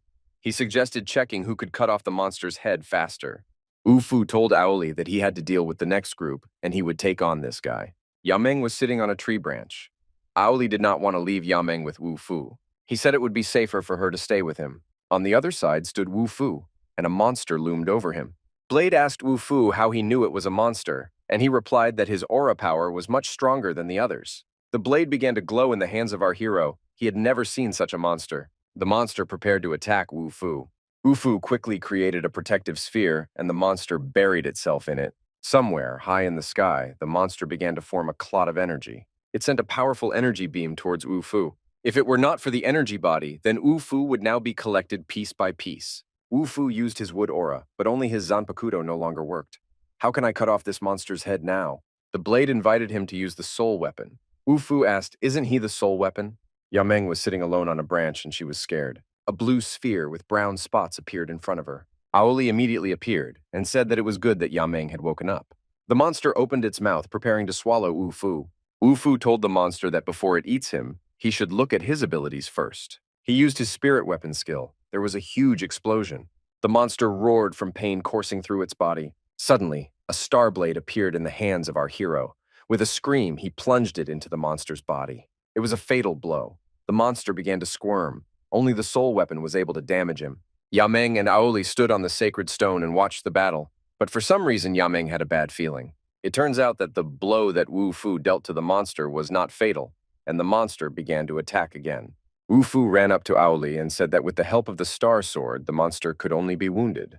Blade said that the monster already knew the power and would simply dodge its attacks, but Wu Fu already knew what to do. He took the blade with both hands, flew higher, and directed the full force of the Star Sword's energy towards the monster. Yameng asked Aoli why not help Wu Fu. He can't handle the monster alone. Aoli replied that if she wanted, he would save him, but only in case of danger. The Lady of the Forest also watched the battle between Wu Fu and the monster. Wu Fu continued to attack even though he knew the monster would dodge. The mistress decided that he could not be allowed to fight this monster, and the monster continued to evade the attacks of the Star Sword. Our hero missed once again. The monster seemed to laugh at him.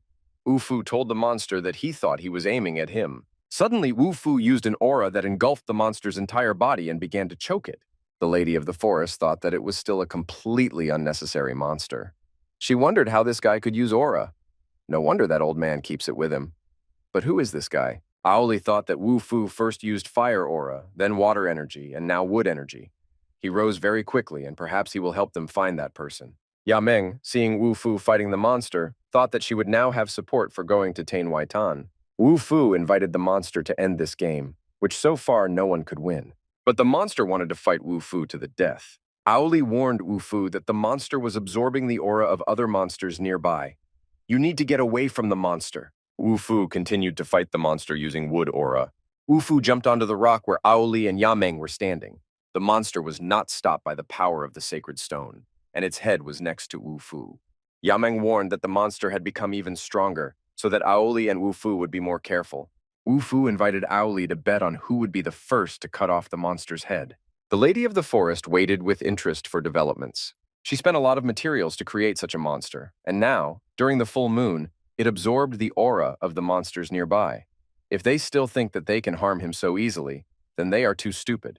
Aoli swung his sword and tried to cut off the monster's head. The monster's skin was too strong for Aoli to damage it. Wu Fu told him to let Aoli look for weak points, and he would take care of the rest. Wu Fu used his aura against the monster. As soon as the monster was injured, his wounds immediately healed. Aoli said that Wu Fu is too slow, and the monster cannot be killed at this level. He leaned over and told Wu Fu to stand aside. Our hero rushed to the attack again. With the help of his Star Sword, Wu Fu still inflicted a wound on the monster. Aoli left Wu Fu alone and said that he could now handle it on his own. The Lord of the Forest thought that the monster would show himself better. Wu Fu felt his Starblade tremble. Yameng and Aoli approached Wu Fu. Aoli asked how he was able to harm the monster. Wu Fu showed his Starblade and said that it was his soul weapon. With his help, he defeated the monster. Wu Fu followed Yameng's words and combined the intangible, and then collected spiritual energy and embodied it in the fifth element. Wu Fu looked at the head of the monster and thought how such a head could be brought to the Lord. Yameng advised not to get close to the head. They decided to go together to the Lord of the Forest. The Lord of the Forest was sitting waiting for Wu Fu, but then all three of them came, and there was a flash of energy behind them. It was deadly force. All three thought, one gust of wind can turn this head into ashes. Yameng regretted that she went with them and wanted to go back. The Lord of the Forest agreed to answer all the questions that Wu Fu was interested in, and he asked what a Star Sword was.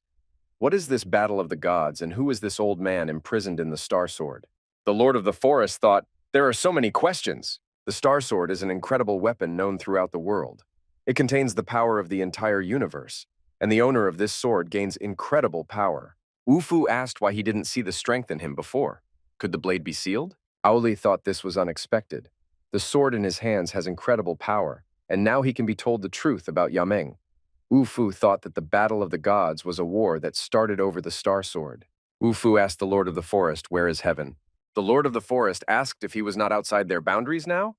Wu Fu did not understand the question. The Lord of the Forest pointed his finger somewhere, and Wu Fu thought that this was it. And in the hands of the bishop, it turned out there was a small ball. Yameng said that this ball is very beautiful. The Lord explained that this is planet Earth, a small world with a meager aura and various restrictions. In addition, this small world has 9 more planets with their own lives and their own aura. This location is called the 9th reality beyond the sky. This place where they are now is called the planet Futuri. Yameng thought, how is it possible for them to be on such a small ball? Aoli said that the outer worlds are called Tianvaida. Yameng was thinking, How could she find this person in the outside world? Ufu also thought that Yameng wanted to find someone in the outside world. Aoli asked the Lord where to find Penglai and how to get to it. The Lord said that this is the closest planet to Futuri. The Lord of the Forest said that to the north of the hopeless forest, there is a snow tower in the clouds. There are gates there that lead to other worlds, but they may not lead to Penglai. The Lord said that whoever passes the gate will immediately be sent to another world. Ufu looked at the sky and thought that he did not know where Luoshi and the others were sent. At this time, we see Luoshi standing in a blue robe and holding a sword. A fat man stands behind her and asks if she's okay. In a clearing in the forest lay a monster with a severed head. Luoshi cut off his head and asked the fat man if there was any news from Ufu. The fat man replied that there was nothing. The fat man said that Ufu is a talented person and can handle it without their help, so there is no need to worry. Luoshi said that now there is no one to protect them. Every time they faced powerful enemies on the ground, they were behind and watched as Ufu fought. Luoshi said that they must become stronger so that they will no longer stand behind Ufu the next time they meet. The fat man said she was right, and he would try harder. A girl appeared holding a Wufu dog in her hands, which had become normal size. The girl said that in just a few days, Luoshi's spiritual skill had reached perfection. The girl said that she wanted to participate in Luoshi's further development and noticed that Luoshi's mood had changed. This must be related to the person Luoshi can't stop thinking about. Luoshi immediately blushed. The girl said that the fat man should work harder and practice more. Our hero was sitting by the fire. It turns out he caught a cold. Yameng asked, "Did the Lord tell the truth?" Ufu replied that a monster that lives for tens of thousands of years could be real. Ufu thought that he had forgotten a lot because 30,000 years had already passed, or he had completely lost his memory during his ascension. He was simply reborn and returned to the past. Ufu asked Aoli why he asked the Lord of the Forest about the location of Penglai. Does this have something to do with Yameng? Yameng asked Aoli that maybe that person is in Penglai. She lashed out at Aoli because he knew and didn't tell her. It turns out that this person is Yameng's father. That's who she's always looking for. Aoli said that Yameng's father was his master and adoptive father. Yameng was angry at Aoli for not helping when she was being bullied and for hiding her father's whereabouts. Ufu said that if they want to resolve this misunderstanding, then Aoli needs to explain everything properly. Aoli said that Yameng's parents adopted him, so he considers them family. However, trouble came, and Yameng's mother became seriously ill. Then the father went to Penglai to find a cure, but the mother could not wait for his return. She died, and her last words were for Aoli and Yameng to continue to live. Yameng said that she was looking for a passage to the outer worlds to find her father there and find out why he did not return. Did he just abandon them? Yameng asked Aoli how he knew that his father was now in Penglai. Aoli replied that there is some kind of connection between them, and it suggests that the father should be there. Every time the monsters were encountered, Aoli tried his best to stop her. But Yameng said that he wanted to force her to retreat, and nothing would come of it.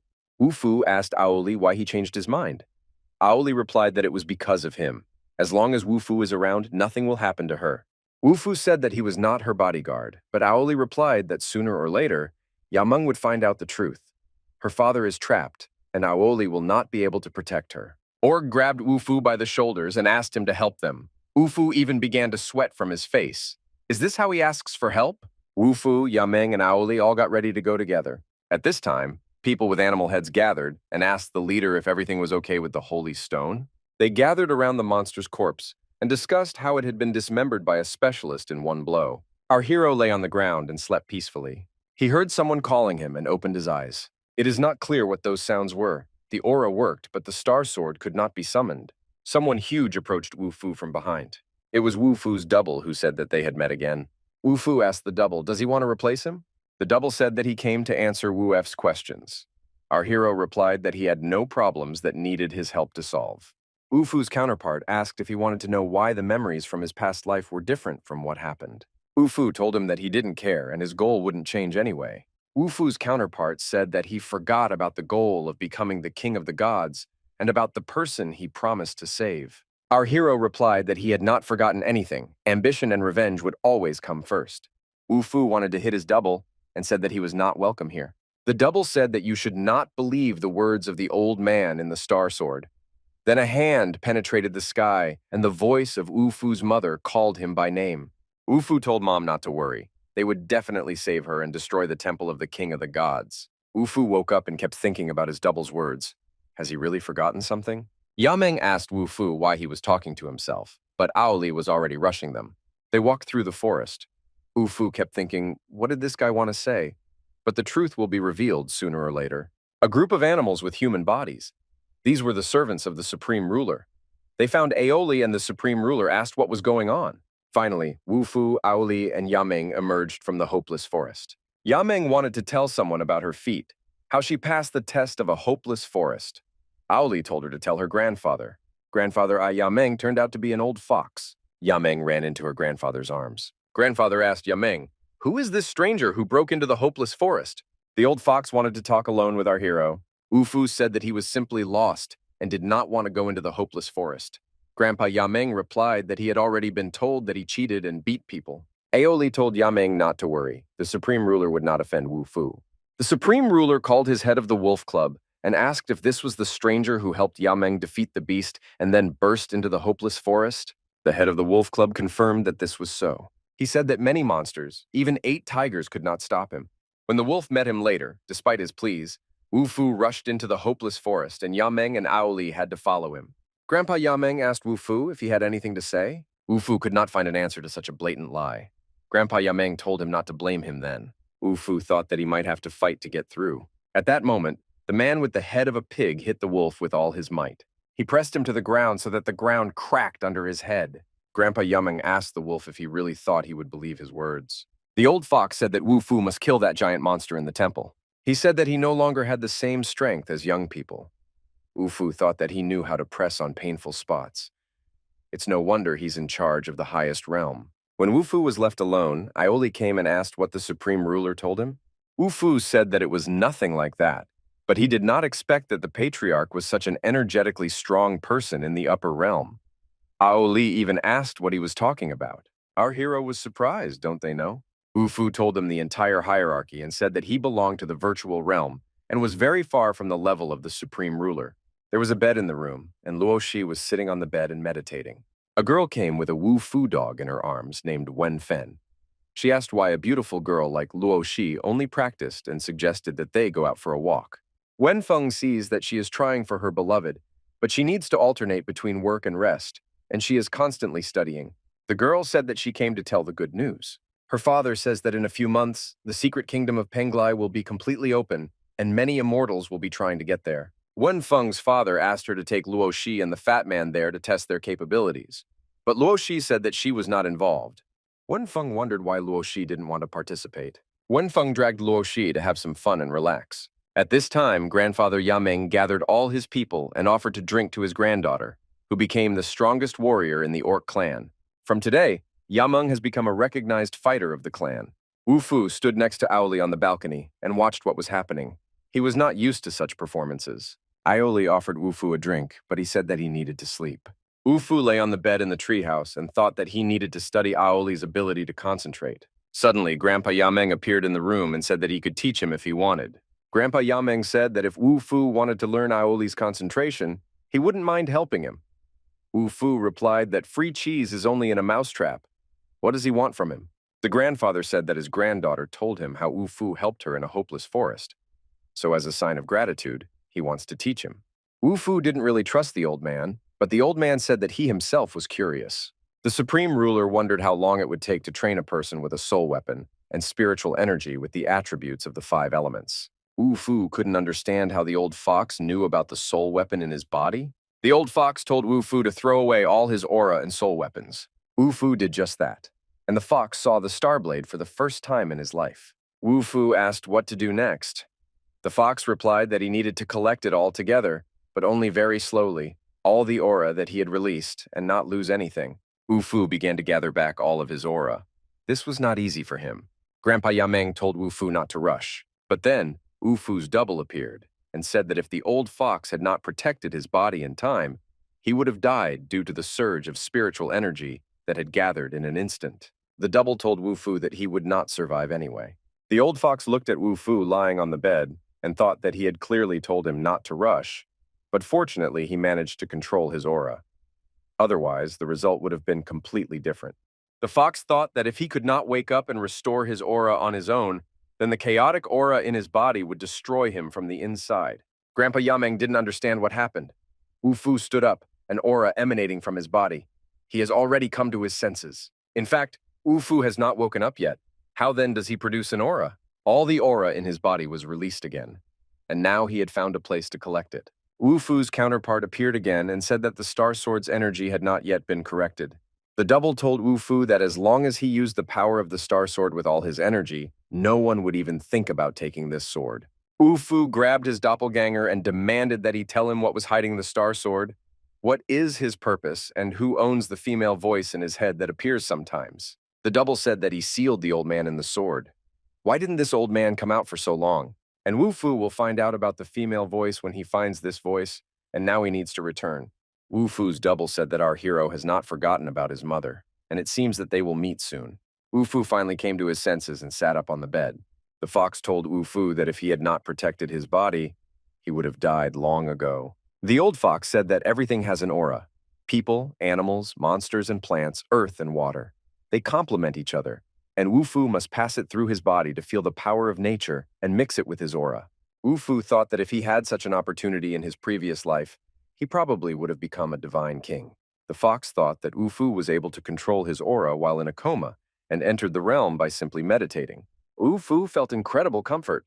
The aura of nature became an integral part of his body. He felt at ease. The fox told Wu Fu that he was the son of heaven and had mastered sound condensation in a day. When leaving, the fox said that if Wu Fu was going to other heavens, then he advised him to go to the snow-capped mountains in the north. Perhaps he will meet someone. He can help Yameng and Aoli find their father. Wu Fu thought that although he was an old fox, thanks to him, he was able to directly enter the realm of concentration. In a few days, he passed from the venerable kingdom to the spiritual one. This is much faster than in the previous life. This incident took place on the planet Furui and 1,000 miles away from the memories of previous lives. Wu Fu entered the realm of concentration quickly, and this gave him the opportunity to become a divine king, but he did not expect that he would leave Furui tomorrow. He has no idea where Ching Ching and everyone else are. Ching Ching at this time killed some huge monster with 2 maces. The master and another man stood and said that Miss Xu had become even stronger, but she said that it was all thanks to the teachings of Grandpa Leo. Ching Ching said that if it weren't for Dr. Li, she would have died long ago when she ate the demon beast spirit fruit upon arriving in Penglai. The girl thought that Wu Fu would definitely admire her. Meanwhile, Wu Fu, Aoli, and Yameng walked through the snowy valley. Wu Fu and Aoli argued all the time which of them was stronger. They agreed to the point that they decided to find out right now who is stronger. Yameng stood between them and said that they had forgotten why they came here. Aoli said it was a joke. So, arguing with each other, they gradually came almost to the very place. Suddenly, the Lord of the Forest appeared on one of the searches. She threw an object to Wu Fu from the cliff. Wu Fu stood next to Yameng with his hand on his heart. The Lord of the Forest came to open the door as they needed to go to Penglai as she promised. Wu Fu didn't think she remembered the agreement. She opened the door and said that if Wu Fu wants to go up, then he shouldn't wait for her to change her mind. Suddenly, a portal opened and a strong stream of light appeared from the mountain. Everyone joined hands. The ascension is about to begin. Yameng turned around. She was holding Wu Fu's hand. Yameng was happy. Planet Fuju, goodbye. Yameng is looking for his father. They flew straight to Penglai, and Aioli kept wanting to grab Yameng's hand. They ended up in some place in the mountains. At the top, there grew a tree with pink leaves. Wu Fu landed on some kind of platform so that the ground cracked under him, and Yameng fell on top of him. It was Penglai. Wu Fu thought, where are Ching Ching and Luo Shi now? They were in a large, dense forest that was so dark that they thought it was a trap. It was necessary to determine where they were, but Wu Fu thought that they had landed far from the grape tree. Yameng thought about her father. Where is he now? Aoli promised her that they would find his father. Wu Fu's heart was very restless. It was so obvious that even Yameng asked what was wrong with him. Wu Fu was constantly thinking about something of his own, and Yameng tried to bring him back to reality. Wu Fu shouted to his friends that it was very dangerous here. Our hero felt the presence of some terrible monster with a ring in his nose. The monster wanted to hit Aoli, but Wu Fu stood in front of him, protecting his friend with him. An energy beam emanating from the blade stabbed straight into the monster's chest. Yameng leaned over Aoli. He lay unconscious. She called Wu Fu. It turns out that the spirit of the monster entered Aoli's blood, but he slowly came to his senses. Aoli rose to his feet and said that he was feeling better. They slowly moved further through the forest. But the orc was unlucky again. He was grabbed by a suddenly jumping out monster with the face of a large ape. It was so huge that with one blow it threw Wu Fu very far away. Wu jumped on the branches away from her and jumped on her head, but could not do anything with the monkey. Aoli said that Wu could not control the monkey. Then Aoli jumped up to the monkey and hit it right on the nose with his sword. At this time, Wu took out his star blade. Wu hit the monkey right on the neck with the star blade. Wu sat on a branch and thought that the monsters in this forest were all hot-tempered. The tentacles of some monster reached out to the branch on which Wu stood. Our hero cut these tentacles with his sword. He jumped from the tree and ran through the forest. There was a deep hole ahead. The entire tree aura flowed into this hole. Wu ran away, and the tentacles kept moving after him. Aoli and Yameng stood in the forest and waited for Wu. They were worried about him. Suddenly, Aoli noticed that something was moving ahead. They were the tentacles of some kind of monster or a giant worm. Aoli quickly cut these tentacles into pieces with his sword. At this time, Wu appeared and saw that they too had dealt with the monster. The monsters in this forest are stronger than anywhere else. They saw a man who had previously been unconscious, but now came to his senses. Apparently, the monster wanted to devour him, but did not have time. The man said that they saved him and thanked him for it. He invited them to spend the night at his house because it was very dangerous in the forest. Wu asked the man why he was here alone. The man said that he was hunting and accidentally wandered here. What brought them here? The guy said that his father is the head of Penglai village, and if necessary, he can help them. Now it's better to leave the forest. Yameng was surprised that the guy was so afraid of the forest, but he said that there are a lot of different monsters in this forest. The guy who was rescued told them it was dangerous here. He led everyone to his village because it was getting dark in the forest and one could die here. There was fog all around, but the guy who was rescued said that this fog helps. It protects the village from monsters. The guy brought Wu and Aoli to his father. He pointed to Wu and Aoli and said that they were his saviors, and without them he would not have returned home. The head of the village invited them to eat. A place was prepared for them to sleep, and tomorrow they would talk. The next day, the village owner said that he was a mere mortal, but in Benlai village there was a heavenly tree with infinite height and width. Fairies live in it, but for mere mortals it is very dangerous. He said that there was a secret kingdom here. This is a testing field that is controlled by the Shao family, and only those who are on good terms with the Shao family are allowed to train there. This family is cruel and collects taxes. Wu thought that the village elder was cunning and wanted to use their power to fight against the Shao family. The elder said that this family is the greatest power in Penglai, but Wu replied that if he destroys this family, he will be able to enter the secret realm. Suddenly, a guy appeared in the house who wanted to look at the one who wants to destroy the Shao family. It was the robber Poppy, a member of the Shao family, and the old man suggested that the guests leave so that there would be no conflict. But the guy who came in immediately used his energy. The elder's son wanted to stop him, but the elder's son did not have enough strength. The elder told Wu to be careful because this guy was in the secret realm, and those who were in the secret realm become stronger several times over. Wu thought that he definitely had to visit this place. Poppy said they would talk about it later if Wu survived. The elder was very upset. He thought that the guests would not be able to cope with this guy. With one hand, Wu stopped the guy's fist. The guy said that few people could stop his fist. Wu replied that he was a strong opponent, but without knowing it, he had already lost. Suddenly, this guy's whole hand was covered in blood. Blood splashed onto his body. Wu told him that he was not a great robber, but a pitiful one, and not even worthy of dying from his sword. Wu told the guy to tell his Shao family to send a stronger opponent. The old man wanted to help these travelers, but they brought trouble to the village. Yameng asked why the old man was so sad. Perhaps because his wall was destroyed? The old man replied that the materials for repairs were in the forest and it was dangerous there. Then Yameng suggested going there and collecting materials. The old man gave the girl an amulet with which she can move freely in the fog. The three of them went into the forest, and the amulet led them through the fog, which now had no effect on them at all. Suddenly they saw something glowing in the darkness. The old man still wanted to tell them something, but because of his old age, he forgot. His son asked if these people would run into a rhinoceros, and the old man replied that rhinoceros usually does not attack people. His son thought, judging by what happened yesterday, he would not speak so confidently. Yameng used her golden aura and Wu used her forest aura. Suddenly, they saw a huge rhinoceros running straight towards them. Fortunately, the rhinoceros did not notice them since they used their auras, but still they decided to be more careful. At this time, Ching, being in the forest, heard some sounds. She thought that the monsters were attacking the people of Penglai. Ching flew there very quickly. She jumped from the tree onto Yameng, shouting that it was a monster. Ching attacked Yameng with such a scream that she fell. Ching had already grabbed her mace and was preparing to strike. Luckily, Yameng dodged the blow. Ching thought that judging by her clothes, she was not from this world. The Iolias thought that Ching Ching was the envoy of the Shao family. Ching Ching was completely upset, but then Aoli came out to meet her and said that she would have to pay dearly for offending Yameng. Suddenly, Wu Fu came out of the forest. He immediately recognized Ching Ching. Ching Ching also saw Wu Fu, and Aoli was surprised that they knew each other. Ching Ching threw her arms around Wu Fu's neck and opened her arms. She hugged Wu Fu so tightly that he even fell, and Aoli and Yameng stood in bewilderment. Wu Fu told how he got here, and how he lost the dog and the fat man. Yameng was upset that girls like Ching Ching liked Wu Fu. Wu Fu asked Ching Ching about the master, and she replied that the master sent her to collect medicinal herbs without his help. The girl said that when she got here, she thought that she would never see him again. She was surrounded by dense forests, but fortunately she met a doctor who was collecting medicinal herbs in the forest. He helped her and the master a lot. Our hero asked if she knew where Luo Shi and the fat man were now. Ching Ching replied that she did not know, and Wu Fu said that they were climbing together, but accidentally separated. Wu Fu asked Ching Ching to tell her about this world, but she was not very knowledgeable about it and only knows about the Penglai village in which she lives.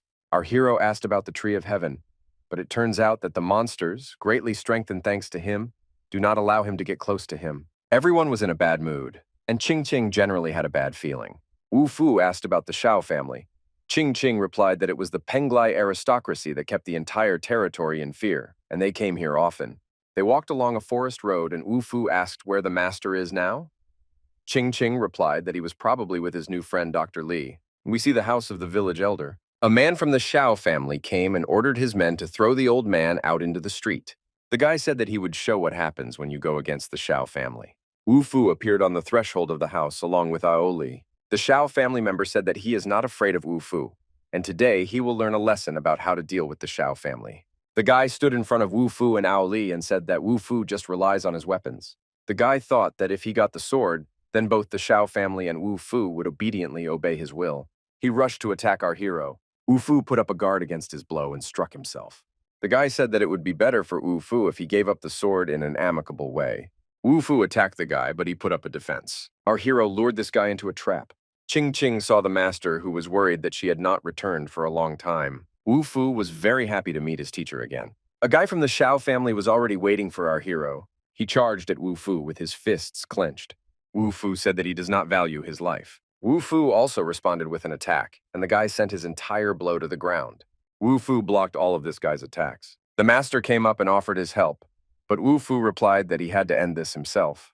Their energies collided and exploded until no one could defeat anyone yet. Wu Fu concentrated the energy into his fist. This strong man also had great energy, and he jumped up to slam his full weight onto Wu Fu. This mountain of muscle was about to crush Wu Fu with its mass. All his muscles tensed. Our hero swung his sword against the strong man. Wu Fu cut this guy in half with his star sword. Dying, the guy said that the Shao family would avenge him.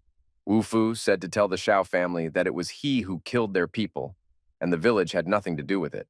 Wu Fu decided to finish repairing the house of the village head, and suddenly he felt something, some kind of energy from under the roof. Suddenly, a huge plant grew from the roof. The village elder's son thought that Wu Fu had learned to create furu plants without anyone's help. Ching Ching realized that Wu Fu had become much stronger. Her transition to the next level could allow her to become a worthy ally to Wu Fu, but in fact, he has gone far ahead. A plant grew on the roof, and there was a door in the plant as if it were a house. In the evening, when the moon came out, they lit a huge fire in the yard. Wu Fu thought that in this life he felt neither joy nor sadness, probably due to the fact that his past life was tens of thousands of years long. Ching Ching approached him and asked him to dance. Our hero replied that she should go and have fun herself. At this time, the head of the Shao family was informed that his envoy had been killed while traveling to Penglai village to collect taxes. The servant said that the killer's name was Wu Fu, and he was accompanied by two with fox ears. They all suddenly appeared in the village a couple of days ago. The head of the Shao family said to convey that he wants to meet with Wu Fu. In the village elder's house, everyone was sitting at a round table. The orcs, Ching Ching, and Wu Fu. At this time, his son brought some kind of box. The owners were very alarmed, and Wu Fu asked why. It's just a box. The elder said that people who receive such a box from the 7 Shaos have never returned home. Once a traveler already came who went to a meeting and did not return. He had the same fox ears as his current guests. Aoli thought that perhaps the Shao family had something to do with Yameng's father's disappearance. Suddenly, an object flew out of the box and it opened. Aoli shouted for everyone to be careful, Some darts and needles were flying there, but they all fell short of reaching Wu Fu. Wu Fu took the letter and said that the Shao family greatly underestimated them. The letter asked Wu Fu to come to Shao Manor tomorrow at 7 p.m. It has what Wu Fu needs. Ching Ching asked if Wu Fu would go. He said that if he didn't go, they would come. Wu Fu told Yameng to wait in the village, but she really wanted to go in case she found out something about her father. Wu Fu asked the elder to show him the way to Shao Manor. Luoshi sat in the pool and was very sad. Wenfeng walked up to her and hugged her from behind. Luoshi told her not to do that again, and Wenfeng invited her to go shopping tomorrow. The next day, they went to the shops and bought Luoshi cosmetics. Wenfeng said that because of her personality, no one wanted to communicate with her, and her brother only does what he trains. She was constantly alone, and suddenly Luoshi appeared. Therefore, she wants to give her all the best that this city has. The girls went to an expensive restaurant, the best in the city. Wu Fu and Ching Ching also walked through this city. This was the Shao family's city. Yameng also walked along the street with them. But suddenly one of the city residents wanted to touch her ears. Wu Fu said that he was giving the guy one more chance and he could leave. The guy drank something from a small jar. Because he drank, his body began to glow as if from radiation. Wu Fu thought that this was the drink that instantly enhanced spiritual energy. But it has very bad side effects. The guy went to attack our hero. Incredibly, he used this drink to force Wu Fu to retreat. The guy saw that Wu Fu retreated, and he began to burst with pride. Energy enveloped the guy's body, but he was angry that he couldn't inflict serious damage to Wu Fu. Yameng didn't like this. She pushed the offender and said not to touch her. The residents did not expect such a little girl to be so strong. They shouted that she was a monster and a wild monster. Everyone ran screaming that there was a monster and that she would kill everyone. Wenfeng heard a noise outside and wondered what was going on here. She looked out from the balcony and said that forest animals were walking around the Shao family's territory. In an instant, Wenfeng jumped off the balcony to attack the orcs. Luoshi, wanting to help her friend, also jumped, and Ching Ching recognized her. Luoshi jumped and Wu Fu picked her up. Luoshi hugged Wu Fu. She said that she was very worried. Where was he all this time? Wu Fu said that there were several misunderstandings. Luoshi said that if he returned, he should not leave again. Ching Ching really didn't like the fact that they were standing and hugging. Wenfeng walked up to Luoshi and asked who these people were. When she found out that this was the same man who killed a member of her family, she took the whip in her hands. Our hero immediately set up a protective aura. Wenfeng already had 2 whips in her hands. She had already sensed his abilities. Wu Fu snatched her whips from her hands. Our hero put the star blade to her neck and she calmed down. Wu Fu said that he needed to rush to the mansion. Wenfeng asked, "Are they going to Shao Mansion?" Luo Shi said that the girl's name is Wenfeng Shao, and she is the daughter of the elder of the Shao family. Wenfeng thought that if guests came with her, it would be a violation of etiquette. They stood outside the Shao mansion, and Wenfeng said that the guests had arrived and that the servant should inform his father. The servant replied that the head had important business to attend to and asked to go into the living room.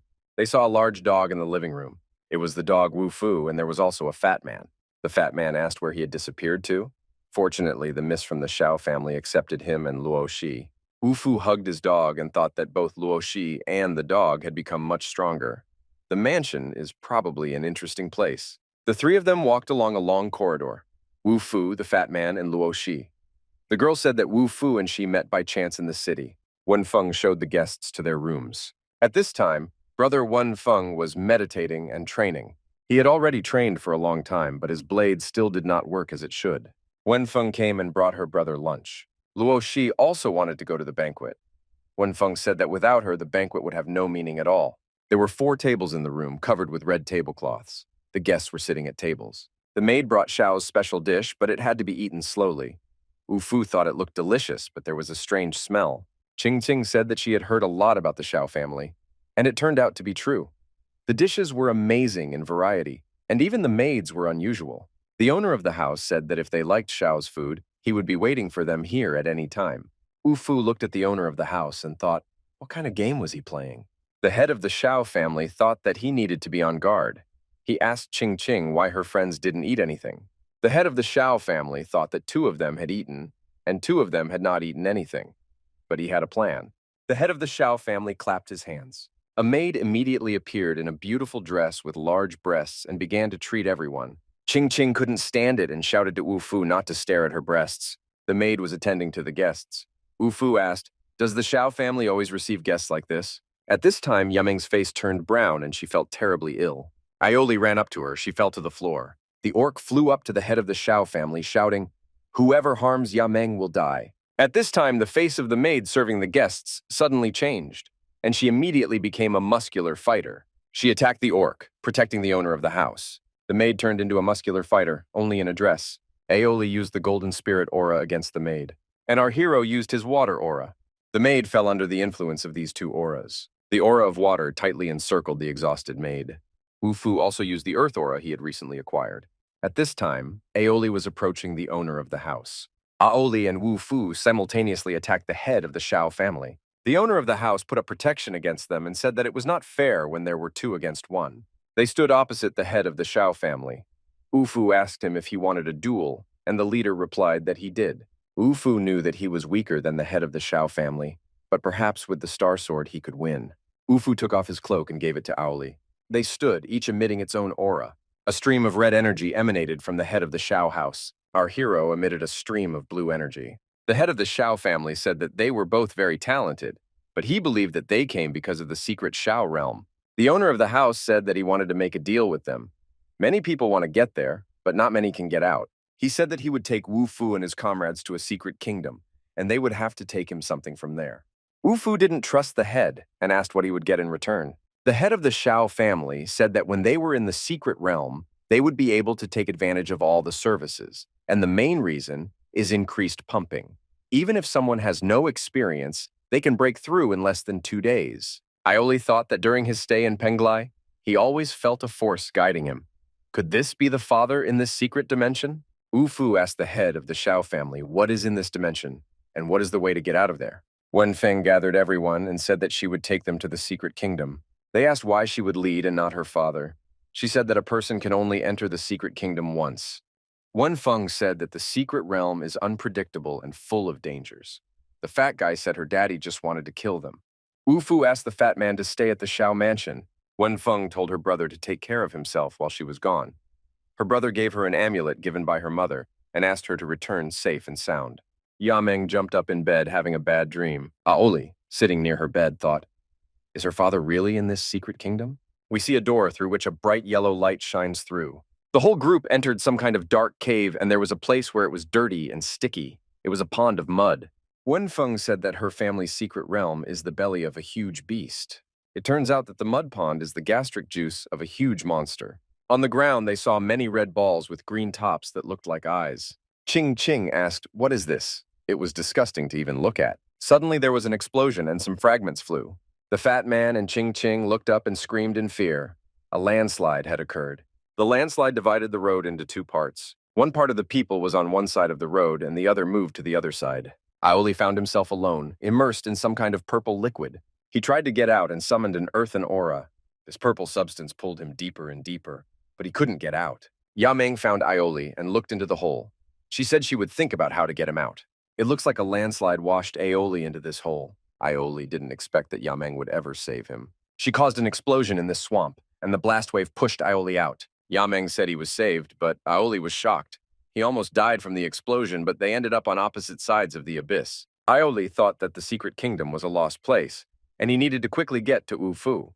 Wu Fu stood with Luo Shi and Wen Feng near the huge cave walls. There was some kind of passage there.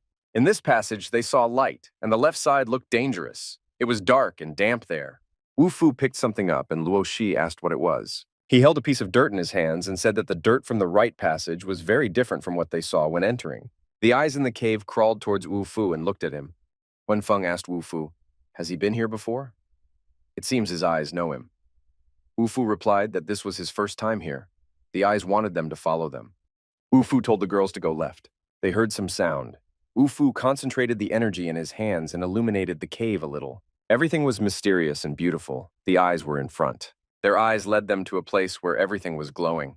There were some luminous figures and dots, some incredible luminous flowers growing. Aoli said that they were separated from Wu Fu from the moment they entered the secret world.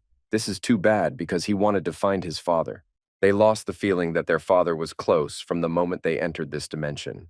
Yameng said, "Even if her father is not here, they still need to become stronger." They went ahead because they needed to find Wu Fu. Suddenly, a strange sound made them stop. Aoli even took out his sword. The sound seemed to come from a rock. They walked towards the sound and saw the exit. Ahead, they saw a dense, dark forest. Ching Ching also didn't understand where they were. Above her, there was a bright blue sky and pink clouds. Ching Ching was sitting on the fat man's back, and the fat man was lying on the ground. He said that it must have been some other passage to the secret realm. The fat man noticed that Ching Ching had become heavier, probably putting on weight.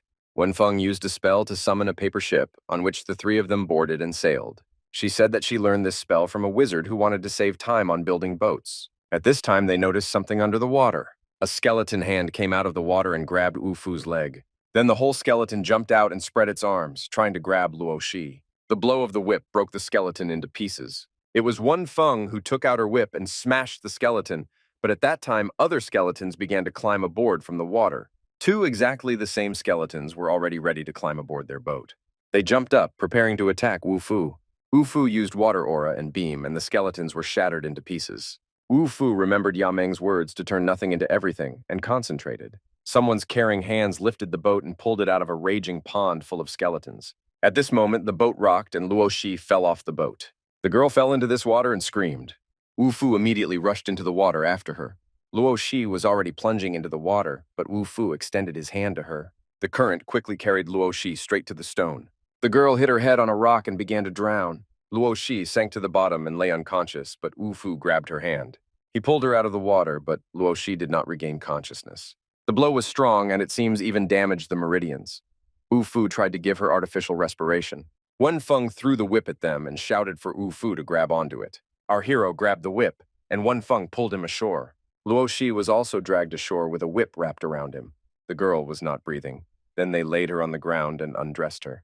Wu Fu said that he would take care of it himself next. He asked Wenfeng to take care of those creatures from the river, while he leaned over Luo Shi. Wenfeng went to the river, very worried about Luo Shi's condition. Wu Fu placed his hand on Luo Shi's chest and energy began to flow into her body. Luo Shi coughed and spat out water from her mouth. The girl finally regained consciousness. The blow gave her a headache, and she didn't remember what happened. Wu Fu told her that she hit a rock and damaged the chi flow. Now he will heal her. Two types of energy came from the hands of our hero. Luo Shi stood all red. She was very embarrassed. Suddenly, Luo Shi saw some monsters in the form of crocodiles swim up to Wenfeng standing on the shore. Luo Shi said that she would help now, but Wu Fu grabbed her hand. The crocodiles were already very close. Their wide-open mouths were ready to grab the girl. Suddenly, a beam of energy hit the crocodiles. Wu Fu used his star sword. He stood holding his blade in his hands. Meanwhile, the fat man and Ching Ching found themselves in another dimension. This place was full of flowers and grass. This was the land of peach blossoms. Ching Ching was upset that she had to be stuck here with the fat man. The fat man said that since they were here, they needed to think about where to eat and spend the night. Ching Ching said that he only thinks about food. The fat man was offended by Ching Ching's words and stopped talking to her. Suddenly, a rope almost wrapped around Ching Ching's body. The fat man pushed her away. Then the ropes wrapped around the fat man's legs and arms, and even around his neck. These ropes began to pull him in different directions. Ching Ching instantly drew her mace. She began hitting the ropes with her mace. Suddenly, one of the ropes wrapped around the handle of the mace and snatched it from Ching Ching. Then the fat man grabbed the rope with his bare hands. His strength was enough to break this rope. Ching Ching was surprised. How could the fat man do this? The fat man said that after arriving in Tanglai, he trained with Wenfeng all the time to become stronger. Wu Fu stood and looked into the distance. Luo Shi asked him what he was looking at. Our hero said that it was nothing special. They came to a river in which lay the corpses of monsters killed by Wu Fu. The secret realm was magnificent, but the distance between the two mountains was too far. How did they get there? Wu Fu said that they could use the spiritual energy of the earth. He took a step and stepped on the air as if it were a hard surface. It was a spatial bridge that was only in their minds. They imagined a bridge and walked through the air as if on a bridge. Finally, they made it to the other side of the abyss. Between the two rocks, a clear sky was visible, but some birds, monsters, were flying across the sky. These were flying monsters. They were large in size with wings like bats. Wu Fu instantly took out his star blade. Wenfeng remembered that her brother said that the closer to the center, the stronger the monsters. But these flying monsters were weaker than the ones they encountered in the river. Wu Fu asked what else her brother said, and she said that there is only one entrance to the dimension, but there are many more exits. They stood on the edge of an abyss, and Wu Fu saw a flowering forest. But no one except him saw this forest. Suddenly, someone's hand pushed Wu Fu into the abyss. He flew down and the girls could not do anything. Our hero flew down lower and lower, and memories haunted him. He saw himself small and saw a woman who smiled at him. At the bottom of the abyss, he saw a huge web. Spiders began to approach him from all sides. Wu Fu set up protection for himself. the spiritual power of the earth. Our hero summoned the spiritual power of fire. The spiders, along with their webs, were all burned out. Wu Fu used the power of the star sword and a lightning strike. Wu Fu felt that he was becoming stronger and stronger every minute. He had powerful spiritual power, but it still needed to be purified. Wu Fu's spiritual power was gradually purified. After some time, Wu Fu thought he should test how strong he had become. The spiritual power of the 5 elements became one. Luo Shi decided to jump into the abyss after Wu Fu to help him. She took the rope and began to climb down along the rope. Wenfeng thought that Luo Shi really loved Wu Fu very much. Suddenly, Wu Fu saw Luo Shi falling from the sky into the abyss. He caught her in his arms and asked what she was doing here. Our hero climbed out of the abyss together with Luo Shi. The girl asked him why he jumped into the abyss. Wu Fu said that he didn't jump, but someone pushed him. Luo Shi thought that they were the only ones who entered the Shao family's secret dimension. But Wenfeng replied that many cultivators are here, and some stay for a long time to improve their strength. Suddenly, Wu Fu and Luo Shi heard someone's voice. This was immediately followed by a powerful attack on Wu Fu. Our hero immediately pulled out his star blade. He recognized an old friend. It was a venerable king with a huge sword. He said that he had been waiting for him here for a very long time. The venerable king said that on Earth his power was greatly suppressed, but now nothing is holding him back. This guy swung his huge sword. There were explosions of energy, and Wu Fu deftly dodged the blow. This was a suitable occasion to test Wu Fu's new strength. The venerable king thought that Wu Fu was too calm in this situation. Wu Fu instantly drew his star sword. The blade immediately appeared near the opponent's chest. There was a powerful explosion of energy. Suddenly, not far from their battle site, a guy in a long red cloak with an unusual sword appeared. This was the man who came to the aid of the venerable king. The guy in the red cloak came to lend a helping hand to the venerable king. He jumped along with his sword straight towards Wu Fu. At this time, the venerable king approached our hero from behind and wanted to strike. But Luo Shi stood between him and Wu Fu. The venerable king became furious and shouted to Luo Shi not to get in his way. Wu Fu pushed the girl back with his hand. There was an explosion of such terrible force that both Wu Fu and Luo Shi were thrown to the side. Wenfeng was worried about her friend, but Luo Shi was fine. The venerable king called them losers and told them to leave the battlefield. Wenfeng did not like this very much. She was the daughter of the Zhao family. She should not be underestimated. Wenfeng took out her whip and swung it. Luo Shi also used her favorite technique. Luo Shi was a woman who wanted to stay close to Wu Fu. Luo Shi attacked the stranger with an unusual sword. The stranger was defeated. His sword was stuck in the ground. Wenfeng was pleased with her friend that she was able to win. The stranger stood up again and wanted to grab Luo Shi's head. Our hero could not allow Luo Shi to be grabbed by the head. Wu Fu stopped his opponent's sword with his little finger. The enemy was pinned to the ground and understood that he could not hold out for long. His partner came to the rescue and wanted to punch him from behind. Wenfeng then used her whip and hooked the guy's arm with the whip. The enemy received such a furious, fiery blow that everything around him turned red. The enemy couldn't figure out where Wu Fu had gone. Suddenly, Wu Fu appeared behind him and said that just as he destroyed his body on Earth, he would also destroy his soul here. There was a powerful explosion of energy, and all opponents were defeated. They were simply torn to shreds, and their souls disappeared. And Wenfeng also dealt with the second pallet. Wu Fu decided to go see where his eyes led. He left the girls his star sword and hid them in a protective aura, hiding their scent. Wenfeng thought that he knew that there were many dangers ahead, but he still left the sword to protect Luo Shi. Their feelings are mutual, and love is manifested in attention.